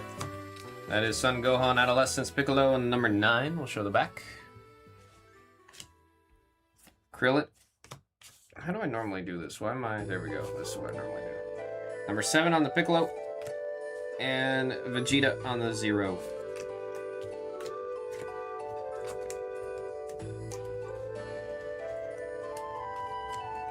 Doug still paying strong on the Piccolo? Possibly. Possibly. If we hit one, I'll let him know. Or I'll ask him. Android 17. There we got Krillin on the number 6. And Bojack on the number 2 for our SR hit right there. Oh wait, you're saying it because Doug was saying that he doesn't like Piccolo. Never mind. Joke went right over my head.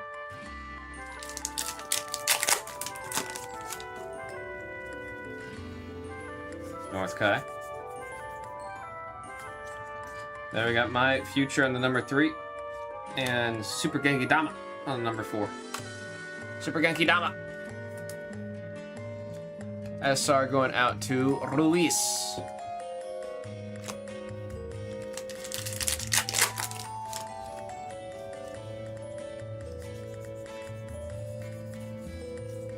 Now we got Turtles on number 2. And Cell on the number 8 for the SR.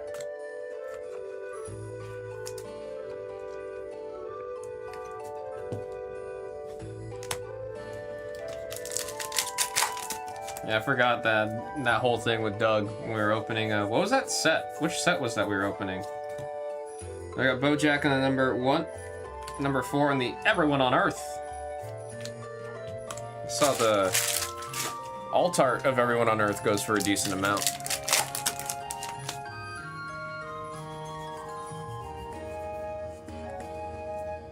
Whoa, what's back there? We got number 8 on the rare. SCR. Gosh, man.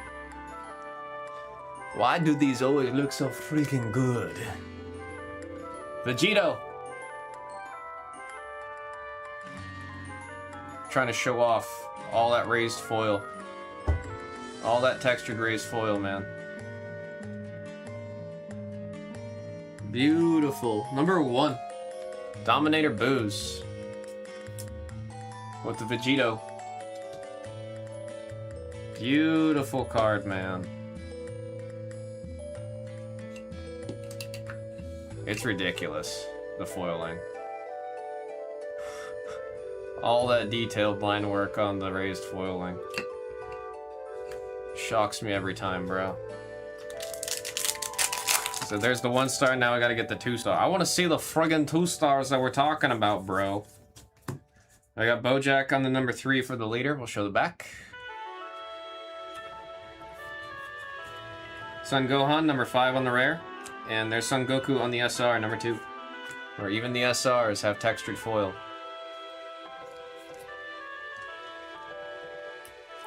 Huge card. Such a cool friggin' card, man.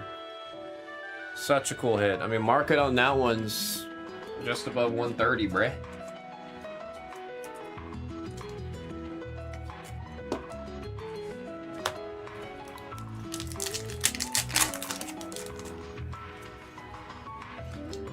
Goatsu!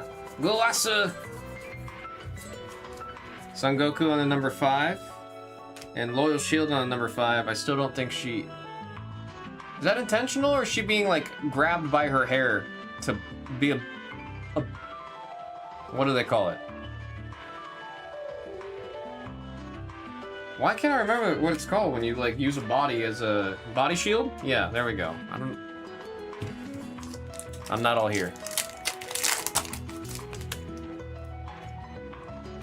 Is she doing that by choice, or is she being forced to be a body shield there? Then we got number 9 on the rare. Number 1 on the Android 17. I thought that was 18. Meat shield. That's what I was. That's the term I was thinking of. Meat shield.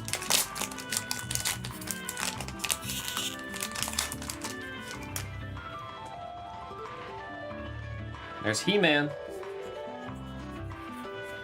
And we got Son Goku on the leader, number 1. Going out to Dominator Boost. Son Gohan, number 5 on the rare, and Mai on the number 3.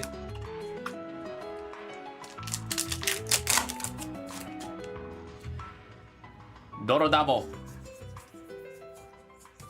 Now we got Slug on the number 1. Android 17 on number 1.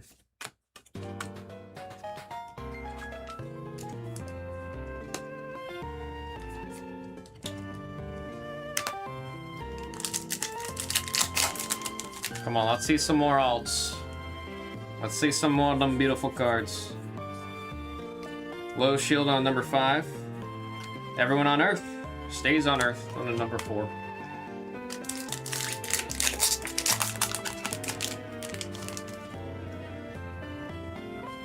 There's the Trunks I know.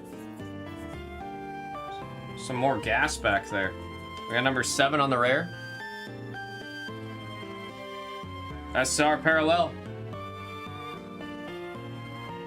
of Android 17 and 18. Gosh, the gold! And then you can see there's raised foiling on the details around them too. See all that? See all that detail?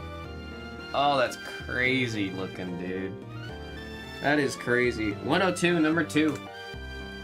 Ruiz! Hitting the sick alt art there. Crazy the level of detail they're able to get in there with these cards, man. It's insane.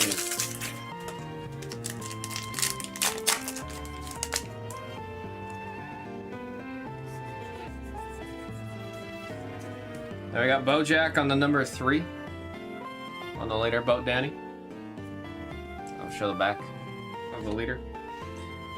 Gohan on Future, number 8, and number 1 on the Hercule SR.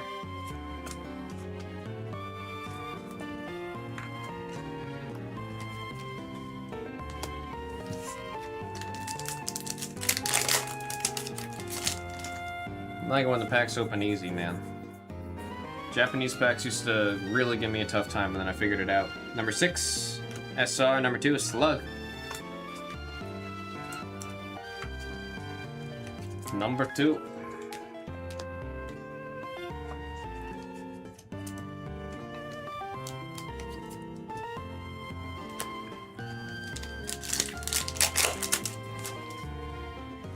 Guasu. Cell on number 2. Thanks, Dragon Ball on the number 3.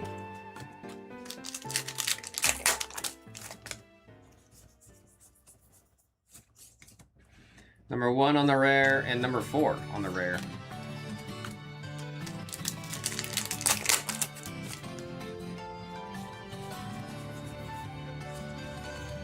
Kotaro on the number 7. And a rare of Vegeta on the number 0. Vegeta!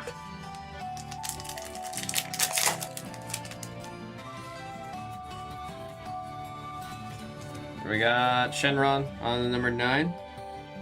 And SR of Son Goku. Going out to the number 1. Dominator Boost. Blue pack, the one I always root for. My favorite one to root for, second from the last. There we got our leader of Vegito, number 5 on the leader.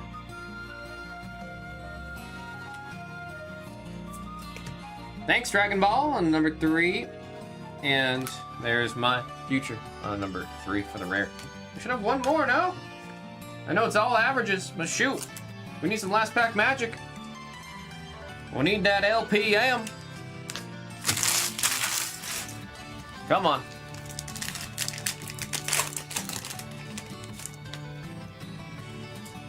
Come on.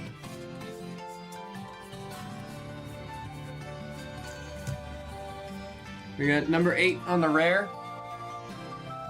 Oh, man. And number 5 on the rare in the back. I wanted to see a third one, man. Say the numbers as we see them on the recap. We've got 5, 3, 1, 3, 9. SRs 1, 2, 1, 2, 8, 4, 2, and 0. Got a wonderful Android 17 and 18 on the alt, and we will be beating the sorts on this Vegito SCR on the number 1. Beautiful friggin' card, man. That was Dragon Ball Super FB10 by the single box random number 9. Thank you all very much. I'm being told that 10 is good to go, so I'm gonna put the 11 and 12 in the store. That's the rest of what we have.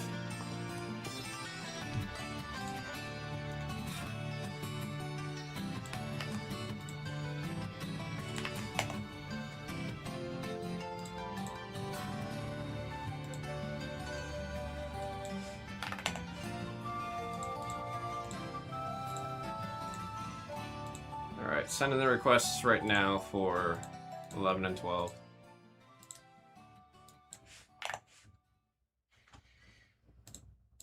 Put this break away.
There's another song that has the same chord progression as Kissed by a Rose from Seal.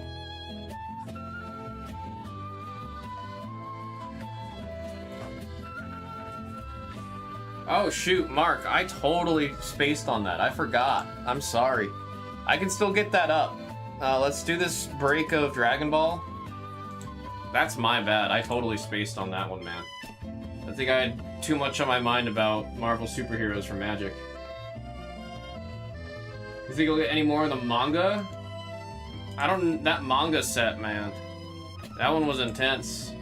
I'd like for us to see another one of that.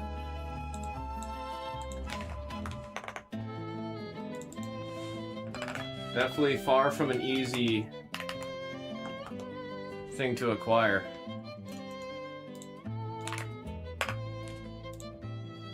Kill number 10 from the store, send in the damn email. I'm gonna write the sticky note. Yeah, no, I definitely spaced it. That is my bad.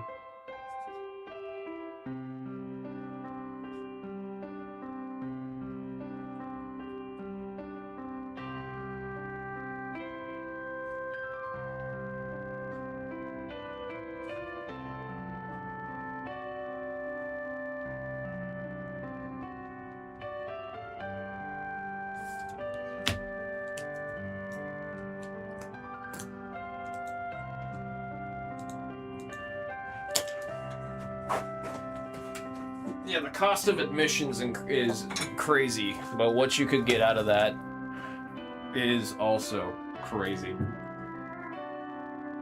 Wait for the email to send.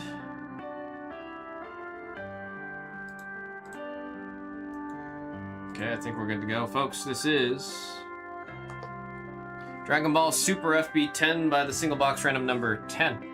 FB10, break number 10. We got 6 times on the roll. Good luck, folks. 6 times. 1, 2, 3, 4, 5. And there is 6 times with our 6 pips.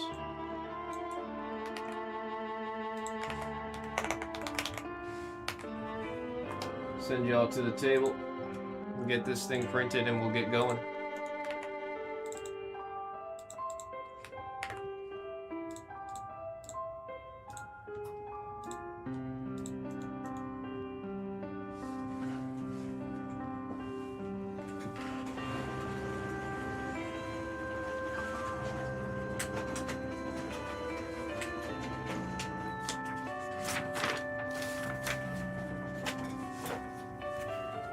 Alrighty, good luck everybody.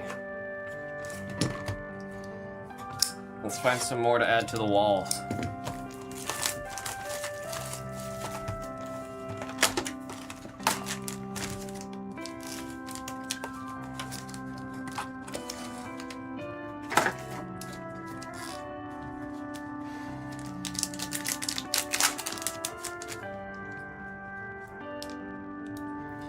Here we go.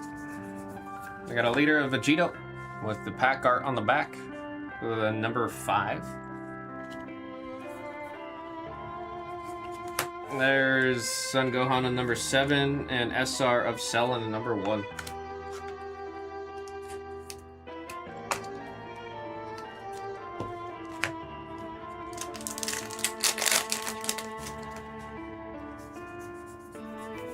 Another liter, this one of Goku on the number 1.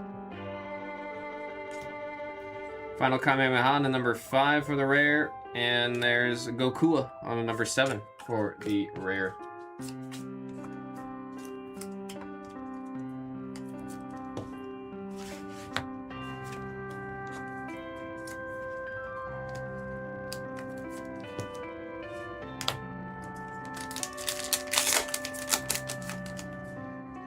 Trunks Future. Son Goku on number 5 on the rare. And there's Videl on the SR, number 4. Number 4 going out to Cress.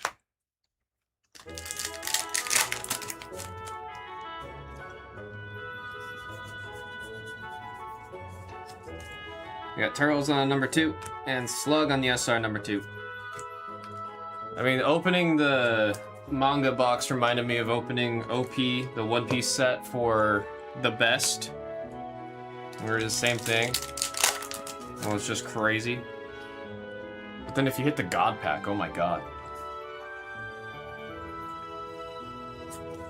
There we got Goku on the number 2 on the rare, and Vegeta on the number 9 on the SR. They had the very similar art compositions on those 2 cards back to back. It was kind of funny.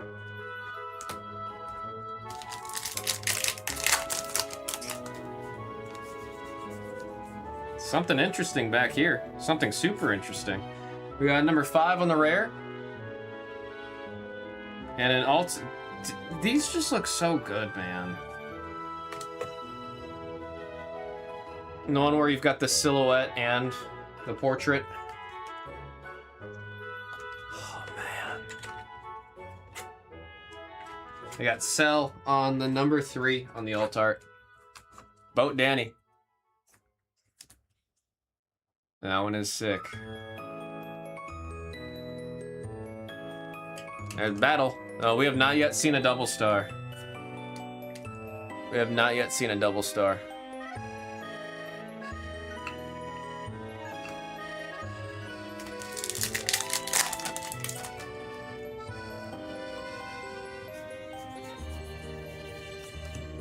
Bojack on the number 3. Piccolo on number 7. And Cell's Kamehameha on the number 8.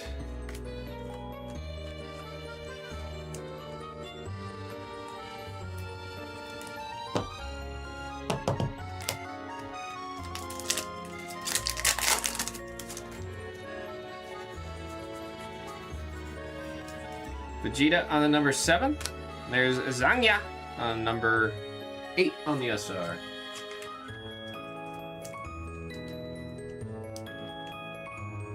I think Bandai did it on purpose. What? Wait, you think Bandai did what on purpose?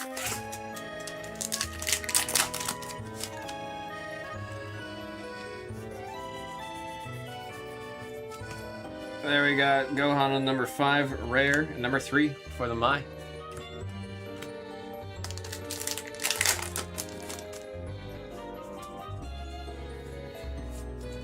There we've got number 1 on the Slug. And there's an SCR. Gohan. I think I gotta pick up this card for my buddy. I don't know what the market's on this card, but I do think I need to pick up one of these to give to my buddy. Gohan's his absolute favorite character. He'd probably freak out at this card. Number 2. That's going out to Boat Danny. On the SCR. I believe it's secret rare. Somebody please correct me if I'm wrong.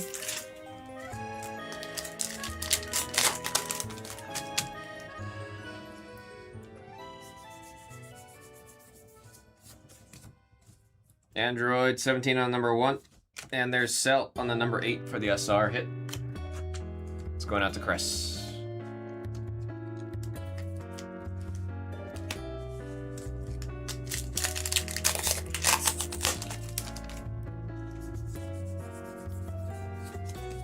Loyal Shield on number 5. Number 4 on Everyone on Earth.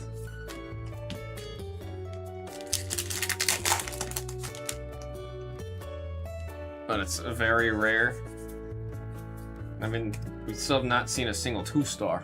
I'm getting the idea they are much rarer more than I'm giving them credit for. Number 8, number 6 on the Krillin. Let's get another box of 3 or 4. No more 2s, no more 2s. Cell on number 2 and number 3 on the... Thanks, Dragon Ball!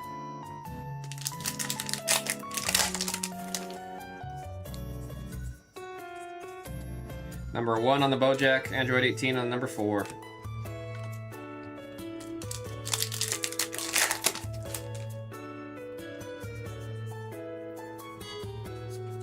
Potara on the number 7 and Vegeta on the number 0.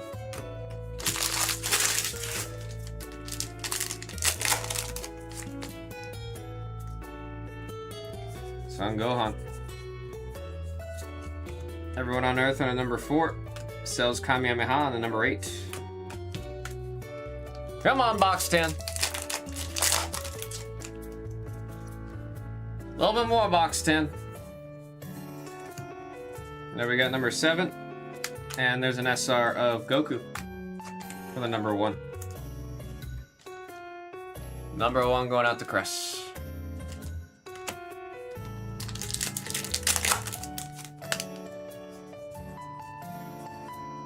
We got a leader of Cell on the number 7. Piccolo on the number 7. And Bojack on the number 2 for the SR. SRs with all that textured goodness. You can kind of see it back there.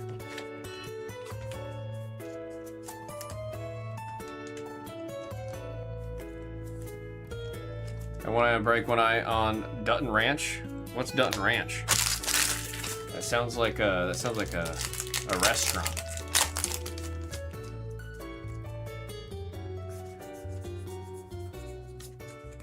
There we got Omega Shenron on number 9. And Son Gohan the number 7.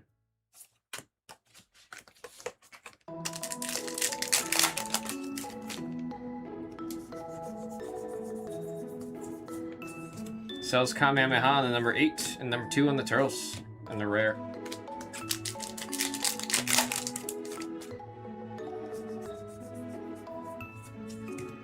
I got Vegeta on the number 0 and whoa! That is the first time we've seen this alt art. Bojack again with the beautiful foil tech on that one, all the gold. That one is a number 2 hit for Boat Danny. On the number 2. Look at all the lines on the muscles. The raised foil on the muscles. Beautiful. Beautiful.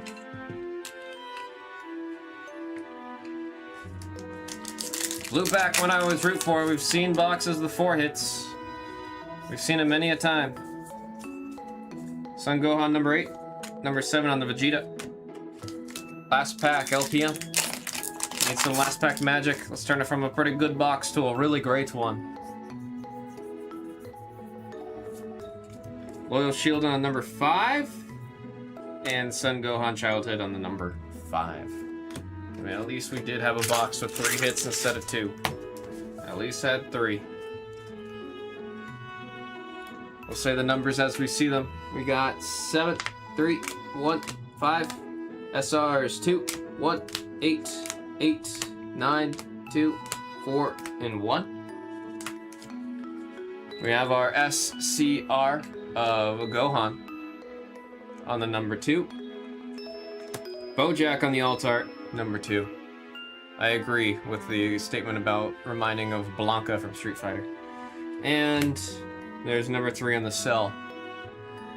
Again, I love this design of the card, where you've got the portrait of the character in the background like that. Looks so cool. Folks, that was Dragon Ball Super FB10 by single box random number 10. Thank you all so very much. 11 and 12 are in the store, and that's the last of what we got.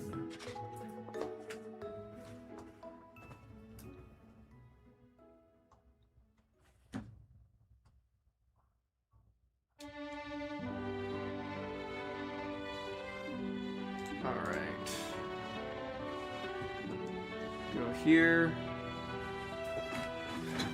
Start putting this breakaway.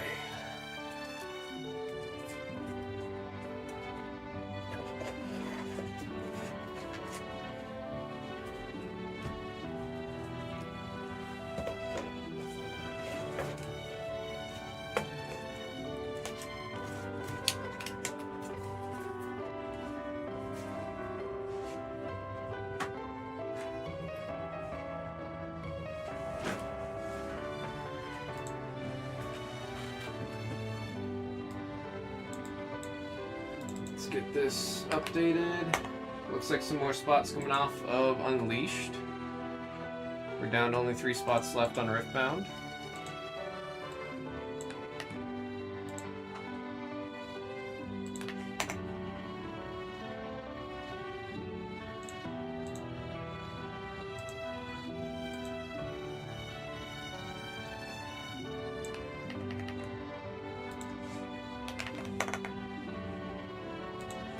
There we are, and then let me find One Piece OP 13.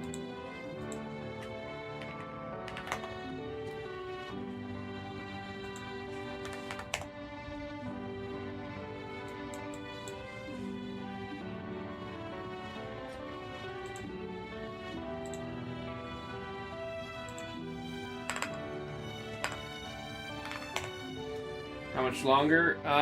Very likely for another 3 hours.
Alright. OP13, Carry On His Will has been added.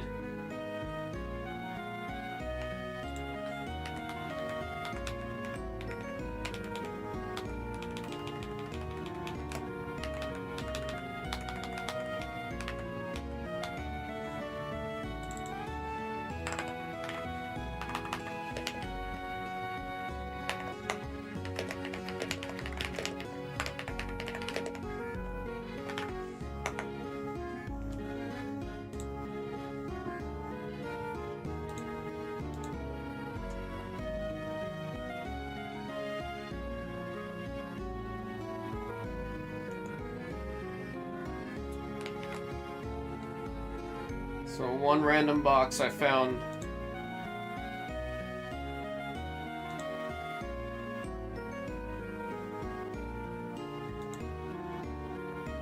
This is a set that has the red mangas in it. And those really cool busters.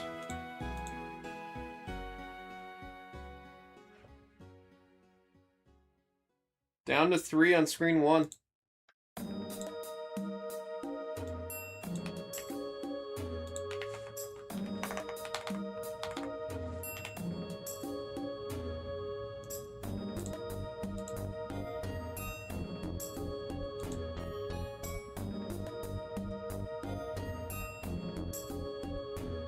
There's Ponzo. Right in time indeed.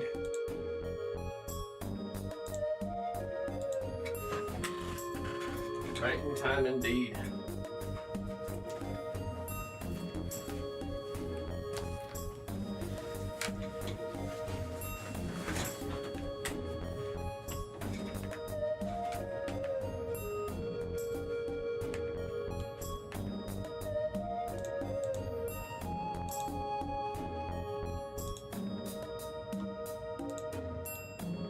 Got that in there.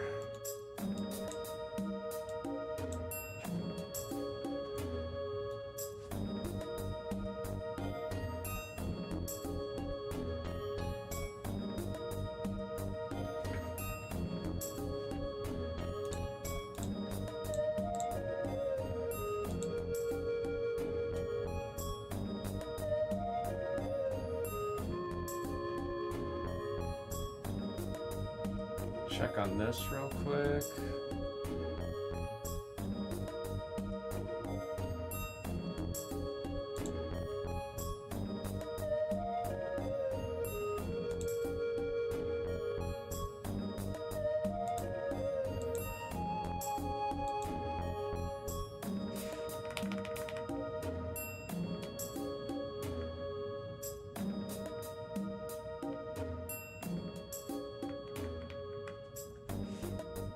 Come on.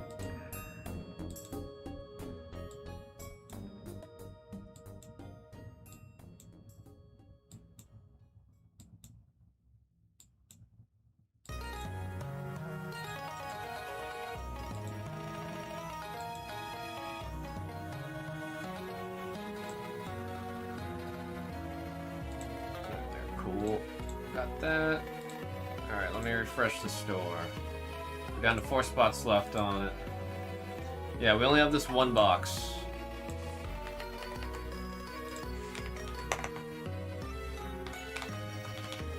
This wasn't like something I picked up recently, it's literally something I was going through organizing things and then I found this box on the shelf. Another spot coming off of screen 1.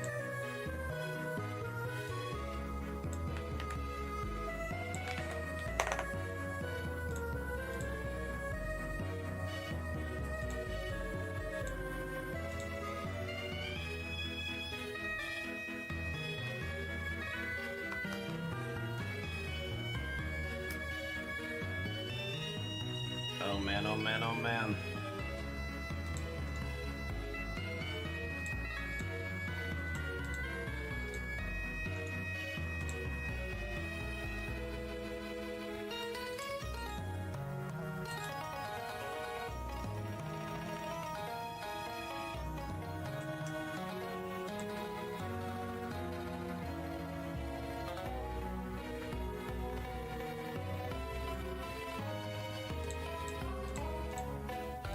that going. Let me pull up the list for it. Gosh, I remember there's so much going on in this set. I forgot. There's so much going on in this set. You've got the secret rare wanted posters. The SPs. You have the, what, 1, 2, 3, 4, 5 mangas. 2 of the mangas being available in the red alt arts. There's the gold SPs, the silver SP.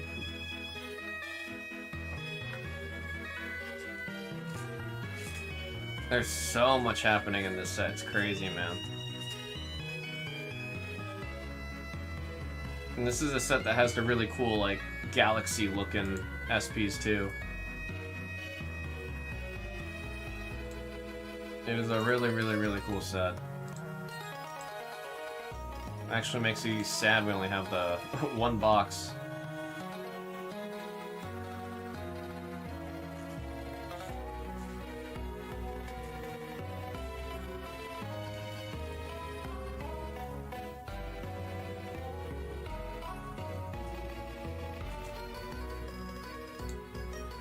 There's just so much. This is such a full set. It's crazy. Couple more spots coming out, looks like. Oh no, it's full. It is just full.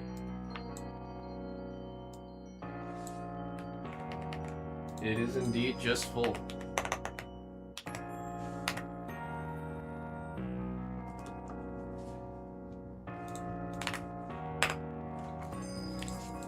Alright, killing it from the store and sending that damn email. Mark the Shark, I appreciate you again reminding me about this one.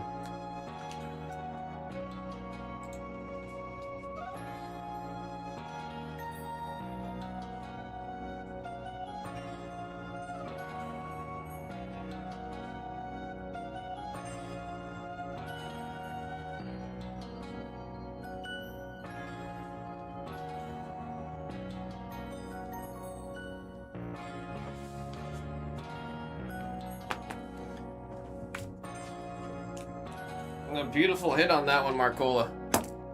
Friggin' beautiful, man. Yeah, I don't believe I opened any of this with you guys. If I remember right, this was all while I was out in Korea and Mr. Dimmadome was in.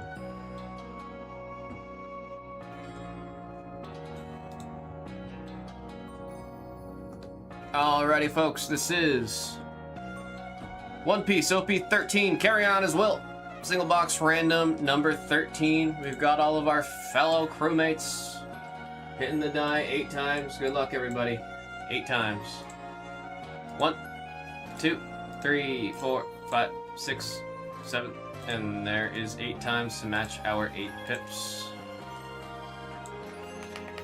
Gonna send you guys to the table so I can get the sheet printed. And let's find some gas. Let's find some juice. Let's find like 2-3 cards to add to the wall, huh? Let's get some One Piece up there.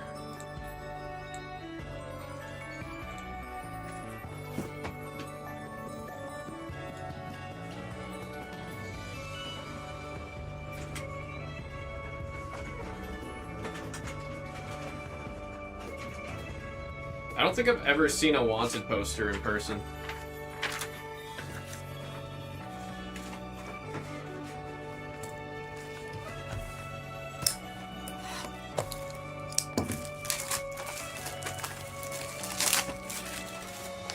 This is exciting. Did I just give myself a goddamn paper cut? I got too excited. I'm making sure it's not bleeding, because I gotta go take care of it. Nope. Cool. Broke skin, but it's not bleeding. I was too excited.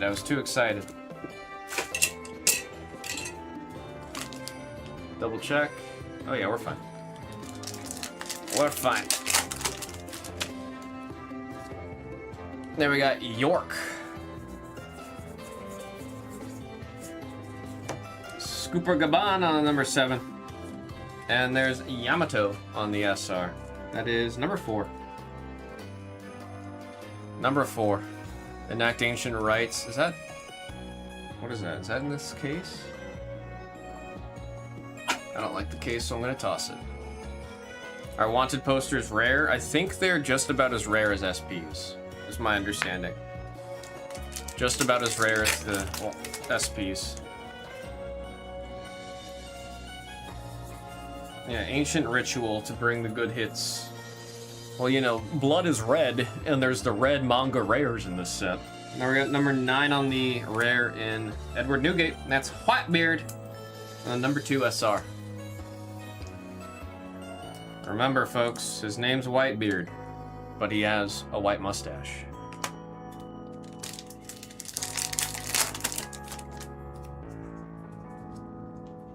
York. There we got Traffy on number 1, and Scuba Gaban on number 7.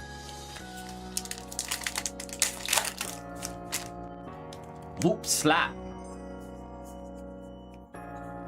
Leader of Luffy on the number 1. Saint Shepherd Jew Peter on the number 4. And Zoro on the number 7 for the rare.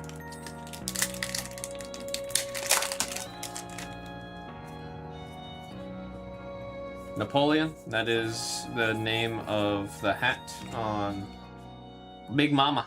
There we got 0 on the rare. And Bonnie.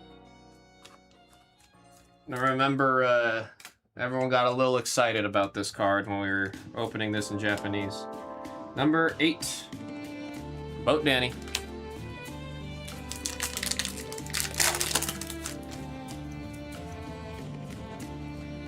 There we have the empty throne. Number 7, with Ace and Shanks on the SR, number 5. Battle, I remember you were chasing down a wanted poster out of OP12.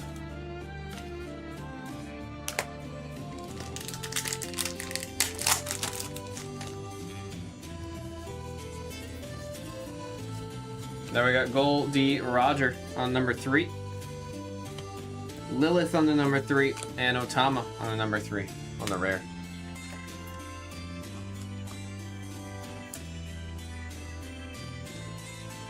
Woodard said I got a Shanks. You got a red-haired Shanks on the SR here, I believe. Number 8. The number 8, that's Boat Danny on the the SR. That card has 0 HP. Which one? No. Oh, the Otama. On play, if you have 3 or less life cards, draw 2 and trash 1. Use it for the play effect, but it's also got 2,000 on the counter, so that's pretty good. That's pretty good. The SRs, I'll call it who got them. That's my bad, Woodard. And we got 5 Elders at your service on number 6, and Buggy, number 2, when he was younger.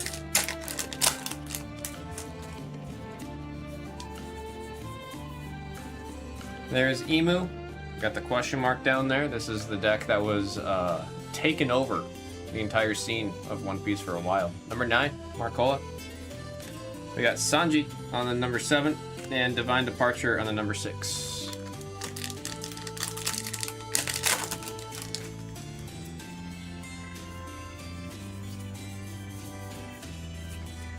Now we got S Snake, number 4, and Boa on the number 1 on the rare.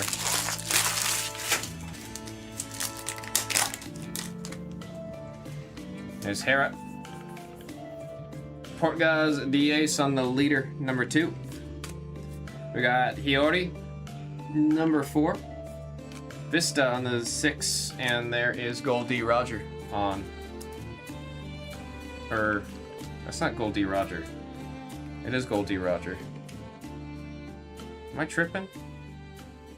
That is Goldie Roger. I don't know why I'm tripping. Done!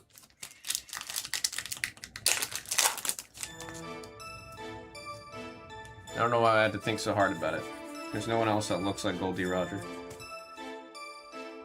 Saint Ethan Baron V. Nusoro on the number 0.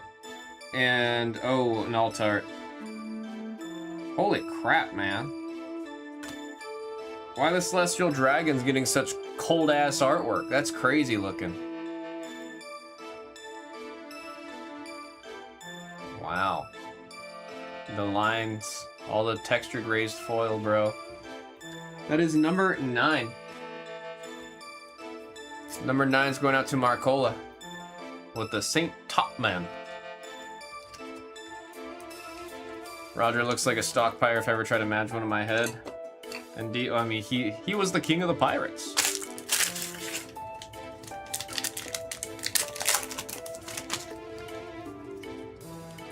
Gil. Port guys on the number 2. That's Ace. Saint Shepherd on the number 4. And S Snake on the number 4.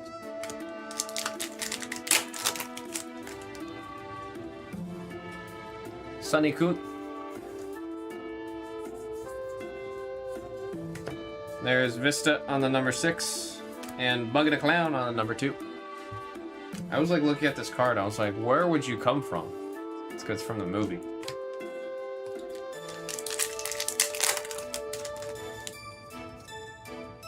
There's Teach. Bonnie on the 0 for the leader. Saint J. Garcia on number 3. And Otama on the number 3.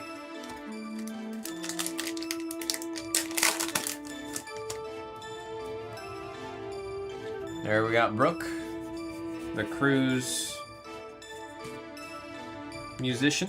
Sabo on number 4 on the leader. Monkey D. Garp on the number 6. Zorro on the number 7. And there's our second Don. I'd like to meet this fellow, is what he says. I don't know if I've gotten to that point, but he does say that at some point.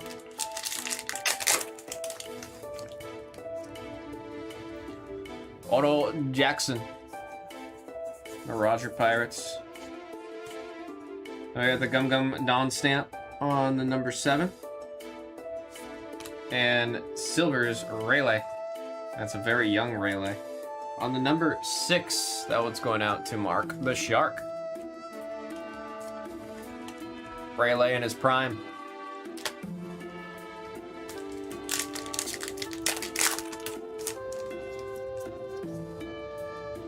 There's another Celestial Dragon. Shanks on the number 5 on the rare.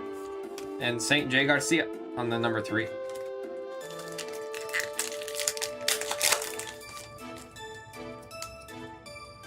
Eguma. He's running with haste, but she's not showing it, man. Vista on the number 6 on the rare. And a secret rare of Sabo. Go into the 0 spot for the secret rare. Hit right there. See, Woodard. Secret rares just always pop, man. They always do pop. They do have the textured foil in there too. It's not raised on the secrets. You get the alt secrets that got raised, but you still get the textured. And they look really good.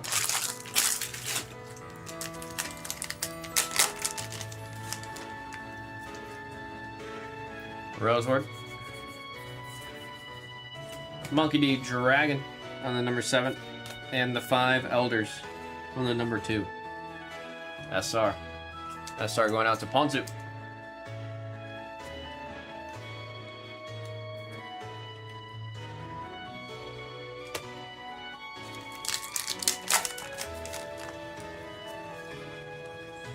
Rakuyo. There's Marcus Mars on the number 1. Monkey D. Garp on the number 6. Also a very young Garp. Come on. Come on, one more alt art. Let's get a banger. Let's get a banger. There's Vivi on the number 2. Oh, man. Not only did we get an alt art, we got an SP of Smoker. Smoker, please button your shirt, man. That is the 0 spot. C. Woodard with the Smoker. Again, with the SPs, that's where you're getting all of the raised foil too. Raised gold foil. Channel's supposed to be child friendly. We keep getting cards like this, it ain't gonna be the... That can't be the case. I gotta put a sticky note on the right side of the card.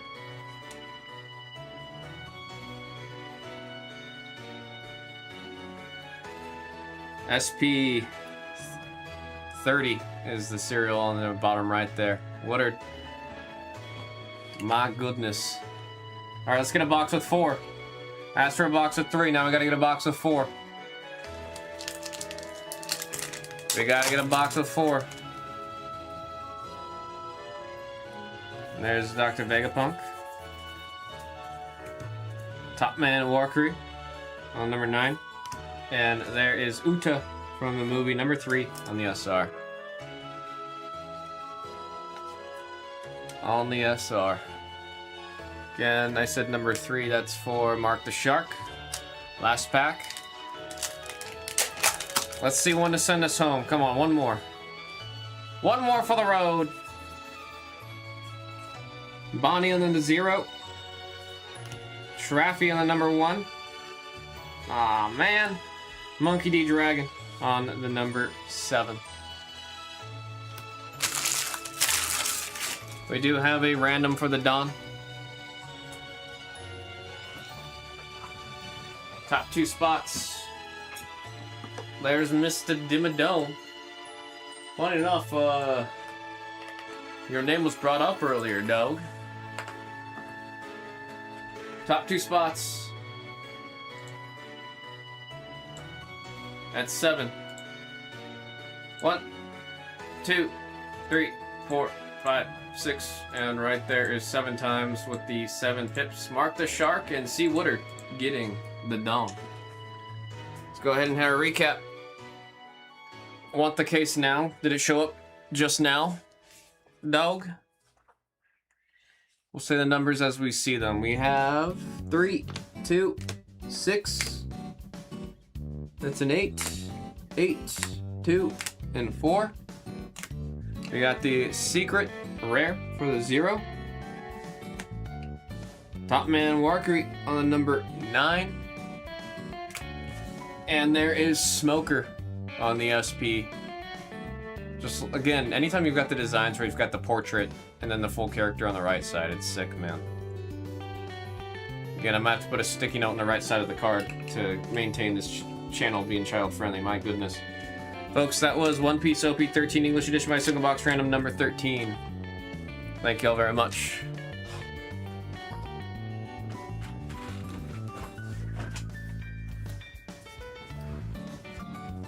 You said, yes, sir.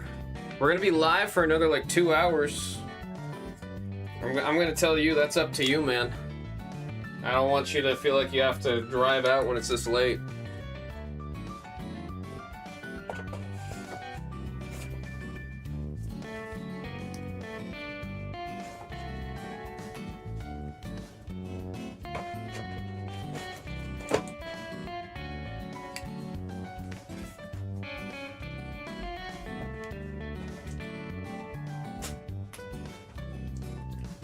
He said, I'll just walk there.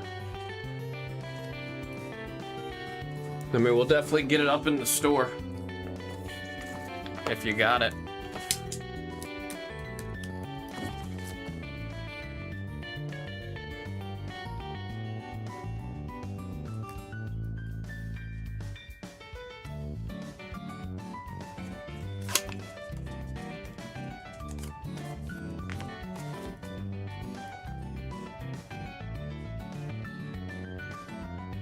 C. Woodard 22.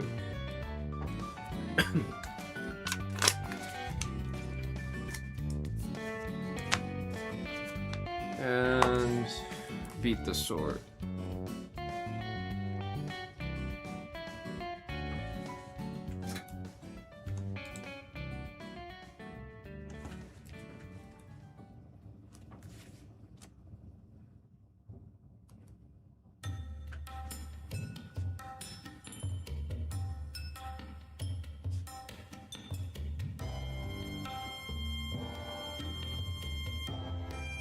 I'm in Kara on the TBC Classic Anniversary, kind of watching. I'm trying to wrap my head around what you said.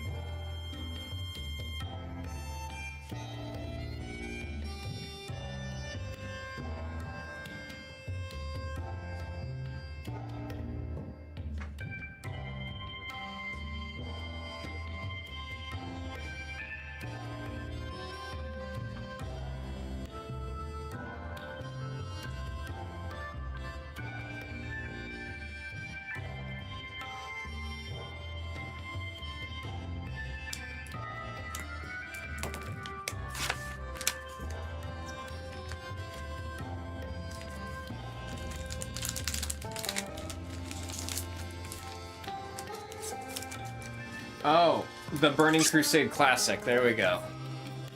You've literally mentioned this last stream. I just didn't use my brain.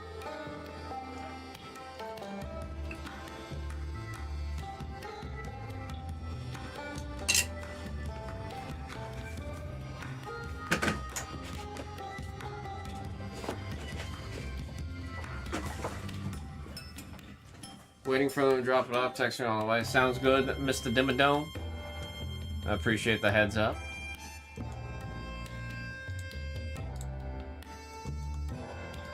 Hope you're doing well post-Collecticon.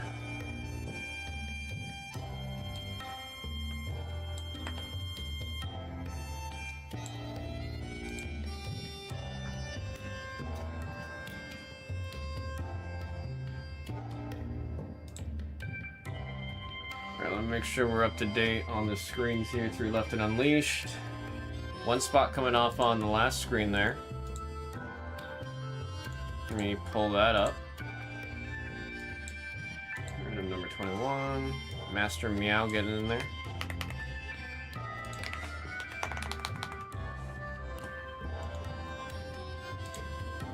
Now we're looking on the Dragon Ball. 1 spot coming off of Dragon Ball number 11. Boat Danny grabbing a spot.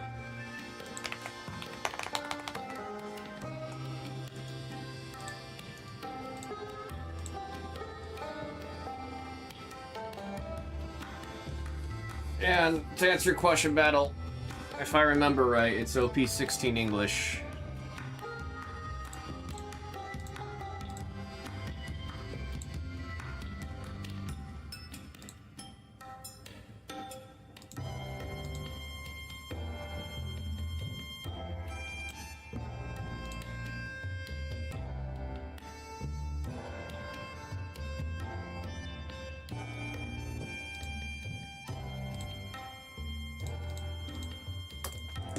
Let me actually text them to make sure.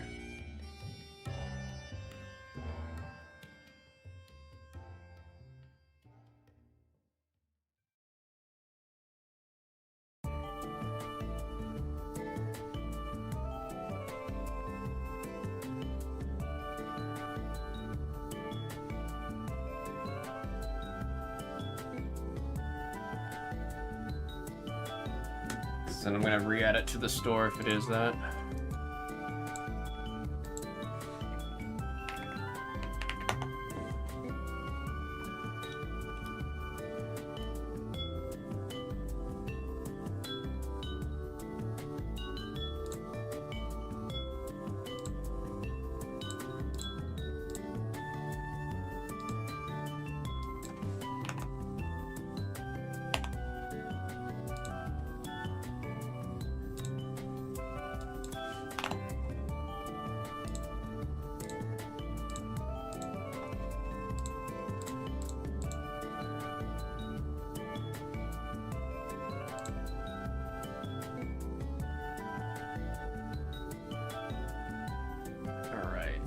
Grab some food real quick.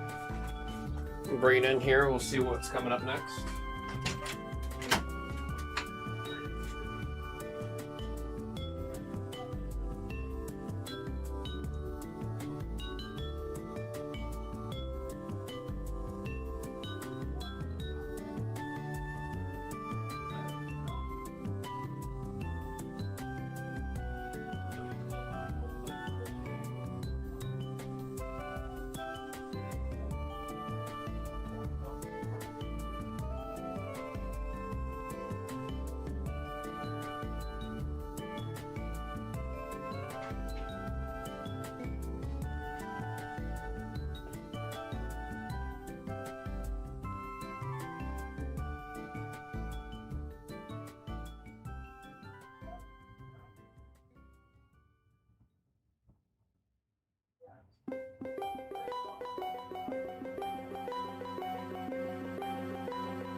Got my lunchbox for 10 p.m.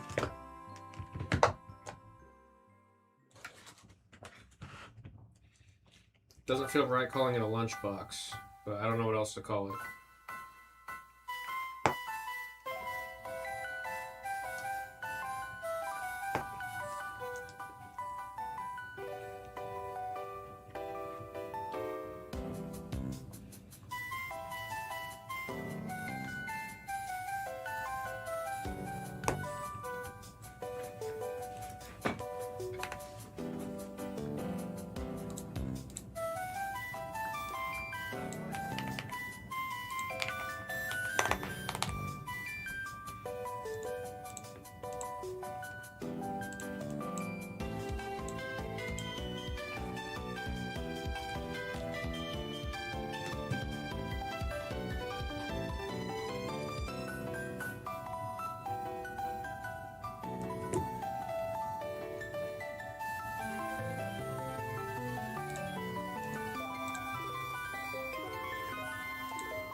Gotta get this printed for Dillman real quick.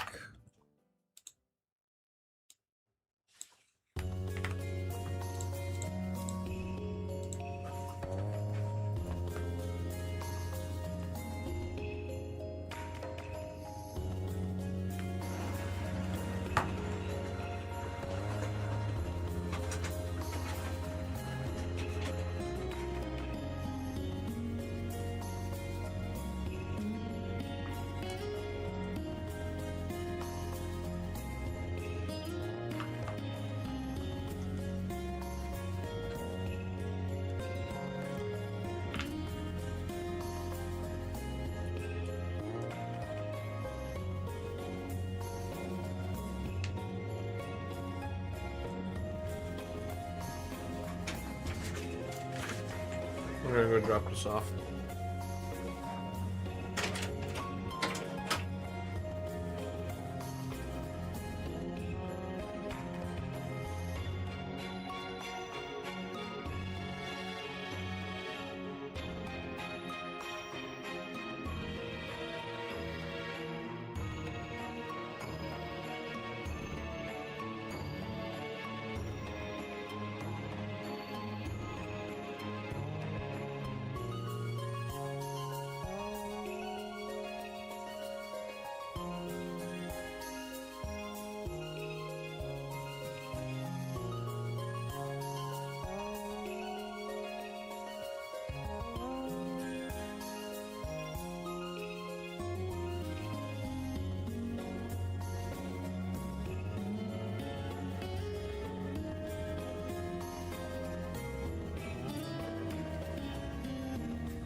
almost done with my little snack meal dinner thing.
Thank you, Mr. Battle. I appreciate it.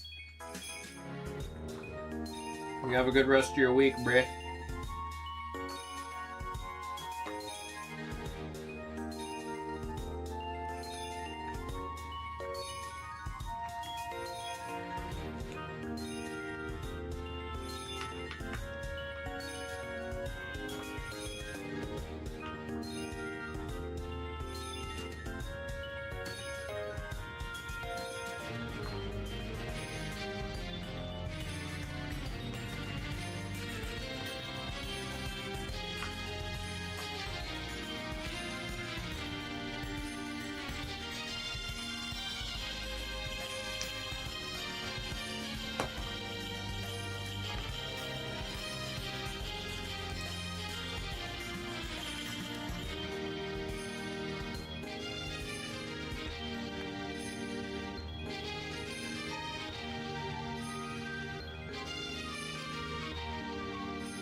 That was a lot harder to eat than I was giving it credit for.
It was finished, and I also gotta go grab Doug, so I'll be right back.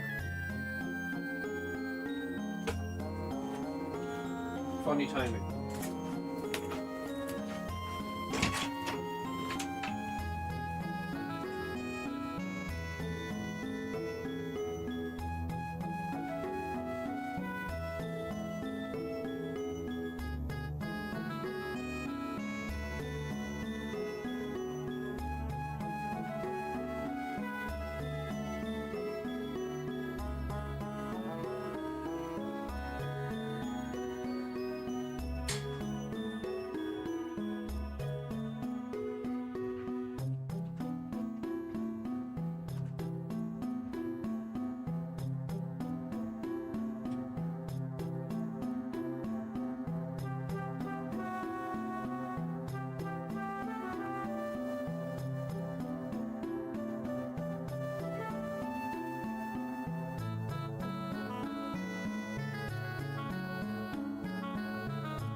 There's only 2 more. We haven't seen a double star yet. Oh, there's gotta be one then. We're hoping. There's gotta be one. You had another one? There, I just found one up there. That's what we just did it. We get that smoker out of it. Oh, I just sent this to grading for M. Oh, that thing's like It's like 150. Damn. The piccolos that you hit though, bro, or the cells. So you hit 3 of them or 2 of them? We hit 3 in that so far. Oh my goodness, that's like a 300 card. Yeah. No, we hit 1 and then we hit 2 back to back. Did you see the double star of that card? That's all everyone's been talking about. I haven't seen what it looks like. I kind of don't want to see it yet. There isn't one sold yet, or Yeah. even listed. It should be in the last page. I don't want to see it. Emily has I want to this get one surprised. If we see it, I want to be surprised. Oh, really? If we don't see it, then I'll look it up. Too. Oh no, you have to look at it. It's fire. It's fire. How you doing? What up, homie? Don't see, doggy. No, yeah, and then we hit that Doom on there with the comic book treatment. From It's one this? Yeah, Oh wow. it's one of the bigger chases Oh, in my this goodness. set. Wow, time to prove away the World Cup jersey for another 4 years. Oh, Damn, we got knocked out. Your team lost? We got knocked out. damn, really? After losing to Mexico, I was like, there's still a chance. We needed to tie today. Tie would have got us in there. I would buy that for that price. It's actually not that bad. Oh, you gonna buy the actual Mind Stone for 35 grand? Where is that? 35 grand? Yeah. The hell? Oh, I gotta put the. Wow. Yeah, it looks like that. That's the hit out of that? There's only 150 in the world. Oh, it's numbered? No. Oh, but it's a print run of 150? Mm-hmm. They look like this. The reason I know it's gonna go for that around that much is this was the previous one from Yeah. the Spider-Man set. Oh. Wait, are they doing that for all this? Are they Every putting- set's getting a different stone, Holy shit. and it's like even just the normal, the basic version of the card is still like this one's 95. The new one from this set, the Mind Stone's going for like 80. But is that card playable? That's why it's any deck can run it. I'm trying to find the discussion around. Yeah, here you go. Look at this. What the fuck? And then So, yeah, but so they can just put like it that is sold out. no, I'm pretty sure this one did sell because it was headlining. Like people were talking about it? Yeah. Because that's not the first one that sold for around that much. That's the one we just looked at. Dude, look at the double star cell. You're gonna remember that scene so like. I have never watched Dragon Ball. You never watched Dragon Ball? No. Okay, when you go home today, don't play any video games. I haven't been playing video games in a minute. Watch Tournament of Power. What is Cell? I don't know what to. SCR double star. Is SCR stand for secret rare? Yeah. Oh, I have Yeah. seen this because in the background he's getting got. I Yeah. remember it was discussed. That scene, bro, hit me. They were saying he was getting swagged on, Yeah. or no, he was getting owned. I think owned was the. With his The word choice there. with his pointer finger. You didn't watch any Dragon Ball? I tried to get into it when I was a kid. I was too far behind. Same with Naruto. Fair. I might end up watching Naruto. Because the new game next year. Yeah, like I told him. Naruto you can get through pretty quick if you skip all the fillers. I'm trying to skip all the fillers for One Piece too. Yeah, I mean you're not doing a good job. I remember there was the one time I was like, I was trying to ask you where you were, and you explained the whole thing, and I was staring at you like you were crazy. It's crazy because it's like 25 episodes long. Yeah, I was like, what are you talking about, dude? Grandpa Ryu? Yeah, it doesn't mean anything to me. Yeah, it's so the whole thing is pointless too. Yeah. And Grandpa Ryu has cards. Really? He has cards. So if you didn't watch that filler. Well, filler, I mean, you I have guess no it's the idea. same as the films because the films aren't canon either. really, Yeah, like the red film, I think Red is still not canon technically. what is that? Just a multi-universe. It's just like it happened, but in terms of the story, like they're never in the story gonna refer back to that movie or the events of the fillers. I mean, I get it. I mean, there's a Dragon Ball movie that's like that. Most anime movies are like that. It wasn't until Demon Slayer most recently Where they start the movie. where they just make the movie the actual season. yeah, and then it did so well that now animators are starting to do They that. turned it into a continuation. Yeah. So Mugen Train was the season basically. yeah, and then if you wanted to watch it episodically, you got the extra episode. So, what? Watch Tournament of Power when you. Is that a or you- movie? It's a movie. It's an arc. Or watch the Broly movie, the newest one, the one's like in 2015. No, what my friends were talking like about that one like crazy when that one first came out. It's cause all Look- my look- friends are super into Look Dragon it Ball. up. The most recent Broly movie, 2018 is when it came out. This whole saga, this whole like Dragon Ball Super is the best one. Because there's Dragon Ball Z, GT, but GT isn't canon either. GT's not canon? No. Mark It's fan- said it's- you can skip GT. Yeah, it's fan made. I did not know that. Yeah. Like this scene is crazy. This is like gangster too. I like the outfit. I mean, I've seen Dragon Ball's always had some I'm gonna go home and watch this. sick outfits. Like, I mean, right this- now I'm catching up on JJK because I forgot everything. yeah. I forgot everything.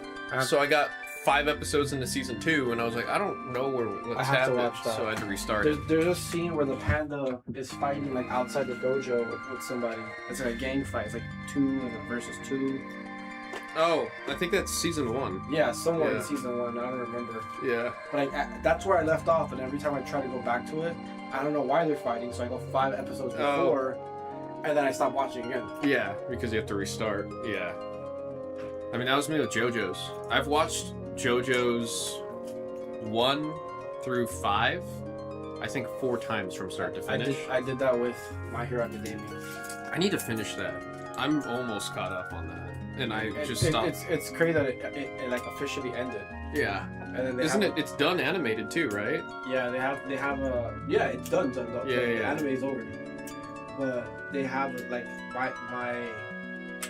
my Villain Academia. Oh, the Yeah. spin-off that's going on right now. Yeah, I mean, I only got into My Hero because I used to work for a trading card game that was based on like they used My Hero, and I traveled and I played in the tournaments while I was working. That's cool. So because of that, I got into the anime, and I got pretty much all the way caught up until like the most recent arc, and then after I got fired from over, I didn't get fired, but after I stopped working with them, I just stopped keeping up. GT is not cool. You guys are crazy. GT's so whack.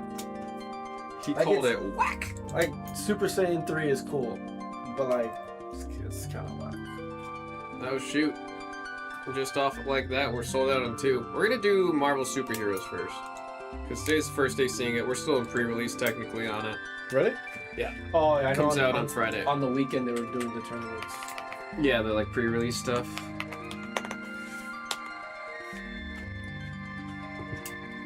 Woodard said you didn't like Baby. I don't know what that is. If that's a GT reference, I have no idea what that is. Do you want another one of these?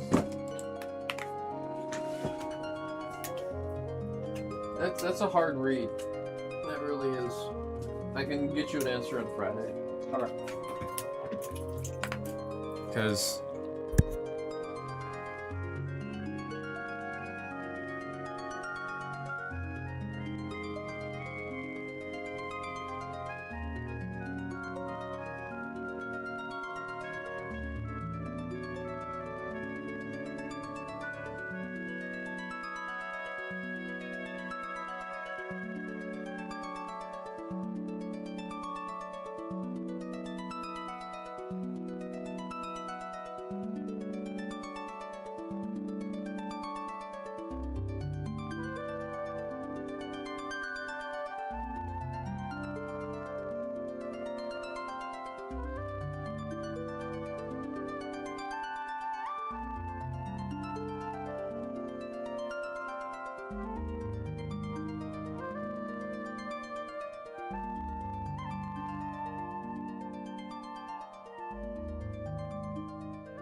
Alright, sorry for the mute there. Was talking to Doug about stuff for the TCG channel.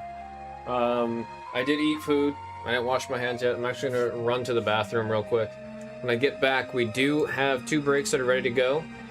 1 collector booster of the new Magic the Gathering set, and then Unleashed, which I actually need to put a new Unleashed into the store, since that one is good to go.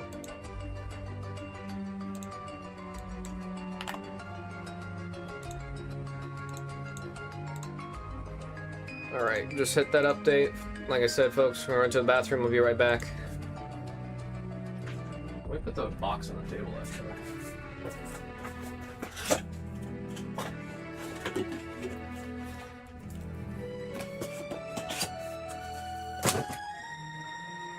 Alright, BRB.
How many? Where's Blue? I thought he was on. Blue!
goodness me. Stepped out and got stopped by 4 people.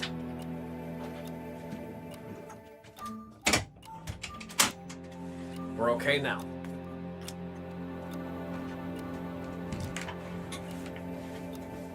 Ooh. Alright, alright, alright.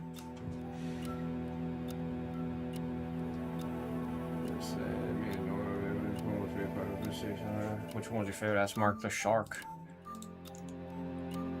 We'll find out if Mark ever gets an answer. Gonna send the email, start writing the sticky.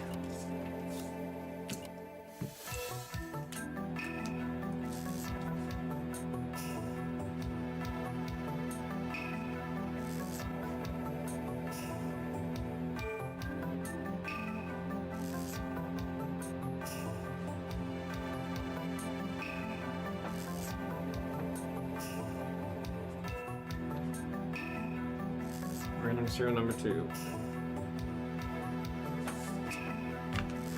Email has been sent.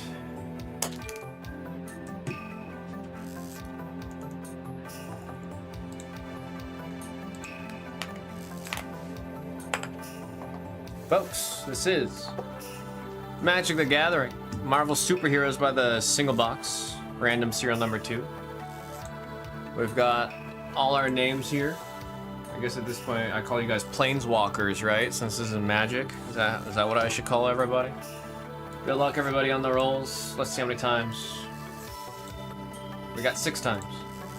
1, 2, 3, 4, 5, and right there is 6 times with the 6 pips. Here is our order. I'm gonna send you guys to the table. And I'll get this thing printed.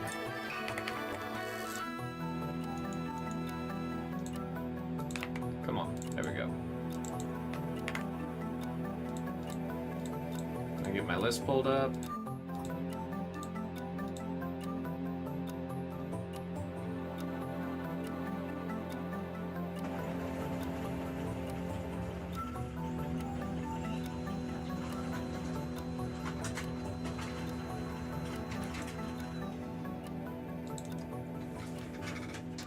Ugh. We got the good luck, have fun, all from MSR. Oh boy. I can't believe this blade is still decently sharp, man. Usually those blades are dead after a month.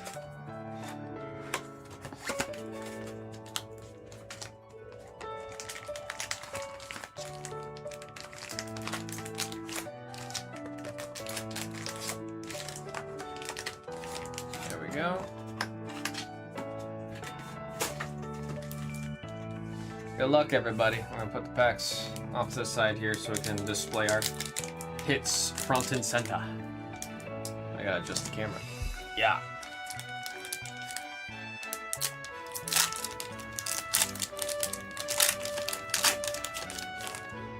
Alrighty, good luck, everybody.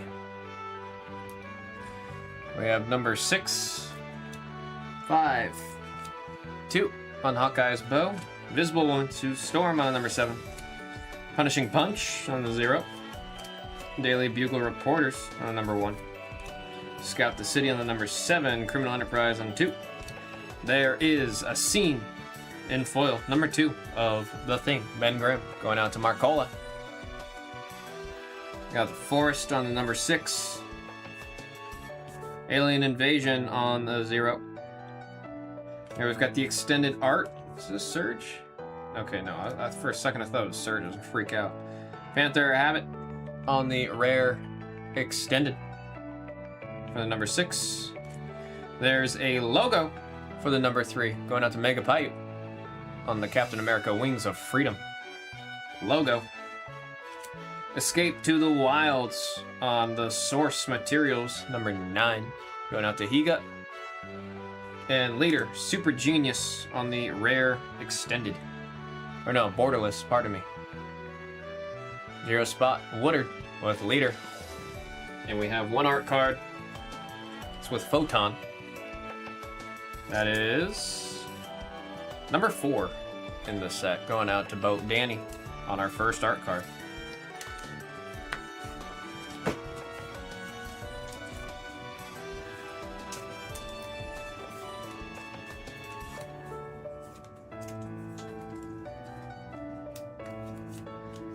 The Thing, Ben Grimm. Damn, everybody went silent. I know it's my bad talking to Doug. And I promise you we were talking about this channel and other things we needed to discuss for upcoming plans and such for the channel. Everybody disappeared. Pack number 2.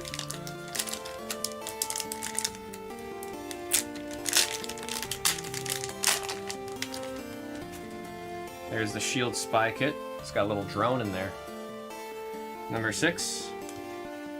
The Keunlun. I tried. 0. Hydra Infiltration on the 0. Number 7 on the Death to Our Enemies. Rick Jones on number 4. Wakandan Shield Guard on number 3. Miscloaked Herald on the 0. Atlian Skirmisher on the 6. There we have the Scene. Number 8, Madam Hydra on the foil scene. That one's going out to Master Meow. I call Madam Hydra Shigo. That's what I was trying to say. Number 2 on the Swamp, featuring Electra. Lucky the Pizza Dog, so cute. Number 6. Seize the Day on the extended number 1. We got in Saga, Avengers Under Siege in the comic panels. And I love that it just looks like a comic, but it's the flavor. The flavor, it's good. Number 6, this one's for Tommy C10. Avengers Under Siege. Defense of the Heart, non-foil in the number 6. And we're seeing a lot of Ironheart today, man. 0 spot, C. Woodard with the foil, Ironheart. We did get another art card, The Coming of Galactus. That is the 0 spot for C. Woodard. Oh, that's a cool one. It's the Saga artwork. So you're getting the different panels there like that. That's cool. That is cool.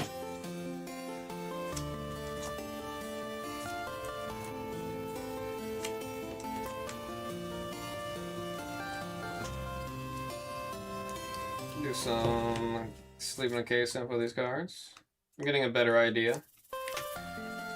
Better understanding of all the rarities and how they work in this set. I said it before. Feels like every Magic set's got a different rarity system.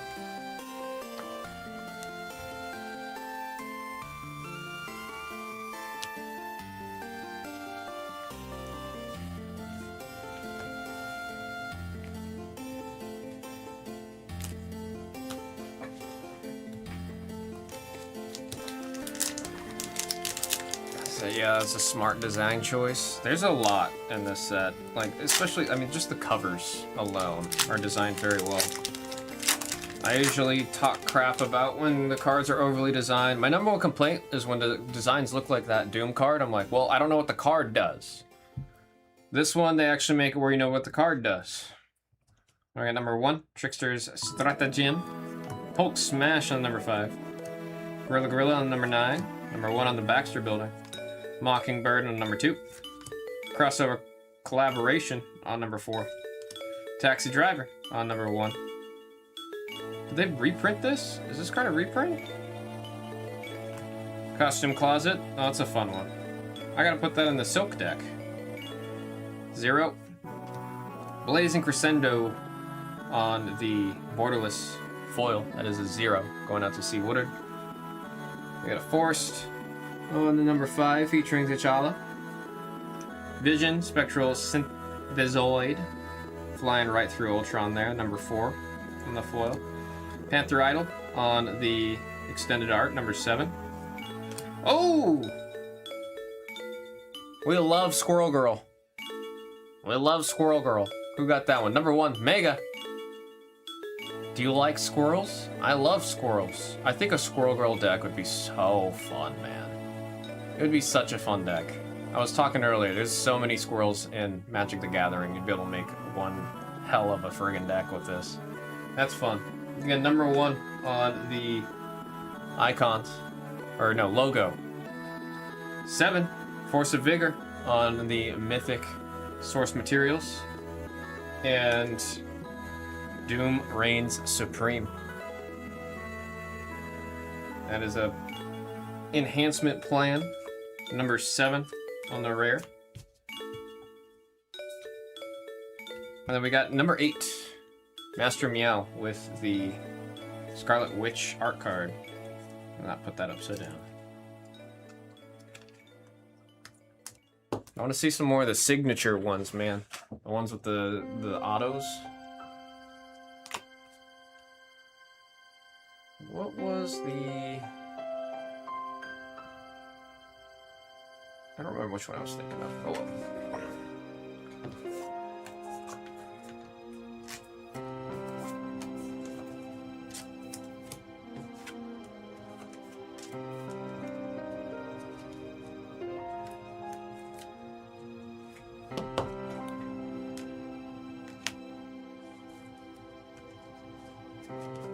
I also like the logo cards. It's really cool having like their title treatment in the background.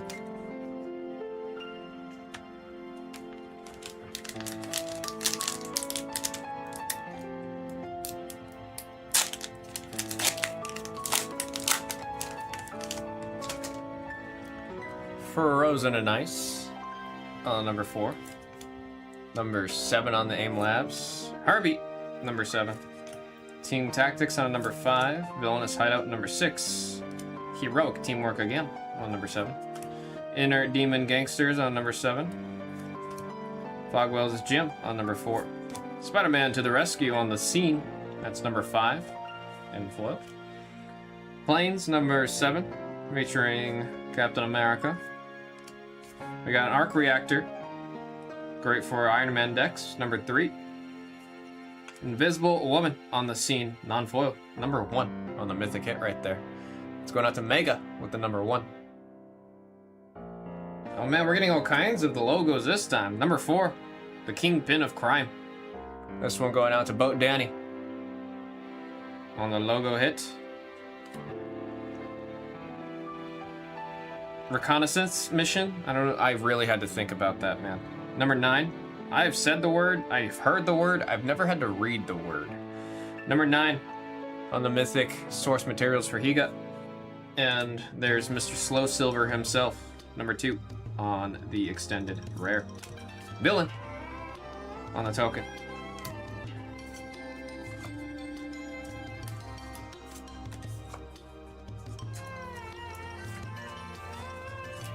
I'm trying to sleeve where my jacket arm's just not in front of the camera the whole time. Where am I putting my scenes? Up there.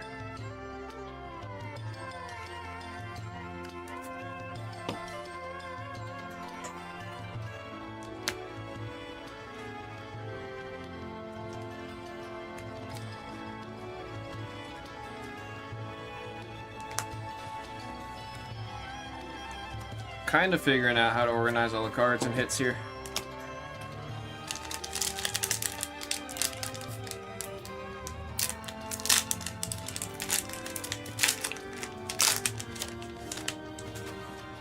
Now we got Lightning Strike. And then number 2, We Say the Nay. Number 2. Hire a Crew. And then number 4, Super Villain Lockup. Now we got number 7. Crossbone's getting arrested on that one. Moonstone on number 7. Flying Drone, number 1. Wild Pack Squad on number 1. Alien Symbiosis on number 1. Hulk Smash. I believe that is a scene card on the number 2 in foil. That one's going out to Marcola on number 2. Then we got Shulky on the Forest, number 6 on the land. The Ruinous Wrecking Crew. Oh, we do have a card for the Wrecking Crew in here. Number 4. Ultron Unlimited. Awesome hit right there for the number 2 Marcola on the extended. Oh shoot, I wanted to show this one. This is Monica Rambeau for the number 6. This is Tommy C. Tan. I always think the transforming cards are great because you get double-sided card when she turns into Photon. The guy, how you doing? How you doing? Sundering Growth on the number 5 for the non-hollow Mythic. And Scientist Supreme of AIM, number 3 on the rare extended. How are you doing, the guy?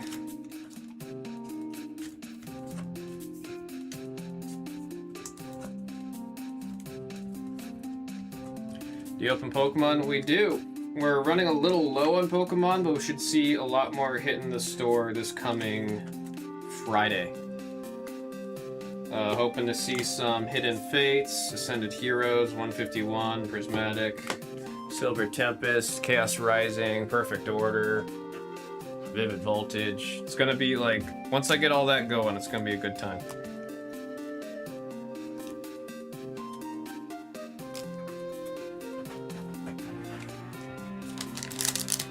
But the only Pokemon we have right now is gonna be Perfect Order. This is the new Magic the Gathering Marvel Superheroes set. We're opening a collector booster. These things are awesome. All different kinds of cool foil treatments and artwork, man. We got Vision of Love in the number 8. Goodness me. Crowd of True Believers in number 4. Giant Size Flying Ant. Number 6. Super Intelligence. There's Leader. Number 7. Truck Toss on a number 7. Inspired Fire on the 0. Ultimate Alliance on the number 1. Stunning Shot on the 0. Bullseye, Death Dealer on the Scene. That is number 5 on the foil Scene card. Going out to Higa. We got a Mountain, them fighting in the sky. Number 3 on the foil Mountain. Crimson Cowl, Master of Evil. Number 3 on the rare. Scarlet Witch, Chaotic Avenger on the extended for the number 4, non-foil. We're seeing all kinds of logos, man. Captain Marvel, Earth's Protector, mythic rare hit on the logo. And that one is for the number 4. Boat Danny getting the beautiful logo hit. No Mercy on the source materials. Hit for the number 8, Master Meow. And Hidden Lair on the land. Can't tell if that's a... I don't think it's a scene. That's a cool looking card, man. That's a really cool looking one. Land, if this land entered... Wait. Activate only if this land entered this turn or if you control a basic land. This is actually a great land. This is a really solid land. Who got this one? Number 3. Mega. That's a sick one. That's a sick one.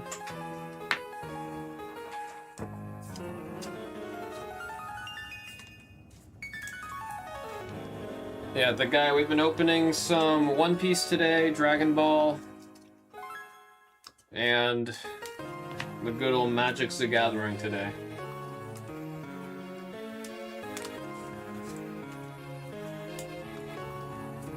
But we did go through like 15 cases of Pokemon for Chaos Rising, the most recent set. If you hang around when the sets are new, when they come out, I trust you have a great viewing time seeing all that. Alright, this will bring us to the halfway point, folks.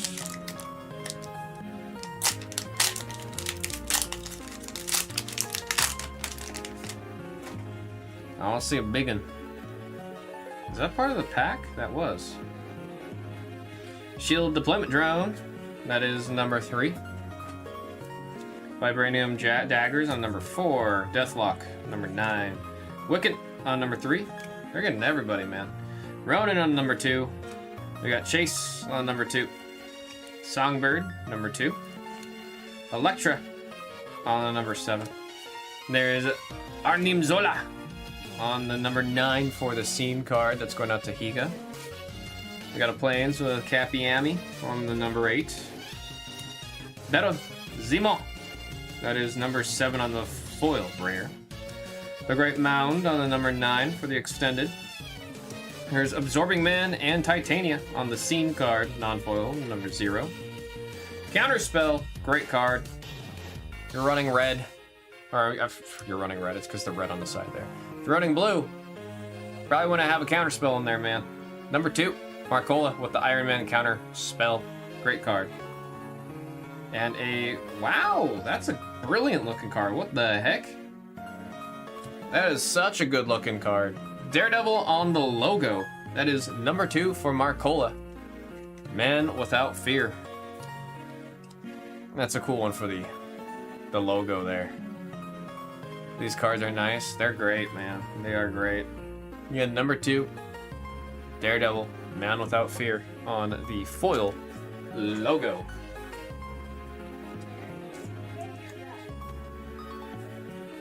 We're gonna do some quick sleeve uncasing on our hits from that pack.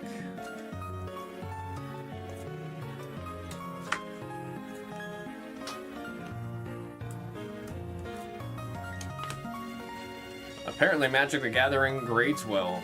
Source, my great sample size of 2 cards. Oh, hell yeah. I mean, it did say on the box, printed in Japan. Generally, if it's printed in Japan, the QC is just better. So...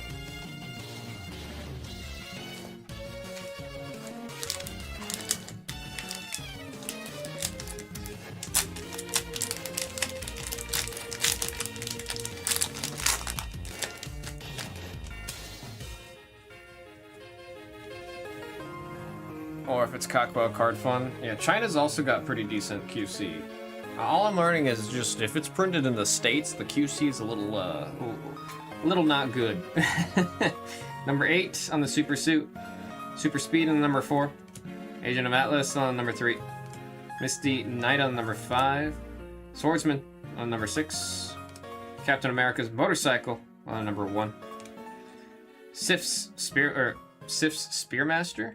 Oh, it's not Lady Sif, it's Lady Sif's Spearmaster. What? Number 5. Advancing the Spirit, number 2. Abomination, Terrifying Titan on the Scene, that's number 3. We got an Island on the number 9. Cosmic Cube. That's honestly a pretty sick hit right there, man. Number 5, who got it? Higa. Getting the Cosmic Cube in foil. We like a foil mythic rare. Taunt from the Rampart, 0.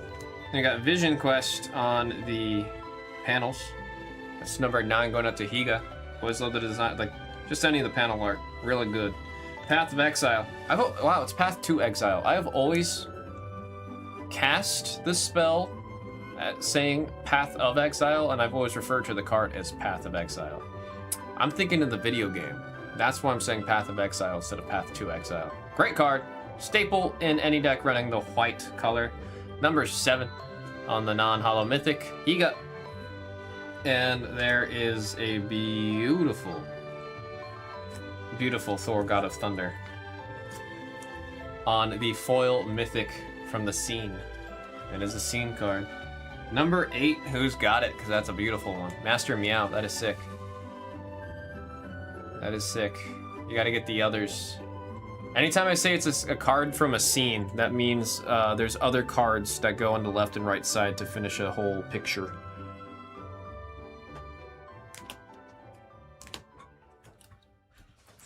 Let me do some slim and casing over here.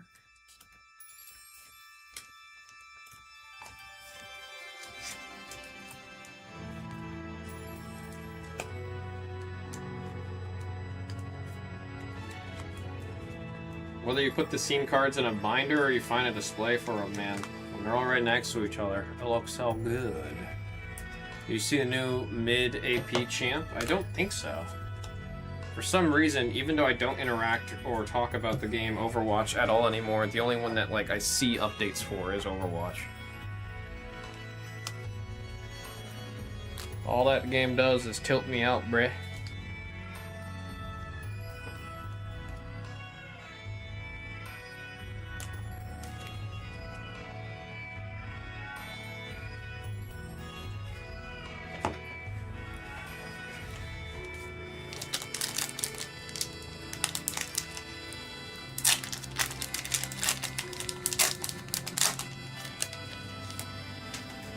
Next pack. Surveillance Room on the number 4. Decoy Ploy on number 4. Machinesmith Automaton on number 4. Holy Force. Thirst for Knowledge, number 9. Red Guardian on number 4. Spider-Man, Webslinger, another one that I'd love to put in the Silk deck, number 6. Mjolnir's Might on number 7. Rhino's Rampage on number 3. Human Torch on the foil scene. That's number 1. I think at this point we're getting really close to being able to do to show off one of the scenes. Number 1, Mega with Human Torch. Got a Mountain on number 4. Scarlet Witch on number 1 for the foil rare. Wakanda Forever on the rare extended art, number 8. World War Hulk on the Saga, that's number 4 on the panels. War Leader's Call on the number 6 for the source materials. I wonder what he's screaming. Avengers! Agent Phil Coulson on the extended foil, number 2. We got Bruce Banner on, oh, he's turning. He's getting ready to turn. That is number 4 in the set. That one's for Boat Danny. His name is Locke. Playing against him in lane rank game. We'll update on how I do. Doesn't Riot have a tendency of making the brand new champs really, really strong for no reason? And then after they have a couple weeks to shine and everybody bought the character and bought a skin and likes the character, then they nerf them into oblivion? Isn't that the usual Rito way?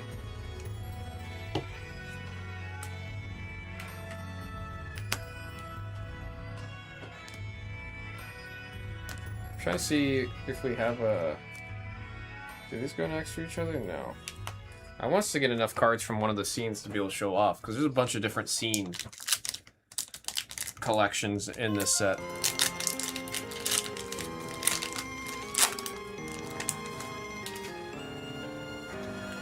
I got Widow's Bite. Oh, that's cool. I got the Sisters, number 2. Panther Pouts on the 9. Avengers Hanger on the number 9. Kazar. Wow, Kazar's in the set? Number 4. Photon Blast Barrage on number 7. Number 5 on the Spectacular Tactics. Molly Hayes on number 8. Machine Man on the number 1. Baron Strucker.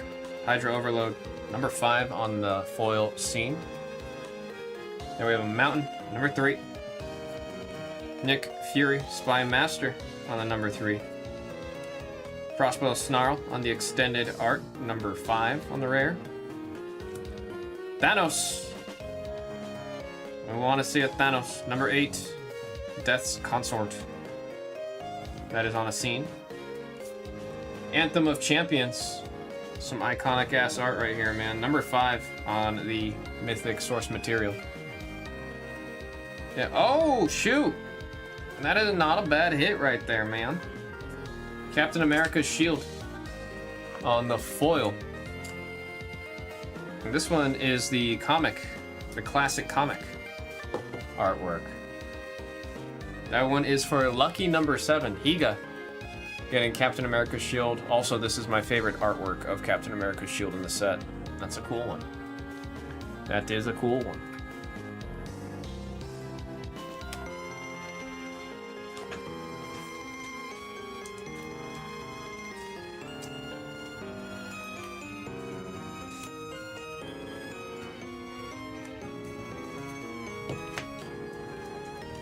This one's slamming and casing.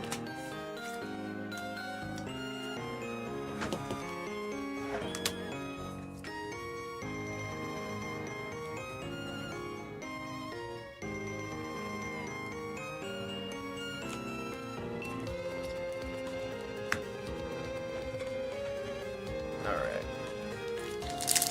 Blue pack, second from the end.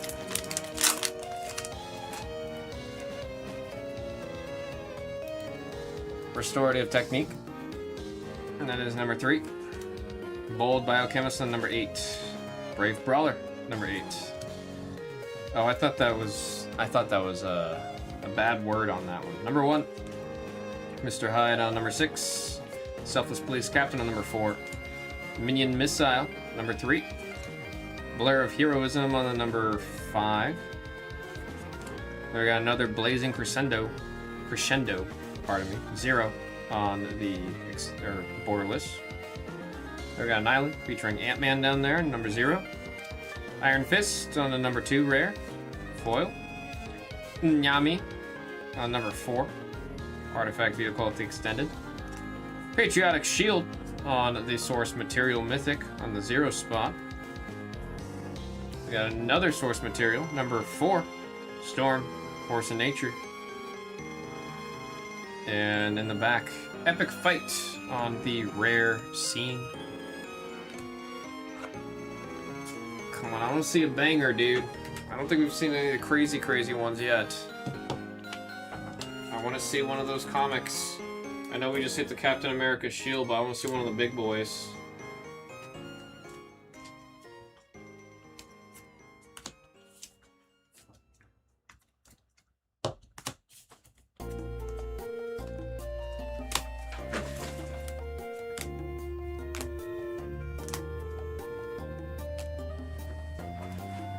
Alright, last pack. Hoping for some last pack magic here. Let's see another Mind Stone.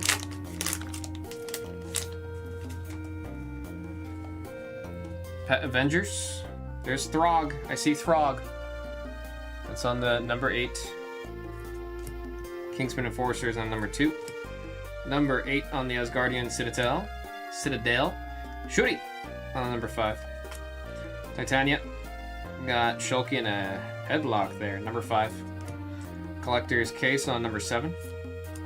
Stegron, 0. Multiversal Recruitment on the number 9, featuring Kang. Oh, that's a sick one to hit. That's a cool one to hit. Off of the scene, number 4, Avengers Tower. That one's going out to Bo Danny. So I believe the top left corner of that scene art. Swamp on the number 1. Time Warp on the number 8 for the rare foil. Endless Ranks of Hydra, number 8 on the extended.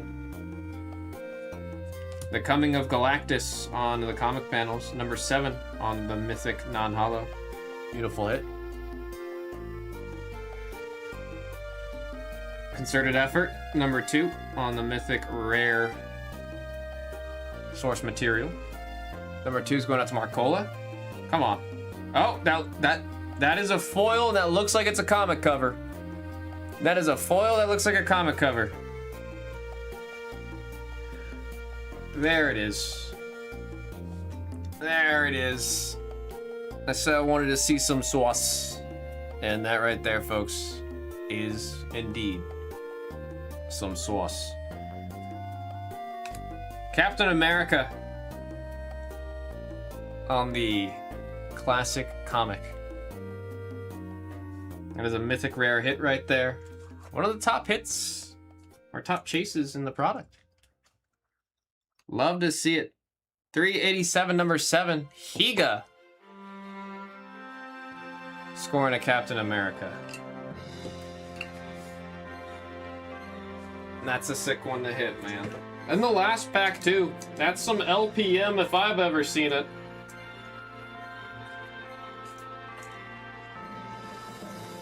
Junior with the celebratory sick hit. Very, very cool, man. How you doing, Junior?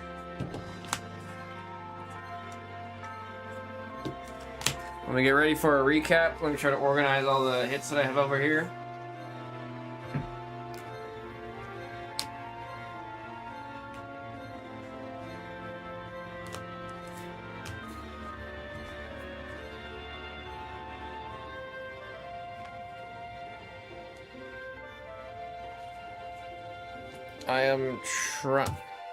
Okay, I give up. I was trying to have like a rhyme or reason to the order and how we're doing the recaps. I give up. I give up. We're gonna say the numbers as we see them, starting with our art cards. We have number 4, Scarlet Witch, number 8. The Coming of Galactus on the 0. And we've got number 4, Photon. We have our source material non-holos, number 2, 0, 4, 6, 7, 2, 5, 9, 6, 9. A holo Anthem of Champions on number 5, holo No Mercy on the number 8, and holo Force of Vigor on the number 7. Foil Cosmic Cube on the number 5. Hidden Lair, Great Land on number 3, in foil. Ultron Unlimited, number 2, non-foil. Absorbing Mana Titania, 0. Why am I saying that? I'm talking too much. 0. 0 on the foil. 9 foil. 2 on the foil. These are all foil. 0. 0. Got the non-hollow sagas. 7, 4, 9, 6. We have the scenes in foil. 4, 1, 5. Non-hollow, number 8. Hollow on the number 7. Hollow number 2. Hollow number 1. Number 3. Number 8. It's easier for me to say non-hollow at this point. Number 5 in the bullseye.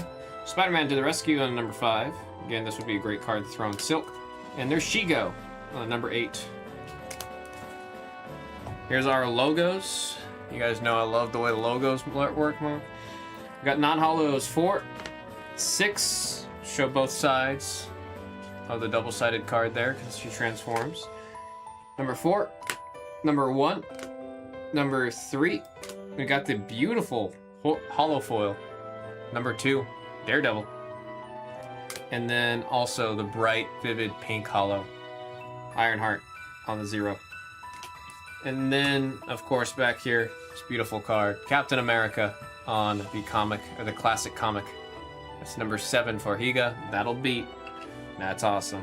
Folks, that was Magic the Gathering Marvel Superheroes by Single Box, random serial number 2. Thank you all so very much. When is Pitch Black going on the site? Pitch Black doesn't come out for another 3 weeks. Usually be leading up to, like, if it comes out Friday, it'll be up like Thursday before that Friday release.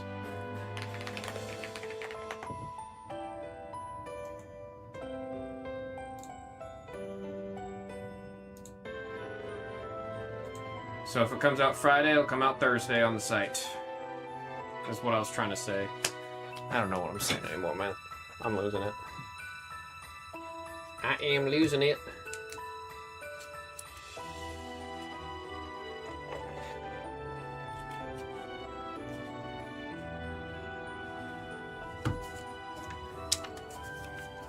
We have some Riftbound coming up after this.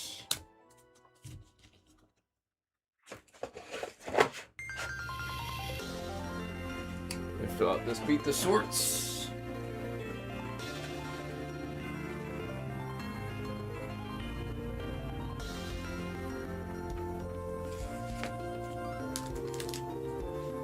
Says at the end of this year, gonna be off the hook. Yeah, it just looks like it's gonna keep on scaling, man.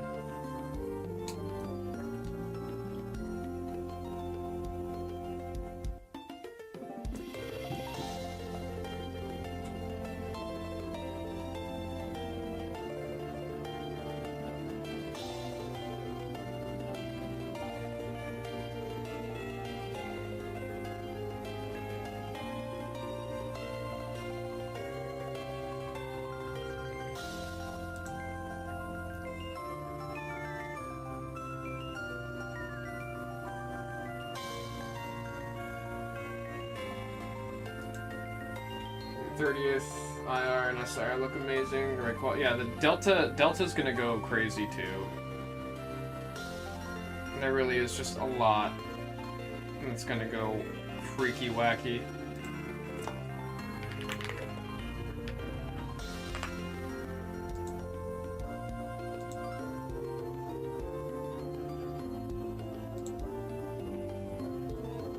I gotta check through this real quick.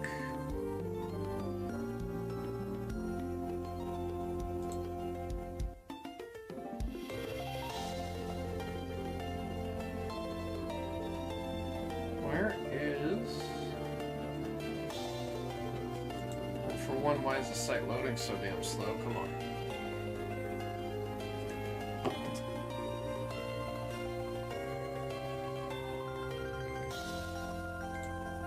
Oh, brother. Oh, brother, this guy stinks.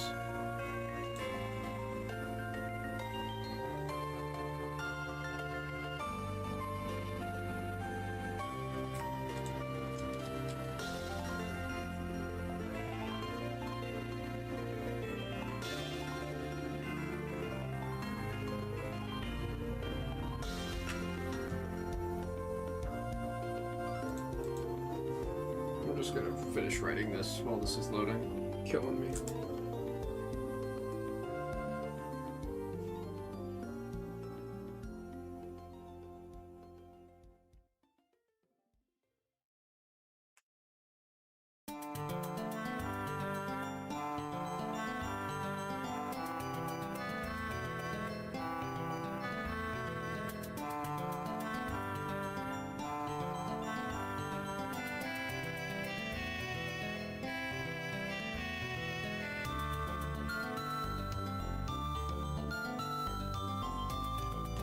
Captain America. What's the official wording on this one? Just borderless.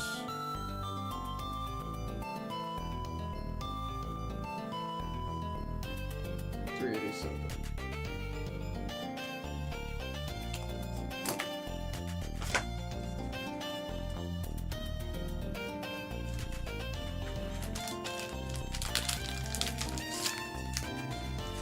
Rayquaza set, I'm gonna master set that one. The good news is it seems like sets lately are all pretty small. Like I'm looking at Chaos Rising, it's like 87 cards in the main set, and then I'm thinking about Evolving Skies that is 248 I think in the main set. Holy shoot, dude.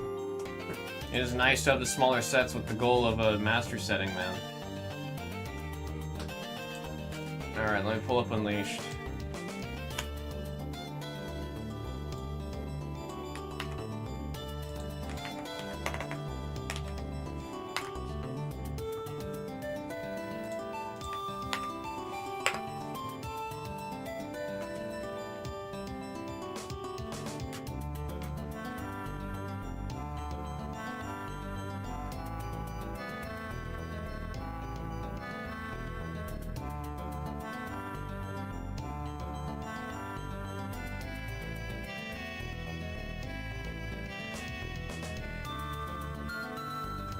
Oh yeah, look at Ascended big set too. Yeah, and Ascended Heroes is similar in both size and hit rates to something like what's it called, Evolving Skies, and just the, I mean honestly the Sword and Shield and half the Scarlet and Violet era. They didn't start getting like really small until Mega Evolutions.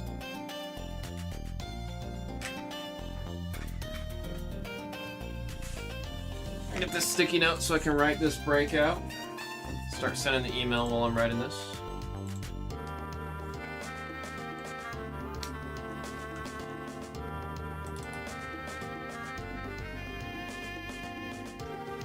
Alright, website locks me out again, so I'm just gonna write this.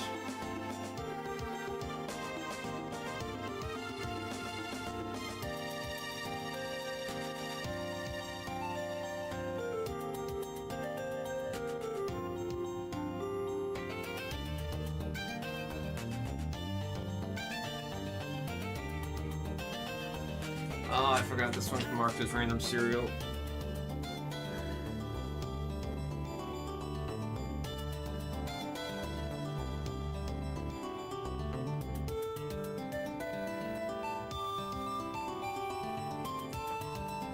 RS number 20.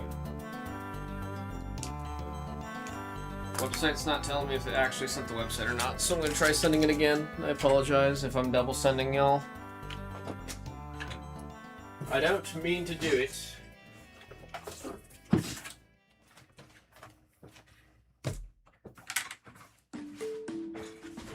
Alright, says it is sent, folks. This is First Bound Unleashed by Single Box Random Serial number 20. We've got our summoners entering the rift here. Come on, there we go. Let's see how many times we are rolling the die. Wishing all you guys the absolute best of luck here. Where's my mouse? There it is. We got 3 times. Good luck. 1, 2, and 3. There's our order. Send you guys to the table, get the sheet printed, and we'll see some Riftbound. We still have not yet seen that damn Baron Nashor ultimate rare. We need to see that damn card, Bray. That is a card we need to see.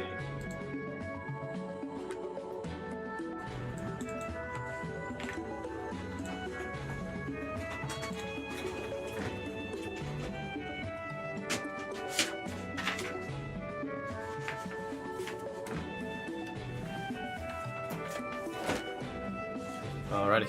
Good luck, good luck. Cyril Edge is my modern PC chase. Got all art so far. I love the artwork on the SIR and IR. I was just talking about how Cyril Edge is my second favorite Pokemon from Gen 9. Cyril Edge is my second favorite. Solid friggin'. It's just a cool design on that Pokemon, man.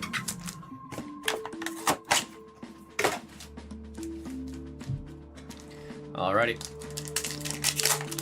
Good luck, everybody. Let's find a friggin' Baron, man.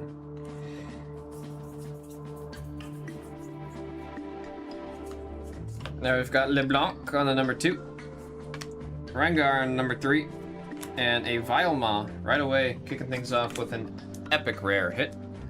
That is the 0 spot. See Woodard.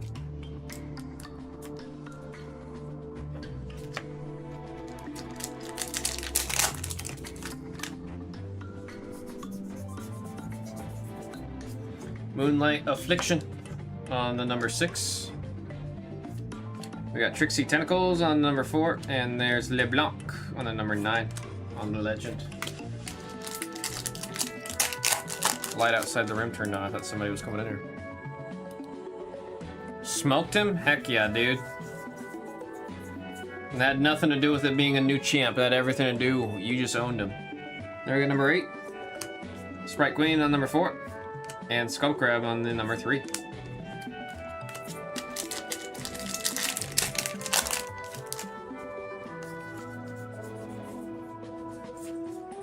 There we got Honey Fruit on number 9. Master Yi on the number 3. And there's Pike. Dockside Butcher. This is the better of the 2 Pikes. I run 1 copy of this in my Jinx deck. It's a really good card. It is a really good card. Number 8, C. Woodard with the epic rare hit.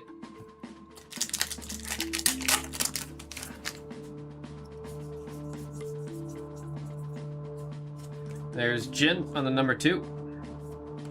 We got Virtuoso Jin on the number 1. And there's Daisy. Man, we're getting all the epic rares right now.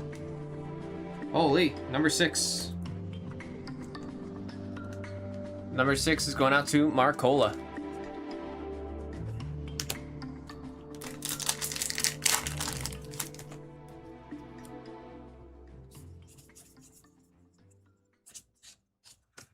There's number 5 on the Abandoned Hall.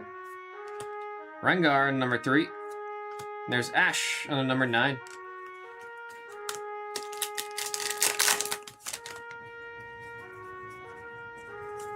Got Syndra on the number 6. Yumi on the number 6. And there's that goddamn Elder Dragon that I hate so very much. Not a bad hit. That's for number 8. C. Woodard. I believe the Elder Dragon is actually still up there enough where it covers the spot and a little more. Just off of the hit there. Hate that card. Don't like it. Don't like Elder Dragon. I don't like it. It's too good. That's also why the card's selling for a decent bit. It's a really, really good card. A lot of decks that run orange and have a way of cheating them out will run that card. Number 5, Opposing Challenger. Zareth on the number 6. Clash of Giants on number 0.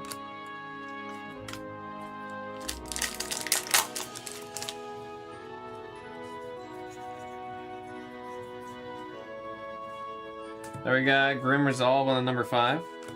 Zilliant on number 6. There's the Hextech Gauntlets worn by Vi on the Epic. Getting all kinds of epics, my god. Number 8 on the Hextech Gauntlets. This one's going out to C. Woodard. He said, smoke them.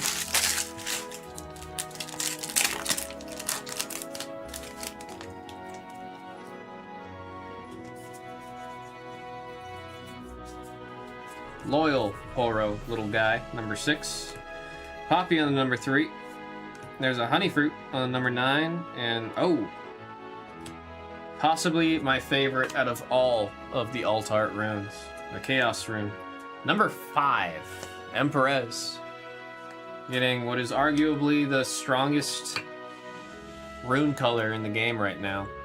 I think orange is starting to slightly catch up in terms of power. Although I don't think purple's just too powerful.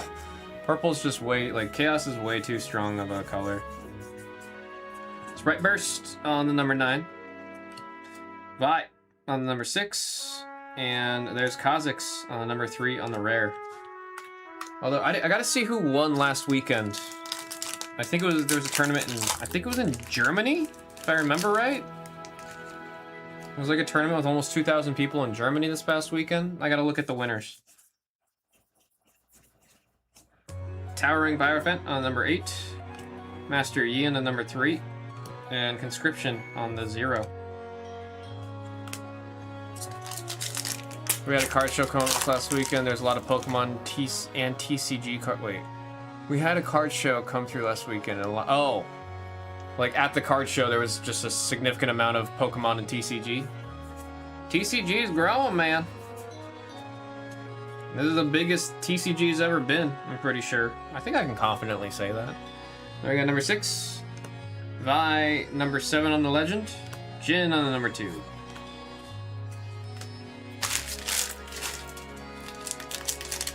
I wish the Marvel cards could grow, like Topps Chrome Marvel?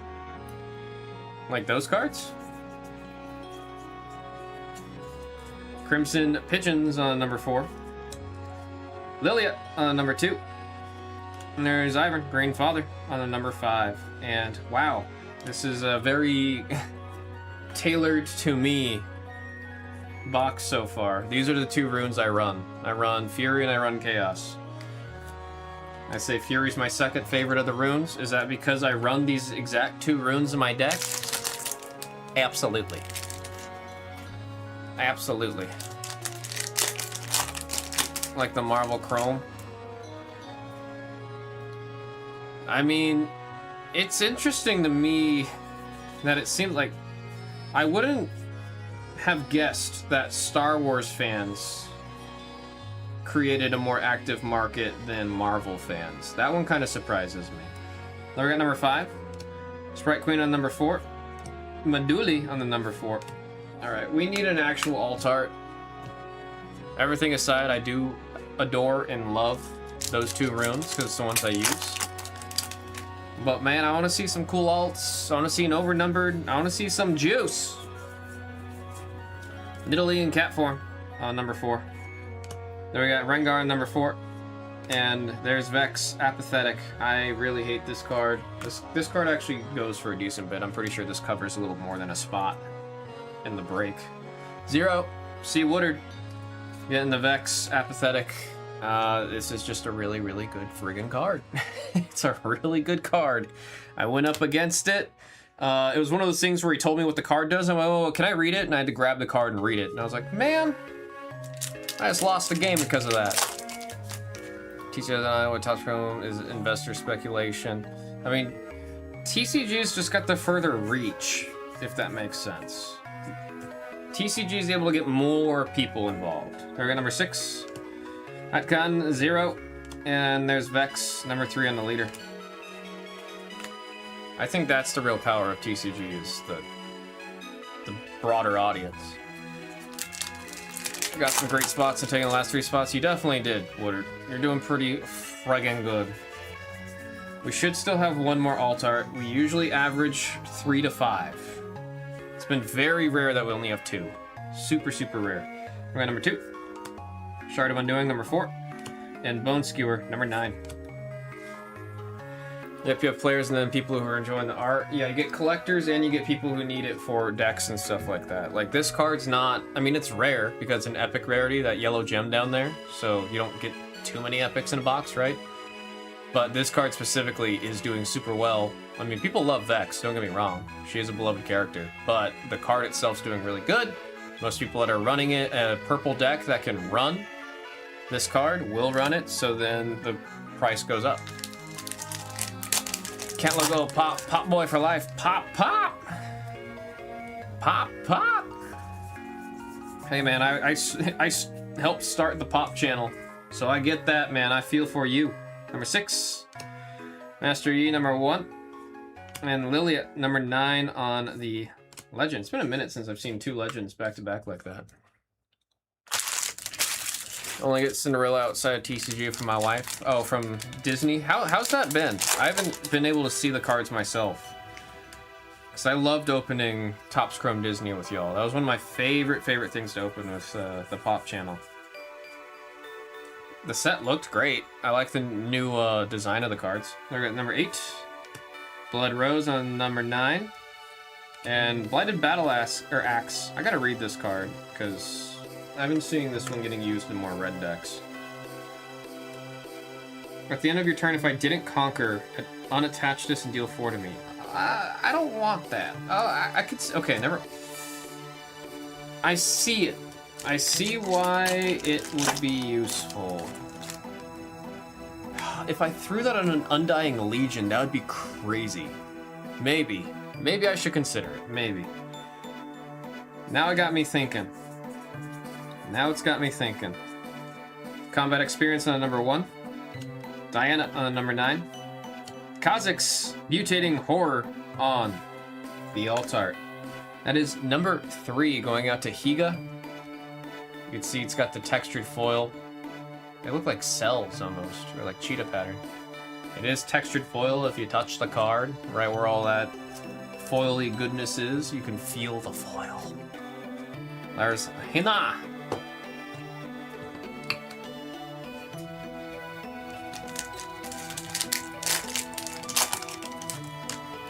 Got Darkwing a couple times. Darkwing Duck. It's time to get dangerous. Way too many parallels this year. Is it more? I feel like it's been a... They had a good amount of parallels. Did they print more? You're about to take off. Have a safe trip. Have a safe trip. We're at number 5. Void Reaver on number 1. Maduli on number 4. Come on, let's get a box with 4 hits. Let's get a box with 4 hits. She said, gonna crash. Take the, what's it called? Anti-nausea pill. Go to sleep. Soul Sword on number 9. Pike on the Legend number 5. Poppy on number 6. Come on, last pack magic. I want to see a box with 4. I want to see a box with 4. Moonlight Affliction. Safety Inspector on the number 4. Lilia on the number 9. And a Scuttle Crab on the number 3. Really hoping for a box with 4 in there. I love the runes.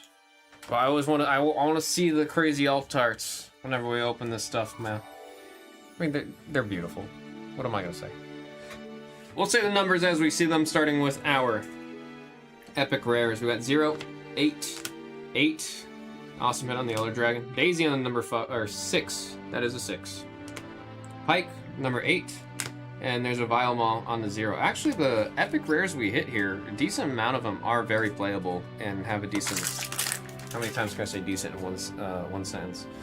They have a strong market on a couple of these. That was actually a pretty good box when it comes to the epic rares.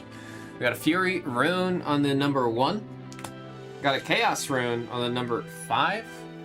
And the Kha'Zix Mutating Horror on the number 3. Folks, that was Riftbound Unleashed by a single box random serial number 20. Y'all know how much I love opening Unleashed, just Riftbound in general. We got number 21 in the store. Thank y'all very much. Oh. February Leaf Band on to. Good luck, Hina. Have a good flight. I once told someone have a safe trip, and then he got very mad at me and told me I'm supposed to say travel well. I was like, my bad, guy. There's more, some good new characters. Scarlet Spider. Yeah, I saw that they're expanding more into outside of like just core Disney. They're going more into like just all of the IPs of Disney with this set. And there's also the special guest signatures, which I thought was kind of interesting. It made me curious how they decide and select who gets, like what you have to do to qualify to be a special guest in a set like that.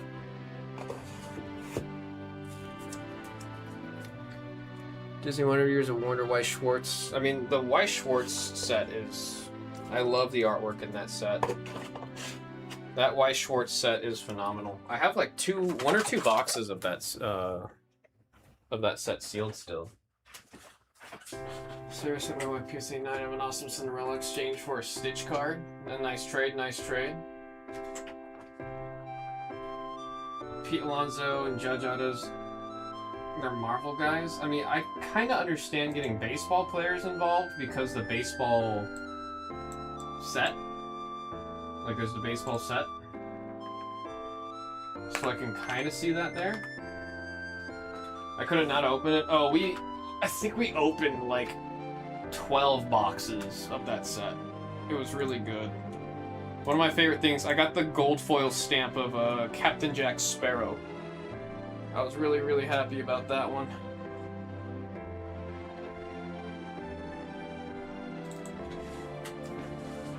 Alright, I need to catch up on uploading because I have not been uploading today.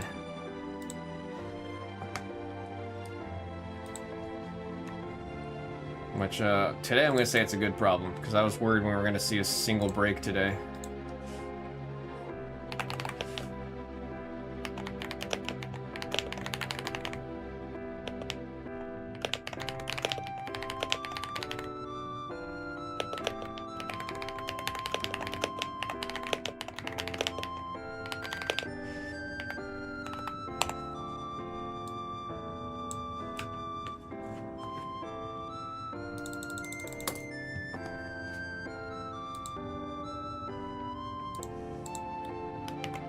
Should be number 9.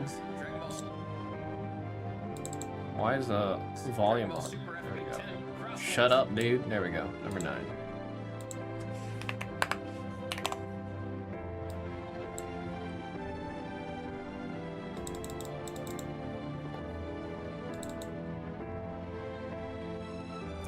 Then number 10.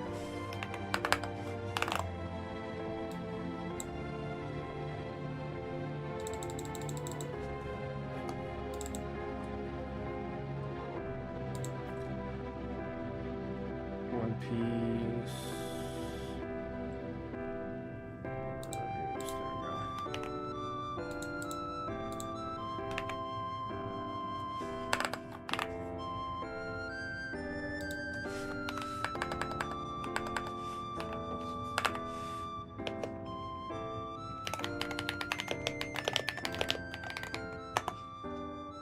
Is it carrying on his will or carrying on? Carrying on his will. Okay, cool.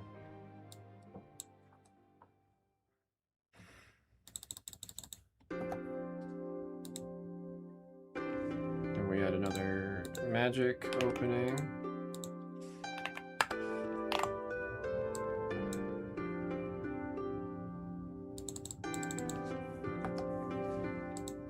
And then we did a Riftbound, number 20.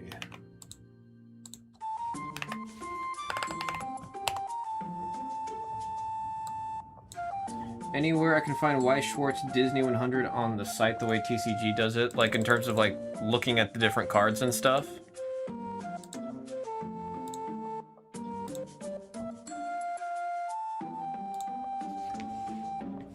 Let me shoot you a link.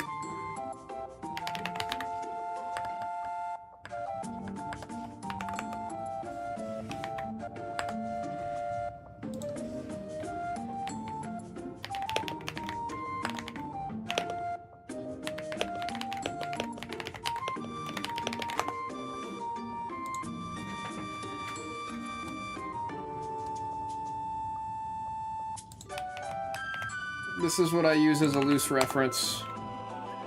It's not a perfect reference, but it's a good one to get an idea on.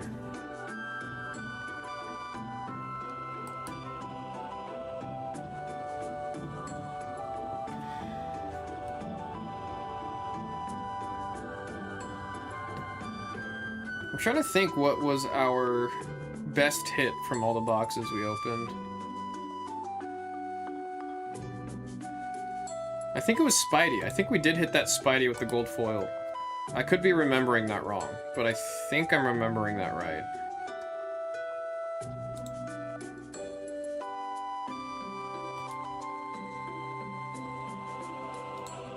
It's not fair that Japan gets all the good stuff. Yeah, I mean, they were able to get rights for... Like, there was no way for them to get rights to make this set in the US because of Lorcana. So that's why it was a Japanese exclusive. I feel like if Lorcana didn't exist, mind you, I'm happy we have Lorcana. But, like, it would have been cool to get this artwork on English cards. I remember I was opening so much on stream, my aunt, she's getting into cards now.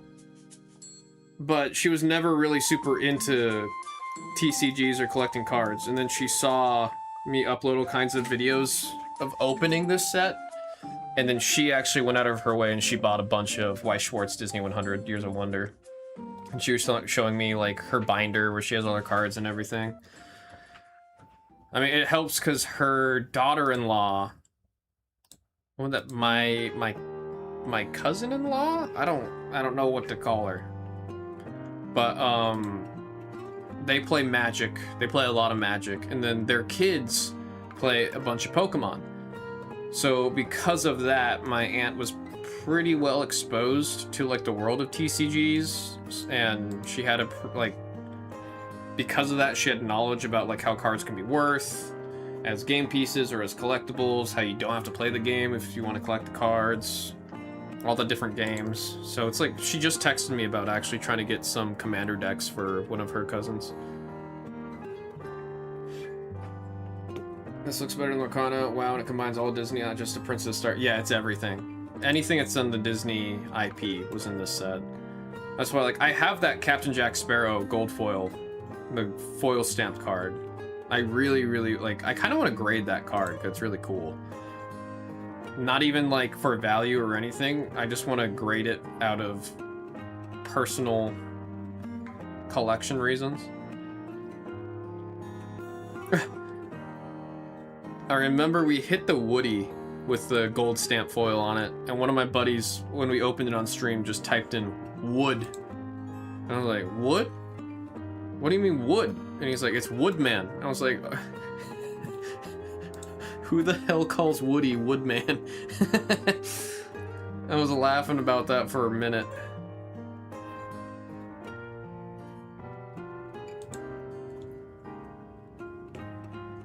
Can get sealed boxes for less than 100. Yeah, they printed quite a bit more because the set was really, really popular. So Weiss did another, I think, 1 or 2 runs of it.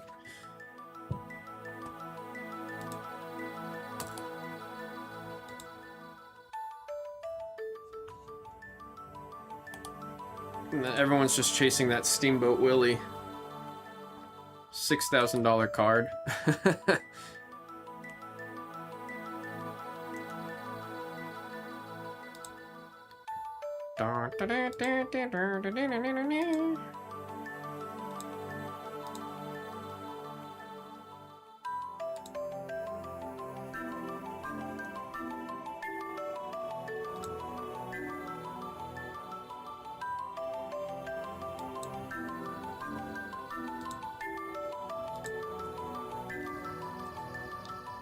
That one's a great set. I never personally had any interest in playing Weiss. I've learned Weiss has a really strong collector's market in the States. There's not really anyone playing the game in the States. In Japan, it's pretty big. It's not huge, but it is much bigger than it is here in terms of a player base.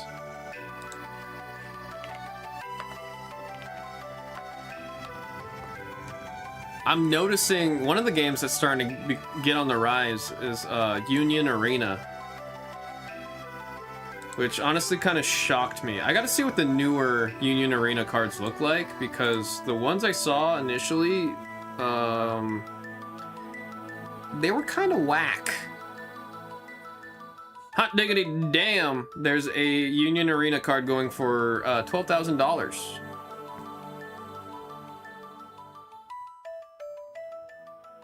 Okay, the newer Union Arena cards look really nice. The high rarity Union Arena cards do actually look really, really nice. Can understand why it's not playing USA. Would have to be able to read Japanese. Oh no, like the English cards. Weiss does have English cards. We just didn't get that set. That Disney set was just not ever brought here.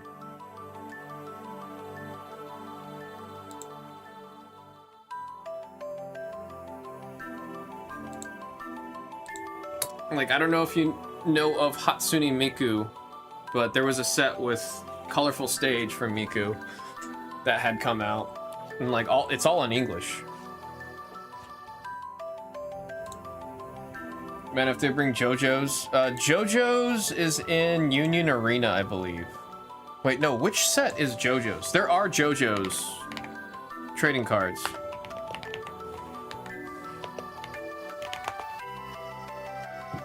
Was it Weiss? Oh my god, it was Weiss. It was Weiss. No, we got an English run of that. We did get an English run.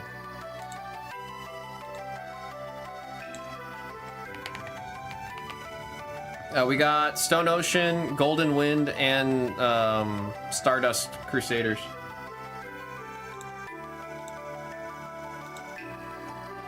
Is this link too big for me to send you? It's probably too big. Yeah.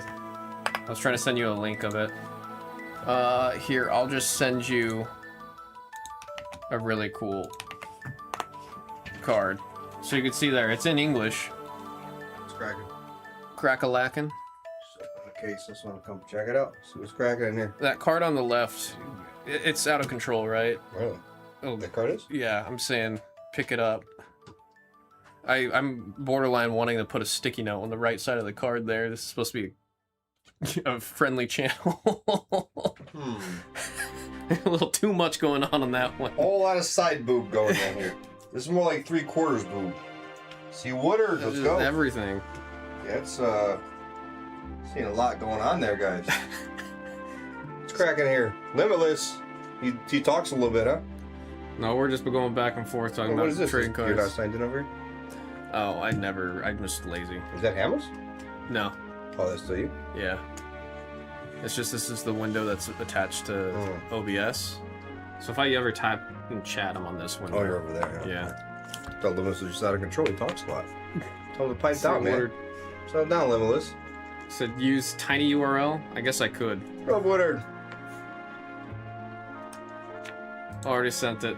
That one's just the link to Jotaro. Which, I mean, that was you new. know what It's the like heck's going 500. on. Megan bought a pack of Pokemon cards at the card show. Which, do you know which set? I says buy the most expensive one. It's like $30. I know which That's set the that place would've then. They're like $30 a pack. Yeah. I don't know. Sad there's too many sets that are like $30 a pack's crazy for Pokemon. I remember when there was like $4 a pack, man. Yeah, bought 2 packs. I don't think got anything. Went to ask Doug. Marissa was there. She said no garbage. So we gave him the grandbaby, and that was it. And that was the rest of the show. Yeah. I was like $60 for that. But Megan used to have so many Pokemon, you know. Do you know where it all went? She used to give it to her sisters years ago. Do you know so where? she asked her sisters, Yeah. and they're like, I don't know what happened to it. Well, I'm like, it could have been. It was like the old one. Yeah, She was born in no, 2001, so it would have it's. been. Oh no, that's still because they didn't start making the cards until right around then. So Yeah. it would be like the third or like I third or think fourth 99 set. or something. Yeah. Yeah. So it was right around there where she was getting something. No, it's even like magic cards. There was one guy I was at a store and he was telling a story that he went up to his parents' attic to find like a piece of furniture, Yeah. and there was 2 booster boxes that were worth 100,000 each.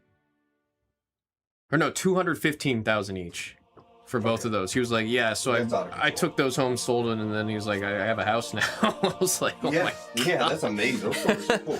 Okay, where'd that shelf go? Which one? There's a shelf here. Or did they add one? Oh no, they took it. It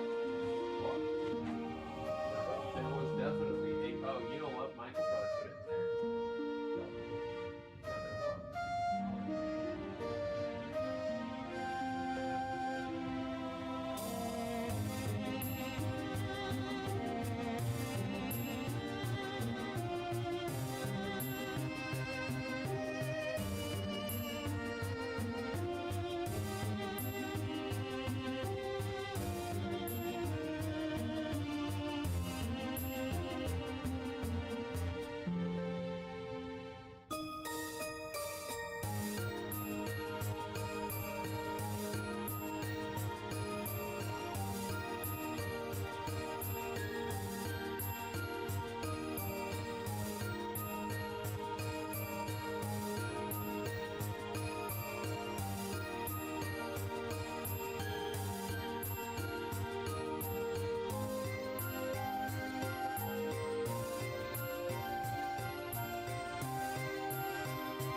I was talking to Jags.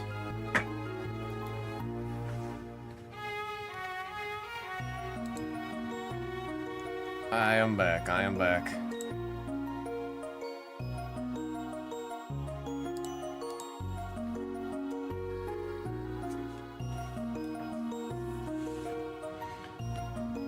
Hopefully you ain't busting your chops. Actually, the opposite. I'm gonna be honest, Limitless. I was worried it was gonna be that, but it was the opposite. It was the opposite.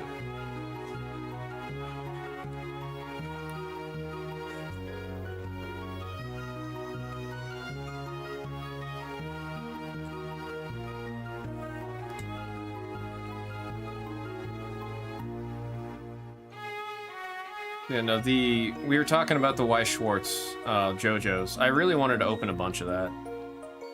I mentioned it earlier to Doug. I don't know if you were in a chat when I said it. I've watched part 1 through part 4 times through. And then I watched part 5 twice. And then Netflix is the reason I haven't watched part 6. And I know part 7's out. I need to catch up, because like JoJo's is easily like one of my top favorite animes I've ever watched. I fell behind because Netflix totally, like, Netflix screwed it so much up, man. Pisses me off. It pisses me off.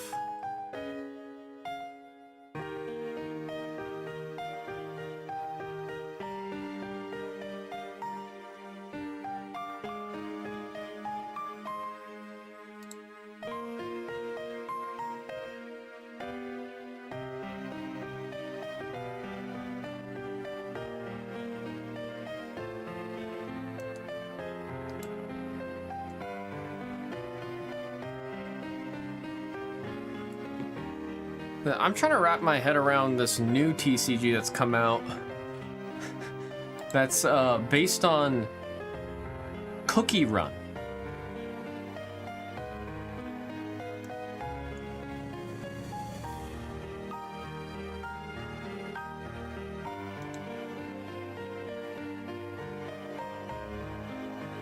What is this game? Apparently it's been out for a year?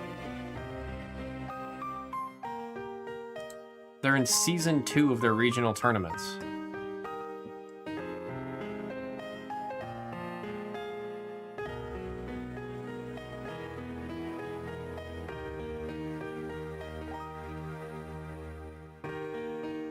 They're on their 3rd set.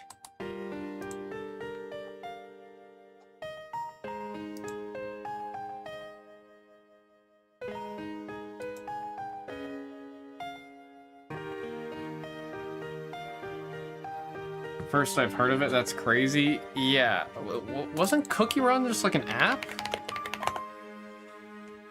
Cookie Run Kingdom. Yeah, it was an app. I don't even know what kind of game it was.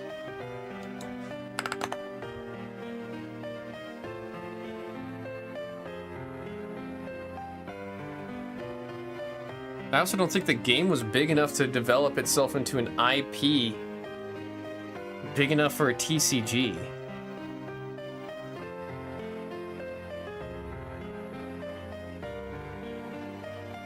I guess I'm wrong. There have been 7 games in the Cookie Run universe.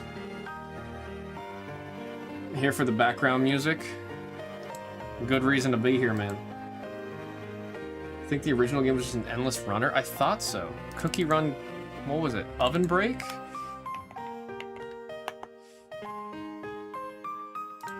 I'm like trying to find gameplay of it. Oh yeah. It was a side-scrolling, just like one of those, I mean, 2009, so it's been around for a minute. How much money did it make?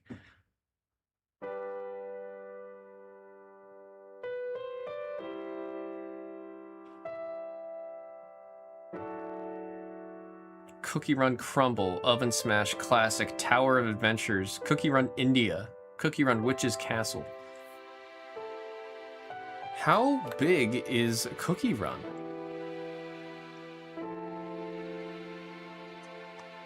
Dev Sisters. Who are the Dev Sisters? It's a Korean branch. You know what? Cookie Run is probably a really big IP in Asia.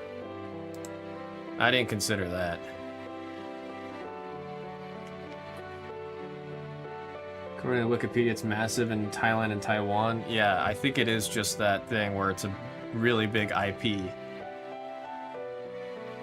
elsewhere.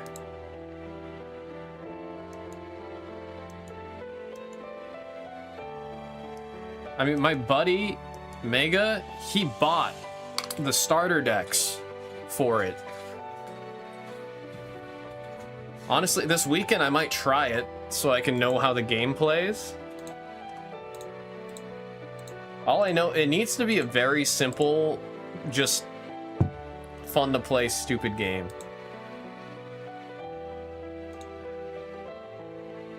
I mean, they've got some valuable cards in the set. Like, I'm looking at one right now. Shadow Milk Chocolate is a $200 card. I can see the texturing, like, it's not like the cards don't look good. That's a pretty cool looking card. I'd be happy if I pulled something like that.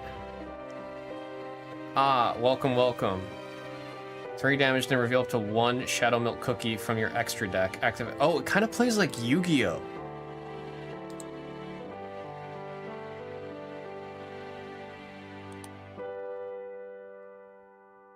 This kind of looks like it plays like Yu-Gi-Oh! Yeah, it does. It plays like Yu-Gi-Oh!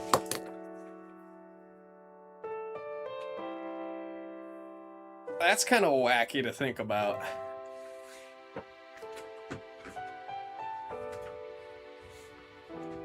Didn't do well this time, but we won. Hey man, we take those. We take those. Words of Love. Flip, draw up to 1 card from your deck.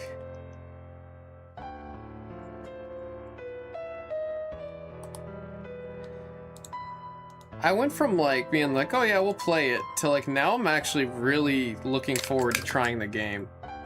Because this looks wacky. It looks really simple, but it looks wacky. Blue, blue, neutral, ah, welcome, 3. I don't know what ah, welcome means. Skill. When this cookie is played from the support area, select up to 1 of your opponent's cookies. That cookie takes 2 damage. 3 green. Thick chocolate syrup 3. I don't know, like... Then place 1 card from your support area into the trash. Level up 1 green level 2 or lower cookie in your battle area. Place that cookie in your support area. It plays like Yu-Gi-Oh, dude. I hate that I kind of like the art. No, I like the art style a lot. I'm looking at different sets right now. Like the cookie's kind of cooking.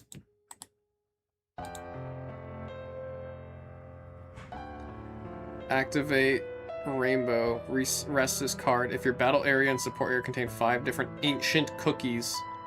Oh my god, they have...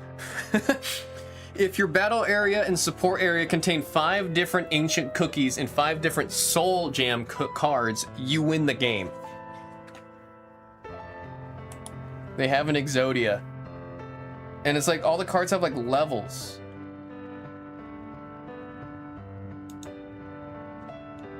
So it's kind of Pokemon-y and it's kind of Yu-Gi-Oh-y.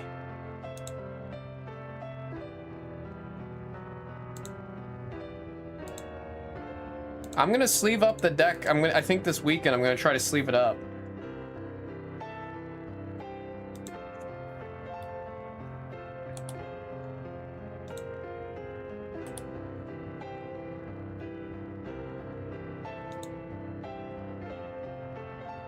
Summoning Cookie Zodia.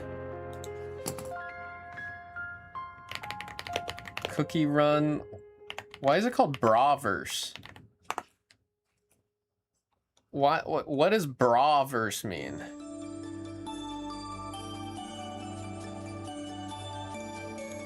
Because the game is called Pokemon or Pokérun TCG Braverse.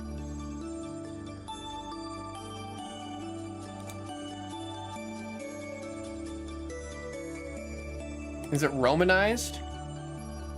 Cookie Run Buraibus Card Game. Bude Ibis. Oh! Brave Verse. Bude Bu. Yeah, it's Brave Verse. I've been reading that as Braverse. Cookie Run Brave Verse. Or Braverse.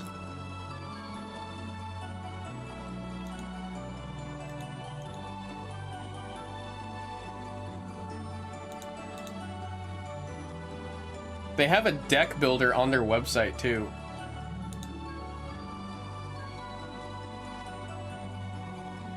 Eggnog cookie. Cocoa cookie. So you have cookies and you have flip cards. Then item cards and then trap cards. And then you have an extra deck. And those, like, you summon cards from your extra deck. So that's the Yu-Gi-Oh-y part of it.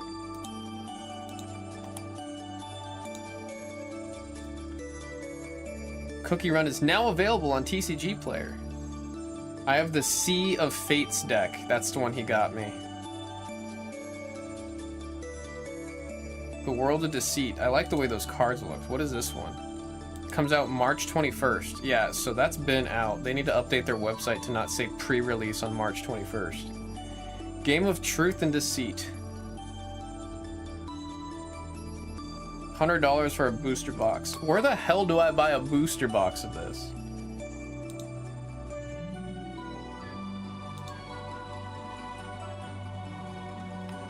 Is there anywhere in Vegas that sells it? Night and Day, Little Shop of Magic, Many Realms has Cookie Run. I was just at Many Realms yesterday, doing some pickups. Other TCGs, Cookie Run, Braveverse. They got booster boxes for 70 bucks. Honestly, that's like a why not kind of thing.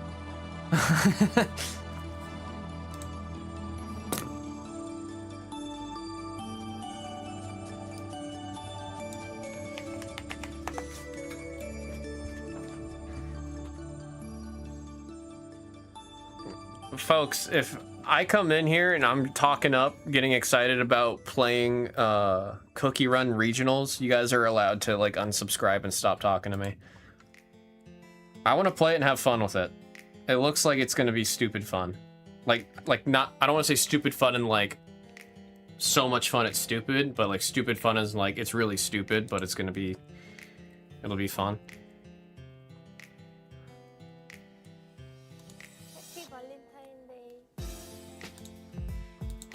Truth and Deceit. What are the best cards I can get out of that? Oh, it's just the Shadow Milk Cookie. There's probably a very slim chance I get the Shadow Milk Cookie SUR. Be nice to have a TCG play collect that isn't all, hey, that card's $400. I mean, this Shadow Milk is going for $200.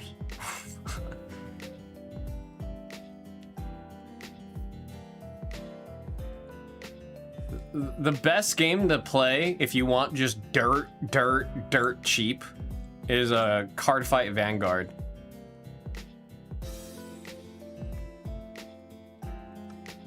You can build a whole deck for like maybe 15 bucks. What about HoloLive? Is HoloLive its own game? I thought HoloLive was built on top of Union Arena. Oh no, HoloLive official card game.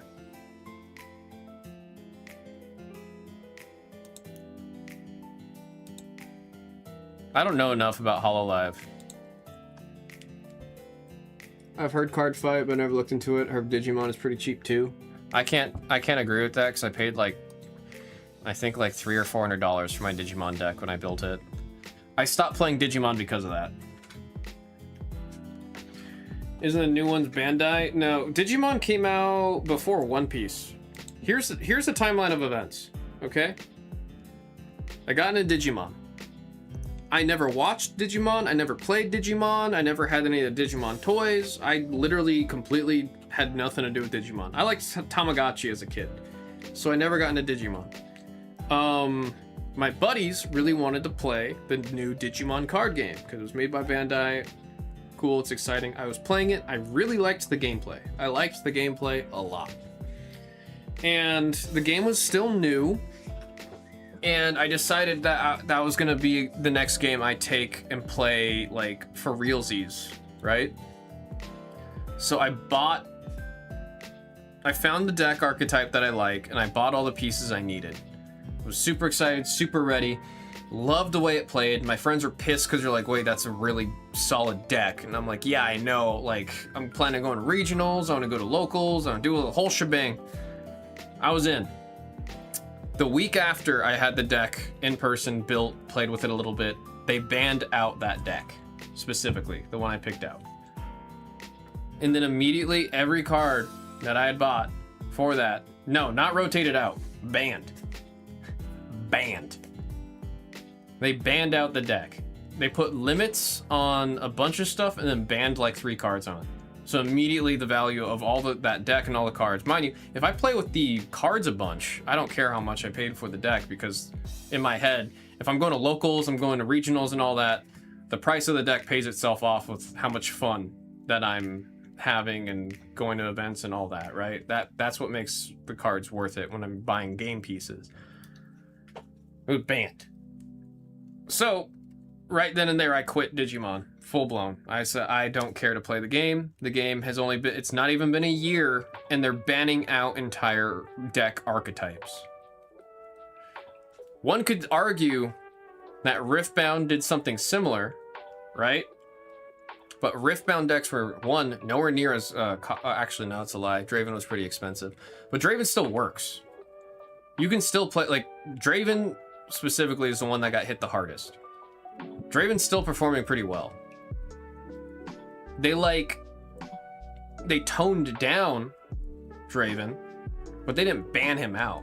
They didn't turn him into a character that wasn't worth playing. What happened to my deck is that deck was no longer viable in any way, shape, or form. I had to completely swap to a different deck. So that's why I left. Then I went and played Universes for a long time, or UVS. Now it's called Universes. That's the My Hero card game. And with them, or with that game, the design team I found out was actually based in Vegas. And the company was based in Vegas. So whenever I'd go to regional or locals, I was actually sometimes playing with the game designers or sometimes just talking to the owner of the company. I talked about how I have a background in film and marketing and all that. So then they agreed. I started to work for them as their videographer and photographer. So they would fly me out to, I went to Gen Con one year out in Indianapolis. I went to Texas, I went to Cali, I was traveling all over the US for the regional tournaments. And I actually wrote it in my contract that I'm allowed to play. And then they countered it with, well, you're not allowed to make day 2. I was like, okay, that's fair. Because they were bringing up the point, if I do really well and I make it to day 2, how am I supposed to take pictures and record day 2 if I'm playing in the actual big final day? And if I'm winning, like let's say I win, I can't record myself or take pictures of myself at the table playing. And I was like, that's fair. So then I made a very, very, very fun deck that was actually built by one of the game designers. And he was telling me it's a stupid fun deck. It's a casino. You'll either win, like really win, or you'll lose very quickly. And I was like, that's perfect because I will win quickly or lose quickly. Either way, I finish up my match and then I can go do pictures and videos or whatever else I need to do. So I went to all these cool, crazy events with them. And then there was one year. Oh, Mega says it's the only deck I have. Yeah, it's such a fun deck. It's still one of the most fun decks I have ever played, hands down. I would love to one day make a deck in another game that gives that same feeling of just how fun that deck was.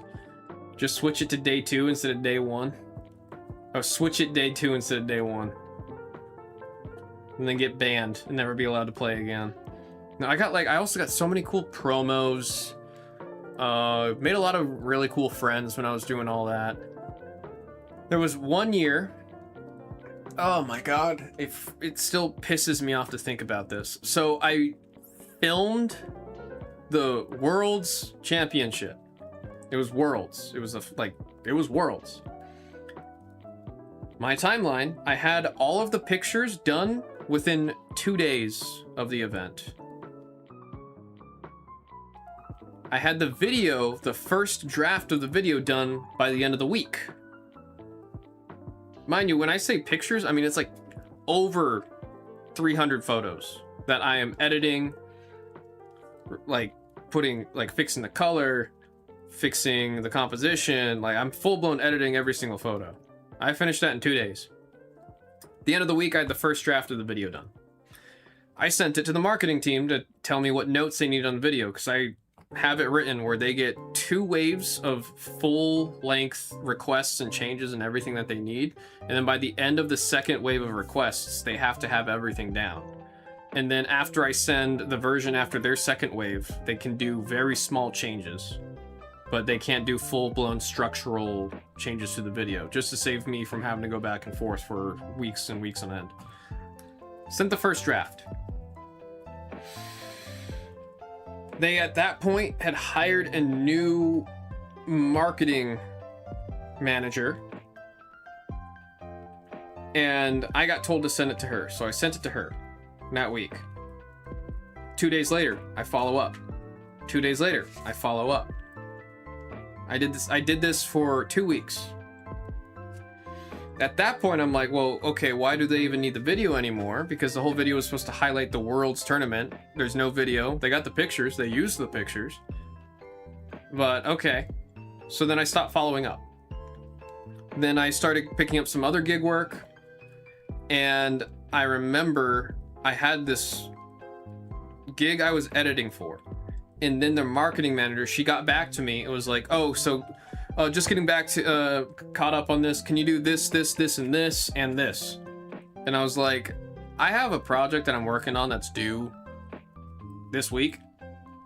I can get to that maybe in the next week, week and a half. And then no reply. So then the next week, I do all changes, I send it. Nothing. 2 weeks later, she comes back with a couple more changes. And I'm like, hey, look. This is the last time I can edit and take changes for this whole thing. But, like, at this point, it's been almost 2 months since the event. I've been trying to reach out to you because I blocked out 2 weeks of time for me to be able to have all the time I can on editing and getting the project done. I don't have that kind of freedom right now. I'll see what I can do. Got it out to her. Nothing. Another month passes. And then the week before the Vegas regional, she's like, hey, we'd really like to have you back out doing pictures and videos for the Vegas regional tournament. I looked at the date. It was legit on my actual birthday. Like, on my birthday. So I was like, hey, so, I have, like, birthday plans that have been planned out for, like, weeks now on that day. If you let me know ahead of time, I could have worked around that, but, like, you're telling me almost week of, and I can't work. I'm just not available this weekend. After that, that burn was, like, that, me doing that burned that bridge. They never contacted me or reached out to me again. And then with that, I also stopped playing Universes, because that kind of just, it left a really bad taste in my mouth. Right around that time is when the One Piece card game got announced and came out. And I wanted to try a new card game because I was done with Universes. So then I got some boxes of set 1. I built a deck around set 1. I was going to locals and everything. I was having a great time. So I was playing One Piece during pre-release. I was playing One Piece as early as humanly possible. Only reason I stopped playing One Piece is set 3, I got spoiled on something really, really bad. Because I started reading One Piece because of the card game. It's not the other way around. I liked the card game so goddamn much, I wanted to get into One Piece. So then I started reading it. And then by the time set 3 came around, there was a card that just had an awful spoiler for me at the time, and it tilted me out. So then I told myself I'm gonna take a quick break from One Piece until I told myself till I get to the time skip. I didn't realize how long I still had until the time skip. But then, like, once I got past the time skip, that's when I made the Nami deck. I did get back in. But that's kind of my timeline of TCGs for those, like, 2.5, 3 years. Digimon, yeah, Digimon just pissed me off. Wait, Mega, are you still there?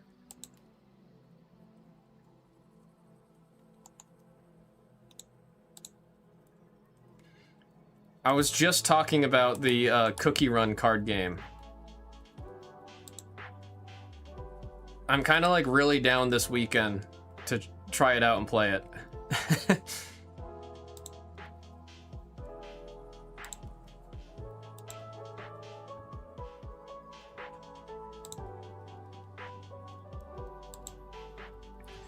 Got the starter decks? Yeah. No, because I was just looking at it. The way I'm reading the cards, it looks like it plays like a fusion of Pokemon and Yu-Gi-Oh! So I'm super curious how the heck that works.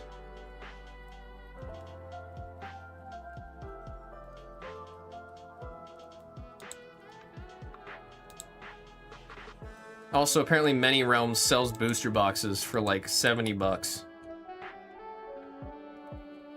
Oh, they have a set for $50.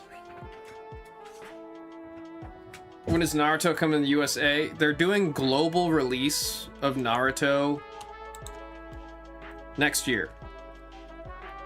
It's gonna be the first game in a long time that has an actual hard set global release. But next year, it's Bandai Namco's Naruto TCG. I don't know if I'm gonna get into it like that. I have zero intentions of it.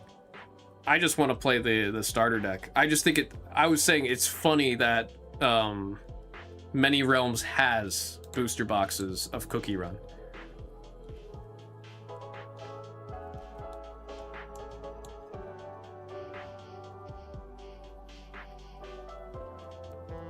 But I kind of just want to play it to see how it plays.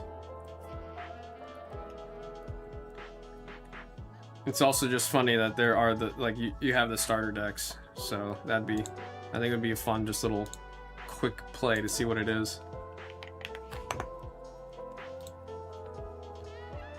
The Discord? Let me see.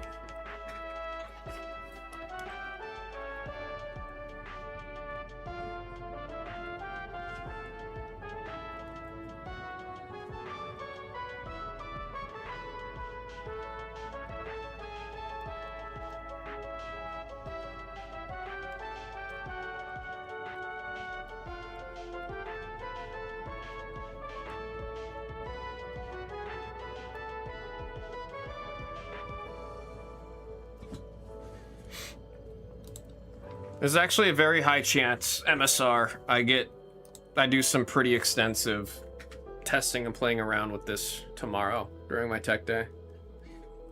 It was pretty fun at the demo. Yeah, I'm down just to like jam a game or two.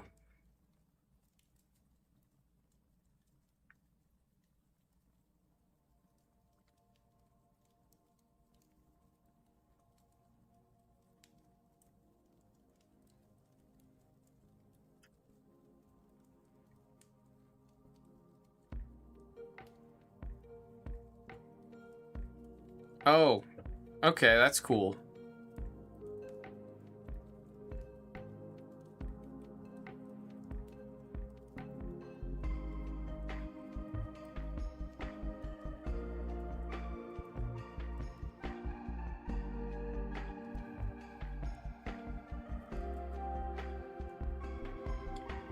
New build out reservation. Might as well be a brand new app. No, I will full-blown be playing around with it tomorrow.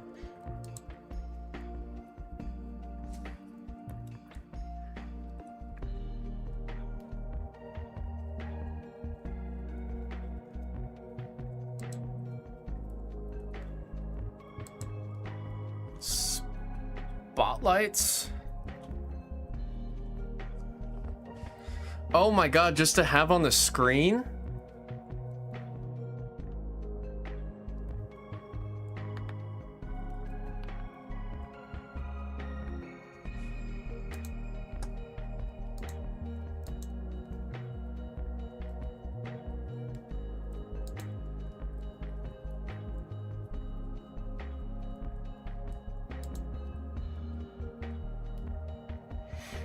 Are the spotlights on a different OBS output?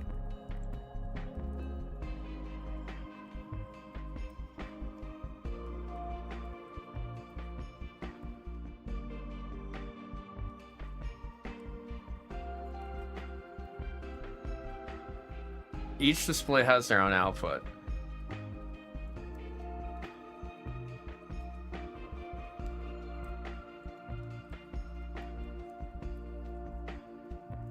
And it just imports. Wow. I will definitely be playing with this a bunch tomorrow.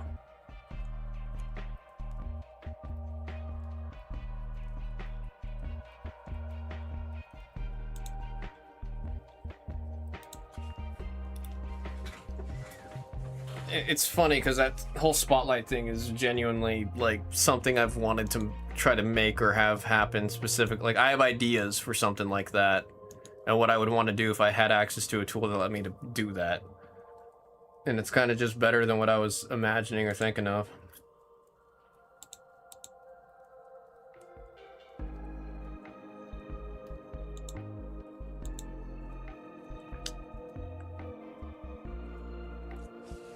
No, it's solid, bro. It's solid.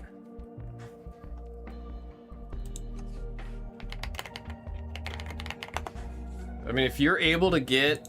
I like price charting. I don't mind it. I use it. But if you're able to get TCG player in there too, that would be pretty friggin' crazy, man.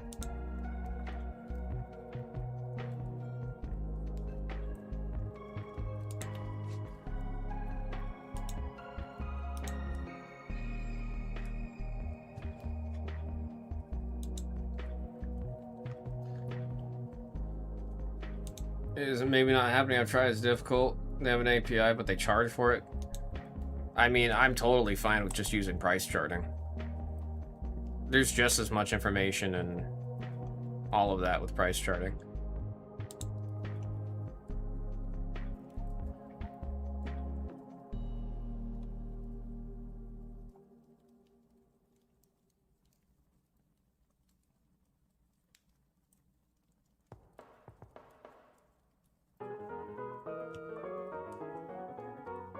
Yeah, no, I'll be playing with it, playing around with it a bunch tomorrow.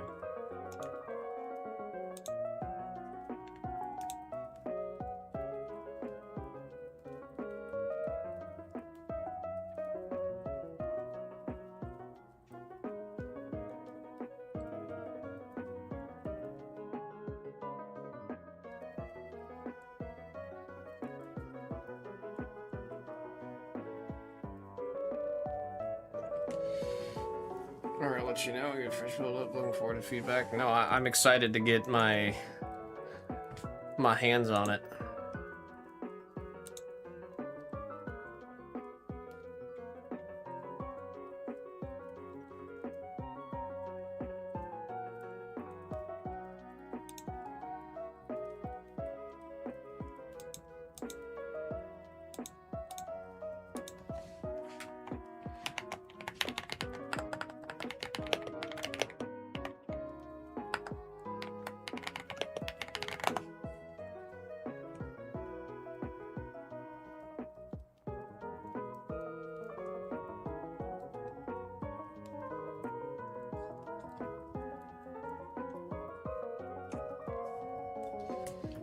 Forgot Disney also had Kakao cards too. Way too many companies making money on Disney. Well, Disney's also making too much money on other companies.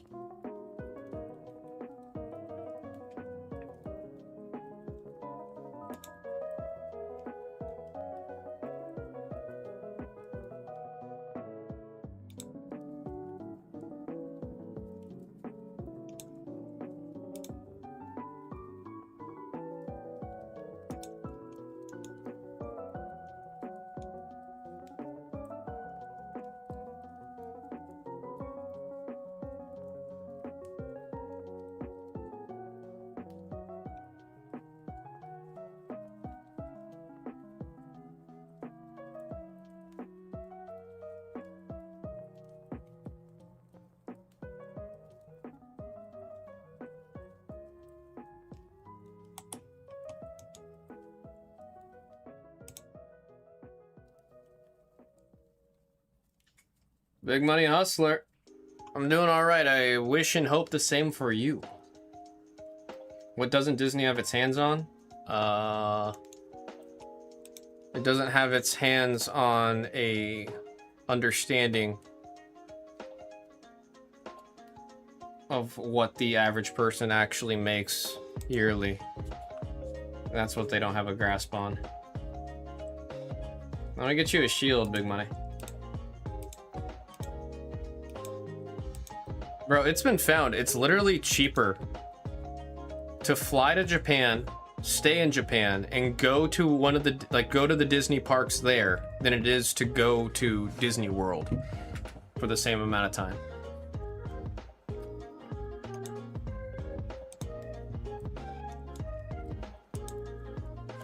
Like, that is just a fact.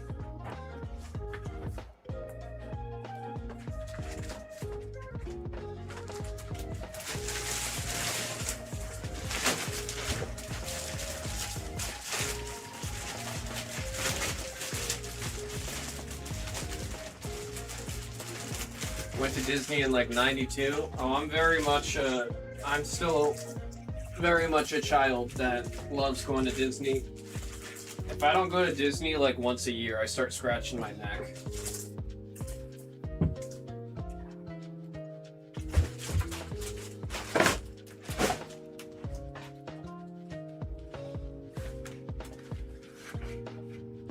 I want to make my wife. I want to take my. I don't know why I can't read. I want to take my wife to the Cat Island. Oh, in Japan. I'd have too much fun. I would end up taking one of the cats home, put it in my backpack. Is Disney World just that good?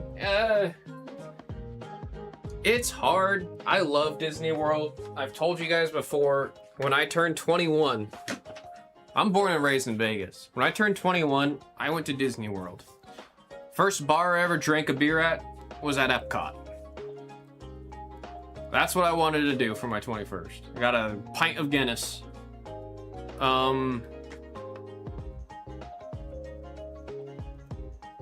It's good enough to where I think you should go.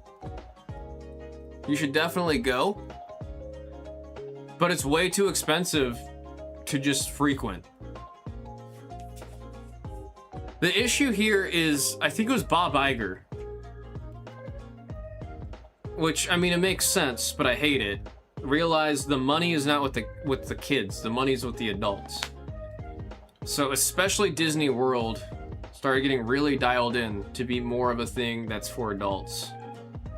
And then even Disneyland is starting to get that too, where they have like the Star Wars night, the Sweethearts night, they have the Halloween Boogie Bash. Like, they have all these like events where like they have more drinks out. It goes super late into the night. You have to pay an expensive amount of money to get in there, and you have like special access to the park.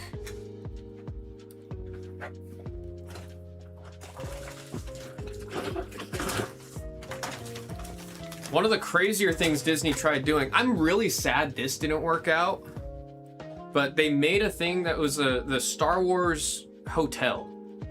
It was supposed to be like a cruiser or something, right? The idea, like when you go to the hotel, you'd have to show up at the right time, and then there was a tram that would take you to the hotel, which was like, it wasn't an actual hotel. Yeah, the Galactic Star Cruiser. When you were inside the hotel, all of the windows were displays that were like in sync to make it feel and look like you are just on this giant space cruiser in the universe of Star Wars.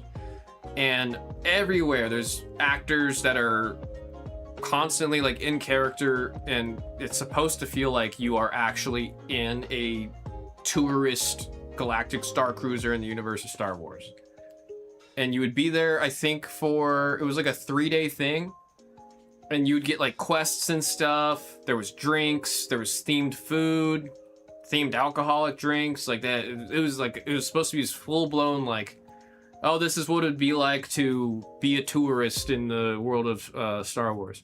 Issue was, it was like $3,000 a person for a 3-day stay. And it was in Florida, so you gotta pay for the flight to Florida. That's where the deployable or the lightsaber was going to be sold at. Yeah, I mean, they were still, when they were demoing it, I think it was still very gimmicky. But they definitely were honing that in for, like, that was the only place to see it, where it was an actual just lightsaber and you hit a button and it deploys. Mind you, there's that one YouTuber that's made just a better version of it recently.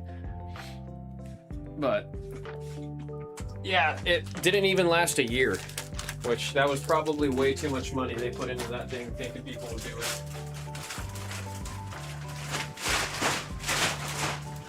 I also think the issue there too is like, it's not like a hotel you just go to like where you're traveling.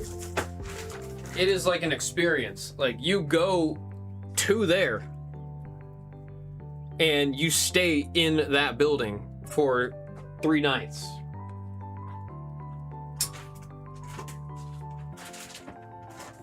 I mean, it's basically a cruise, right? You're doing the same idea of a cruise, but just there. Anyone visited Disneyland Paris? I really want to go there specifically for the Tomorrowland. I know there's so much with the Tomorrowland and history in the Tomorrowland and Disneyland Paris that I'm like, I want to see it. They also have the best version of Space Mountain. That's my favorite, one of my favorite, like, iconic Disney rides.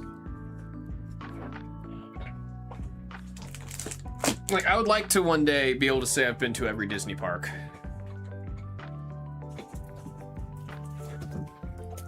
It's a lot of money. I don't know if I'll be able to ever afford doing something like that, but I'd like to be able to say that I have. $3K for 3 nights isn't the worst rate. It's expensive. But extra fit. Was it really? I didn't know it was that much. Oh my god. Well, yeah, now suddenly it doesn't sound that bad. I mean, truthfully, if it was still around, I would still be wanting to do it.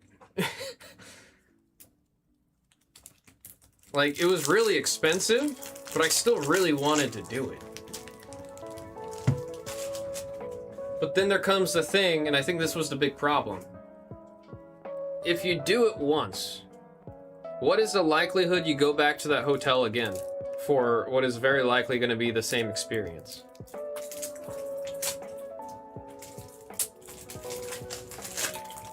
It's definitely a do it, yeah.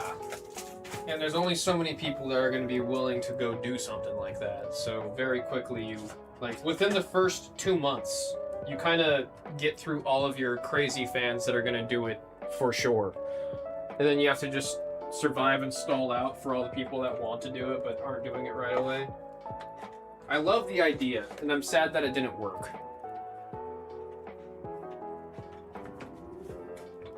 And it's like, you can't make it like a normal hotel because you're putting so much into the experience of being in the physical place. So if you make it a normal hotel, there's too much going on for it to be not like a actual hotel and not be like a paid state experience. But it's one of those things. I think it's a fantastic idea. I think it's great. I just think logistically there's a lot that went down and it is no longer a thing, which does break my heart. If I was like oozing funds, I definitely would have gone like as early as I could have to that, because I'm like sad to know that I'll never be able to have whatever that experience was. I mean, there's probably videos on YouTube of people vlogging their whole thing, but it's not the same.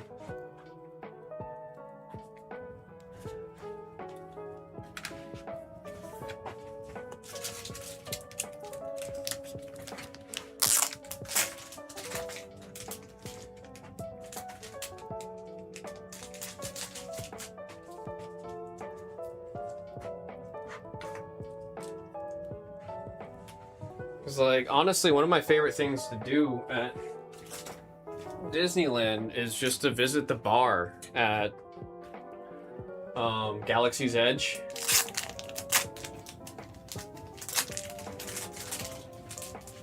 I've never been able to get a table there, but I feel like if you're able to get like a table, get some food, and just kind of like hang out there for a solid amount of time, it would be just really cool. It's just there's the issue of it costs $250 to go to this park, and I don't really want to spend another $200 at this bar to get drinks and food because of how expensive all the stuff in there is. Like, food and drinks are so expensive at Disney. It's not even funny. Like, all I'm thinking of is, like, in Japan, a churro I think was like $3. A beer was like $3. All the food was like $10. And I just think of, like, it's like actually pretty damn good food. And then at Disneyland, California, the food's like $30 and it's like this really like mid chicken or chicken tender, like, or what are they called? Chicken fingers. It's literally like, you could tell it's just frozen chicken fingers. They heat it up and you're like, okay, I'll pay $30 for this because what else am I gonna eat? I mean, there's like the clam chowder and stuff. There's some really good food in Disneyland. Don't get me wrong. Especially when they did like the Lunar New Year food festival thing. There was some really good food there. Well, it was not cheap. It's like a movie theater, you're stuck inside, so you have to eat. Yeah, and you're paying, what, $12 for a tub of popcorn that costs the movie theater probably 50 cents worth of corn?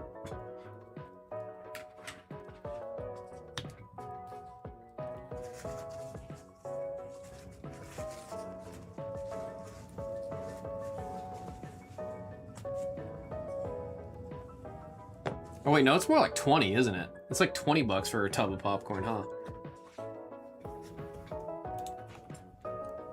So where's that at? In my imagination.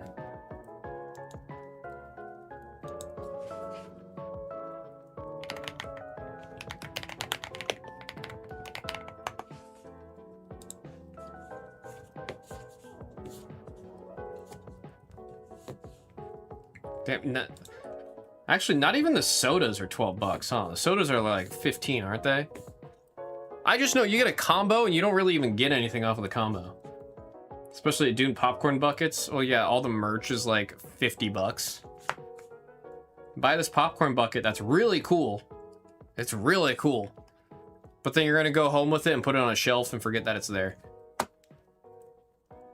I say this as someone who's bought popcorn buckets.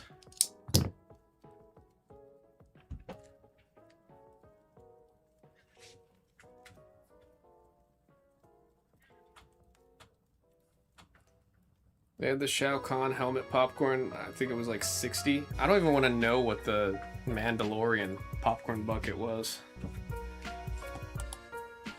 We're just kind of hitting a point now. 3D printing is getting decent enough. Pretty sure you could just 3D print most of the popcorn buckets that people are making. Yeah, Mandalorian and Grogu, AT-AT popcorn bucket, which, mind you, this thing probably holds no popcorn. I doubt it holds any popcorn. Well, it could be yours for $80. They have Gray Skull for $50.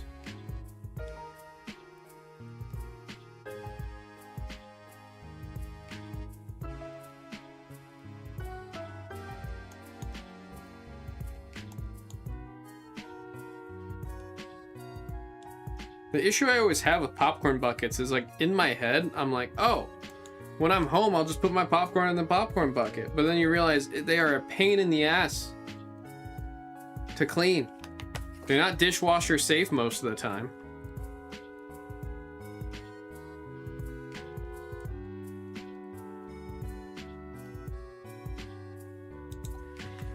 I don't think I saw that one. Slate popcorn bucket. Oh, see, but that's just a cool display piece. You don't even have to know that's a popcorn bucket. You can just have that on display and it looks cool.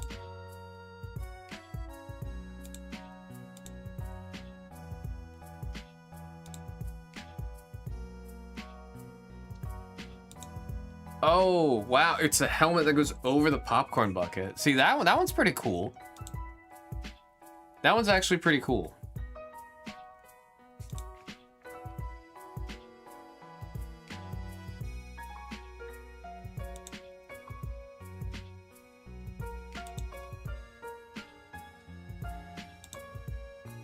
Oh wait, no, you're not talking about the Shao Kahn helmet. You're talking about the actual the movie slate.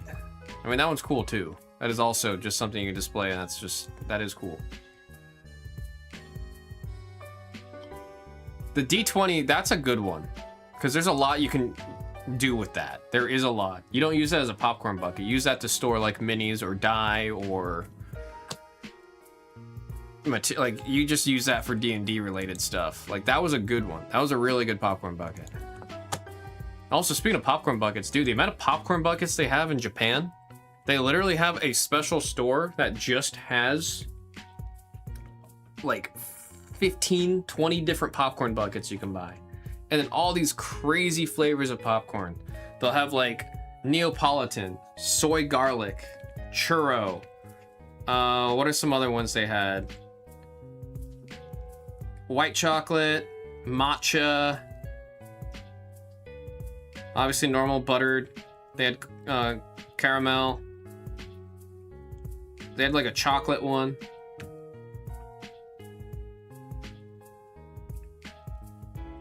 Made a Shao Kahn helmet from MK9 a couple years ago. Is that the one I was that I was just looking at? Oh wait, no, this one says it's from Mortal Kombat 2. It's by Golden Link.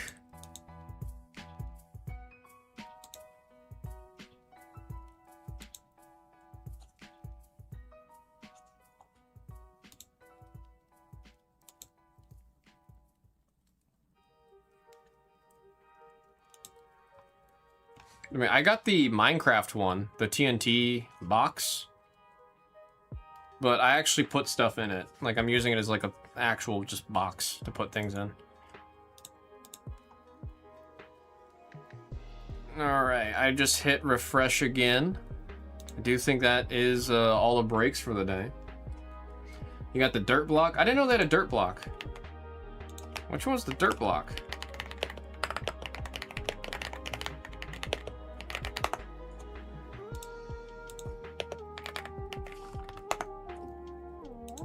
Oh, these ones.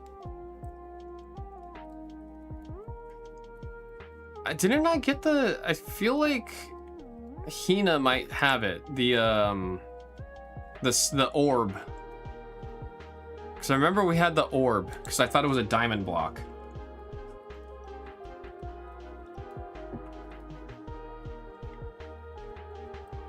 No, I'm thinking of a different popcorn bucket.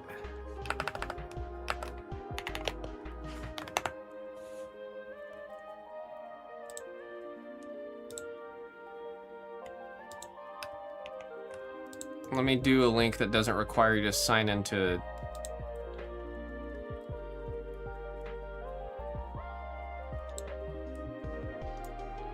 Will this work? Here. Mine kind of... Oh, that won't work.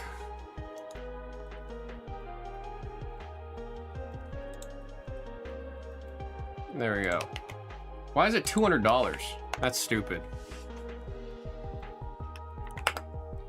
I really hope this thing's not actually worth $200 and someone's just got it listed at a stupid price. But Mega, this is the TNT block that I have. I think Hina has the orb from when we all went together. Have you seen the new Supergirl cup? Supergirl movie cup.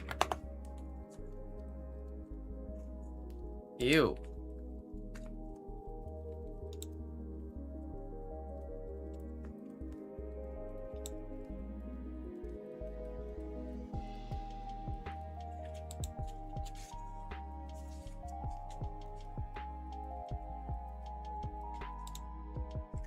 Why? It looks like flesh.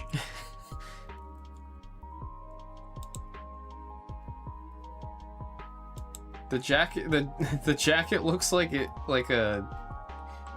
I feel like I'm like when I see the back of the cup, it looks like something out of a Cronenberg movie.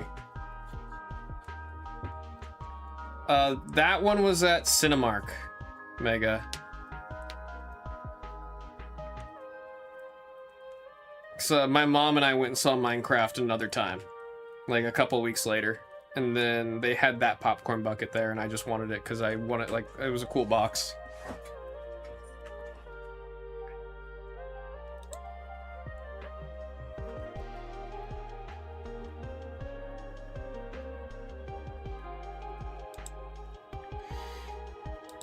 Yeah, the super. If it didn't have the jacket on, I think it would be really cool.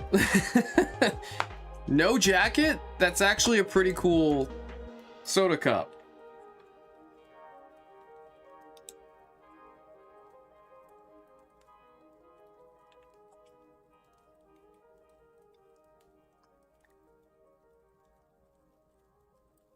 Wonder if it's detachable like an action figure. No, that looks like it's just straight up a part of the cup.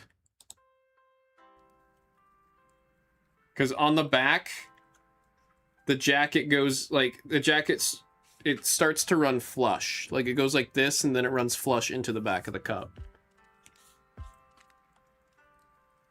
That's awful. Somebody got fired.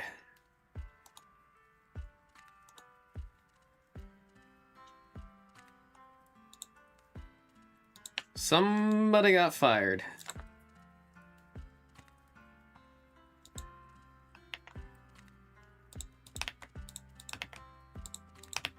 And it's like you can't do like any tone of leather. It's gonna not. It's just it's just gonna always look like it's skin. That's nasty, dude. That is nasty.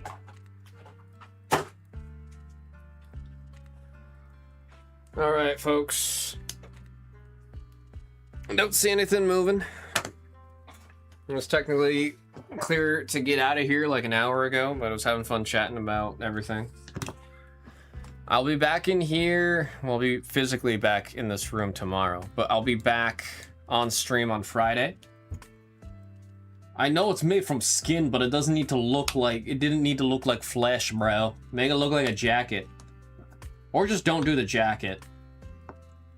Or make it cloth. Like use like an actual like kind of like fabric. I don't think there's a way to make that not look awful. I don't think there is. I really don't think there is. But, all right, folks, I'm gonna start getting ready to head out of here. Everyone, take care. Drink water. Oh shoot! Speaking of that, I have not drank. I drank water before coming on stream, but after 9 hours of talking nonstop, I've not been drinking water. Get your rest. Be better than me. Drink your dang water. Stay hydrated. Stay rested. I'll be back in here on Friday, and until then, deuces.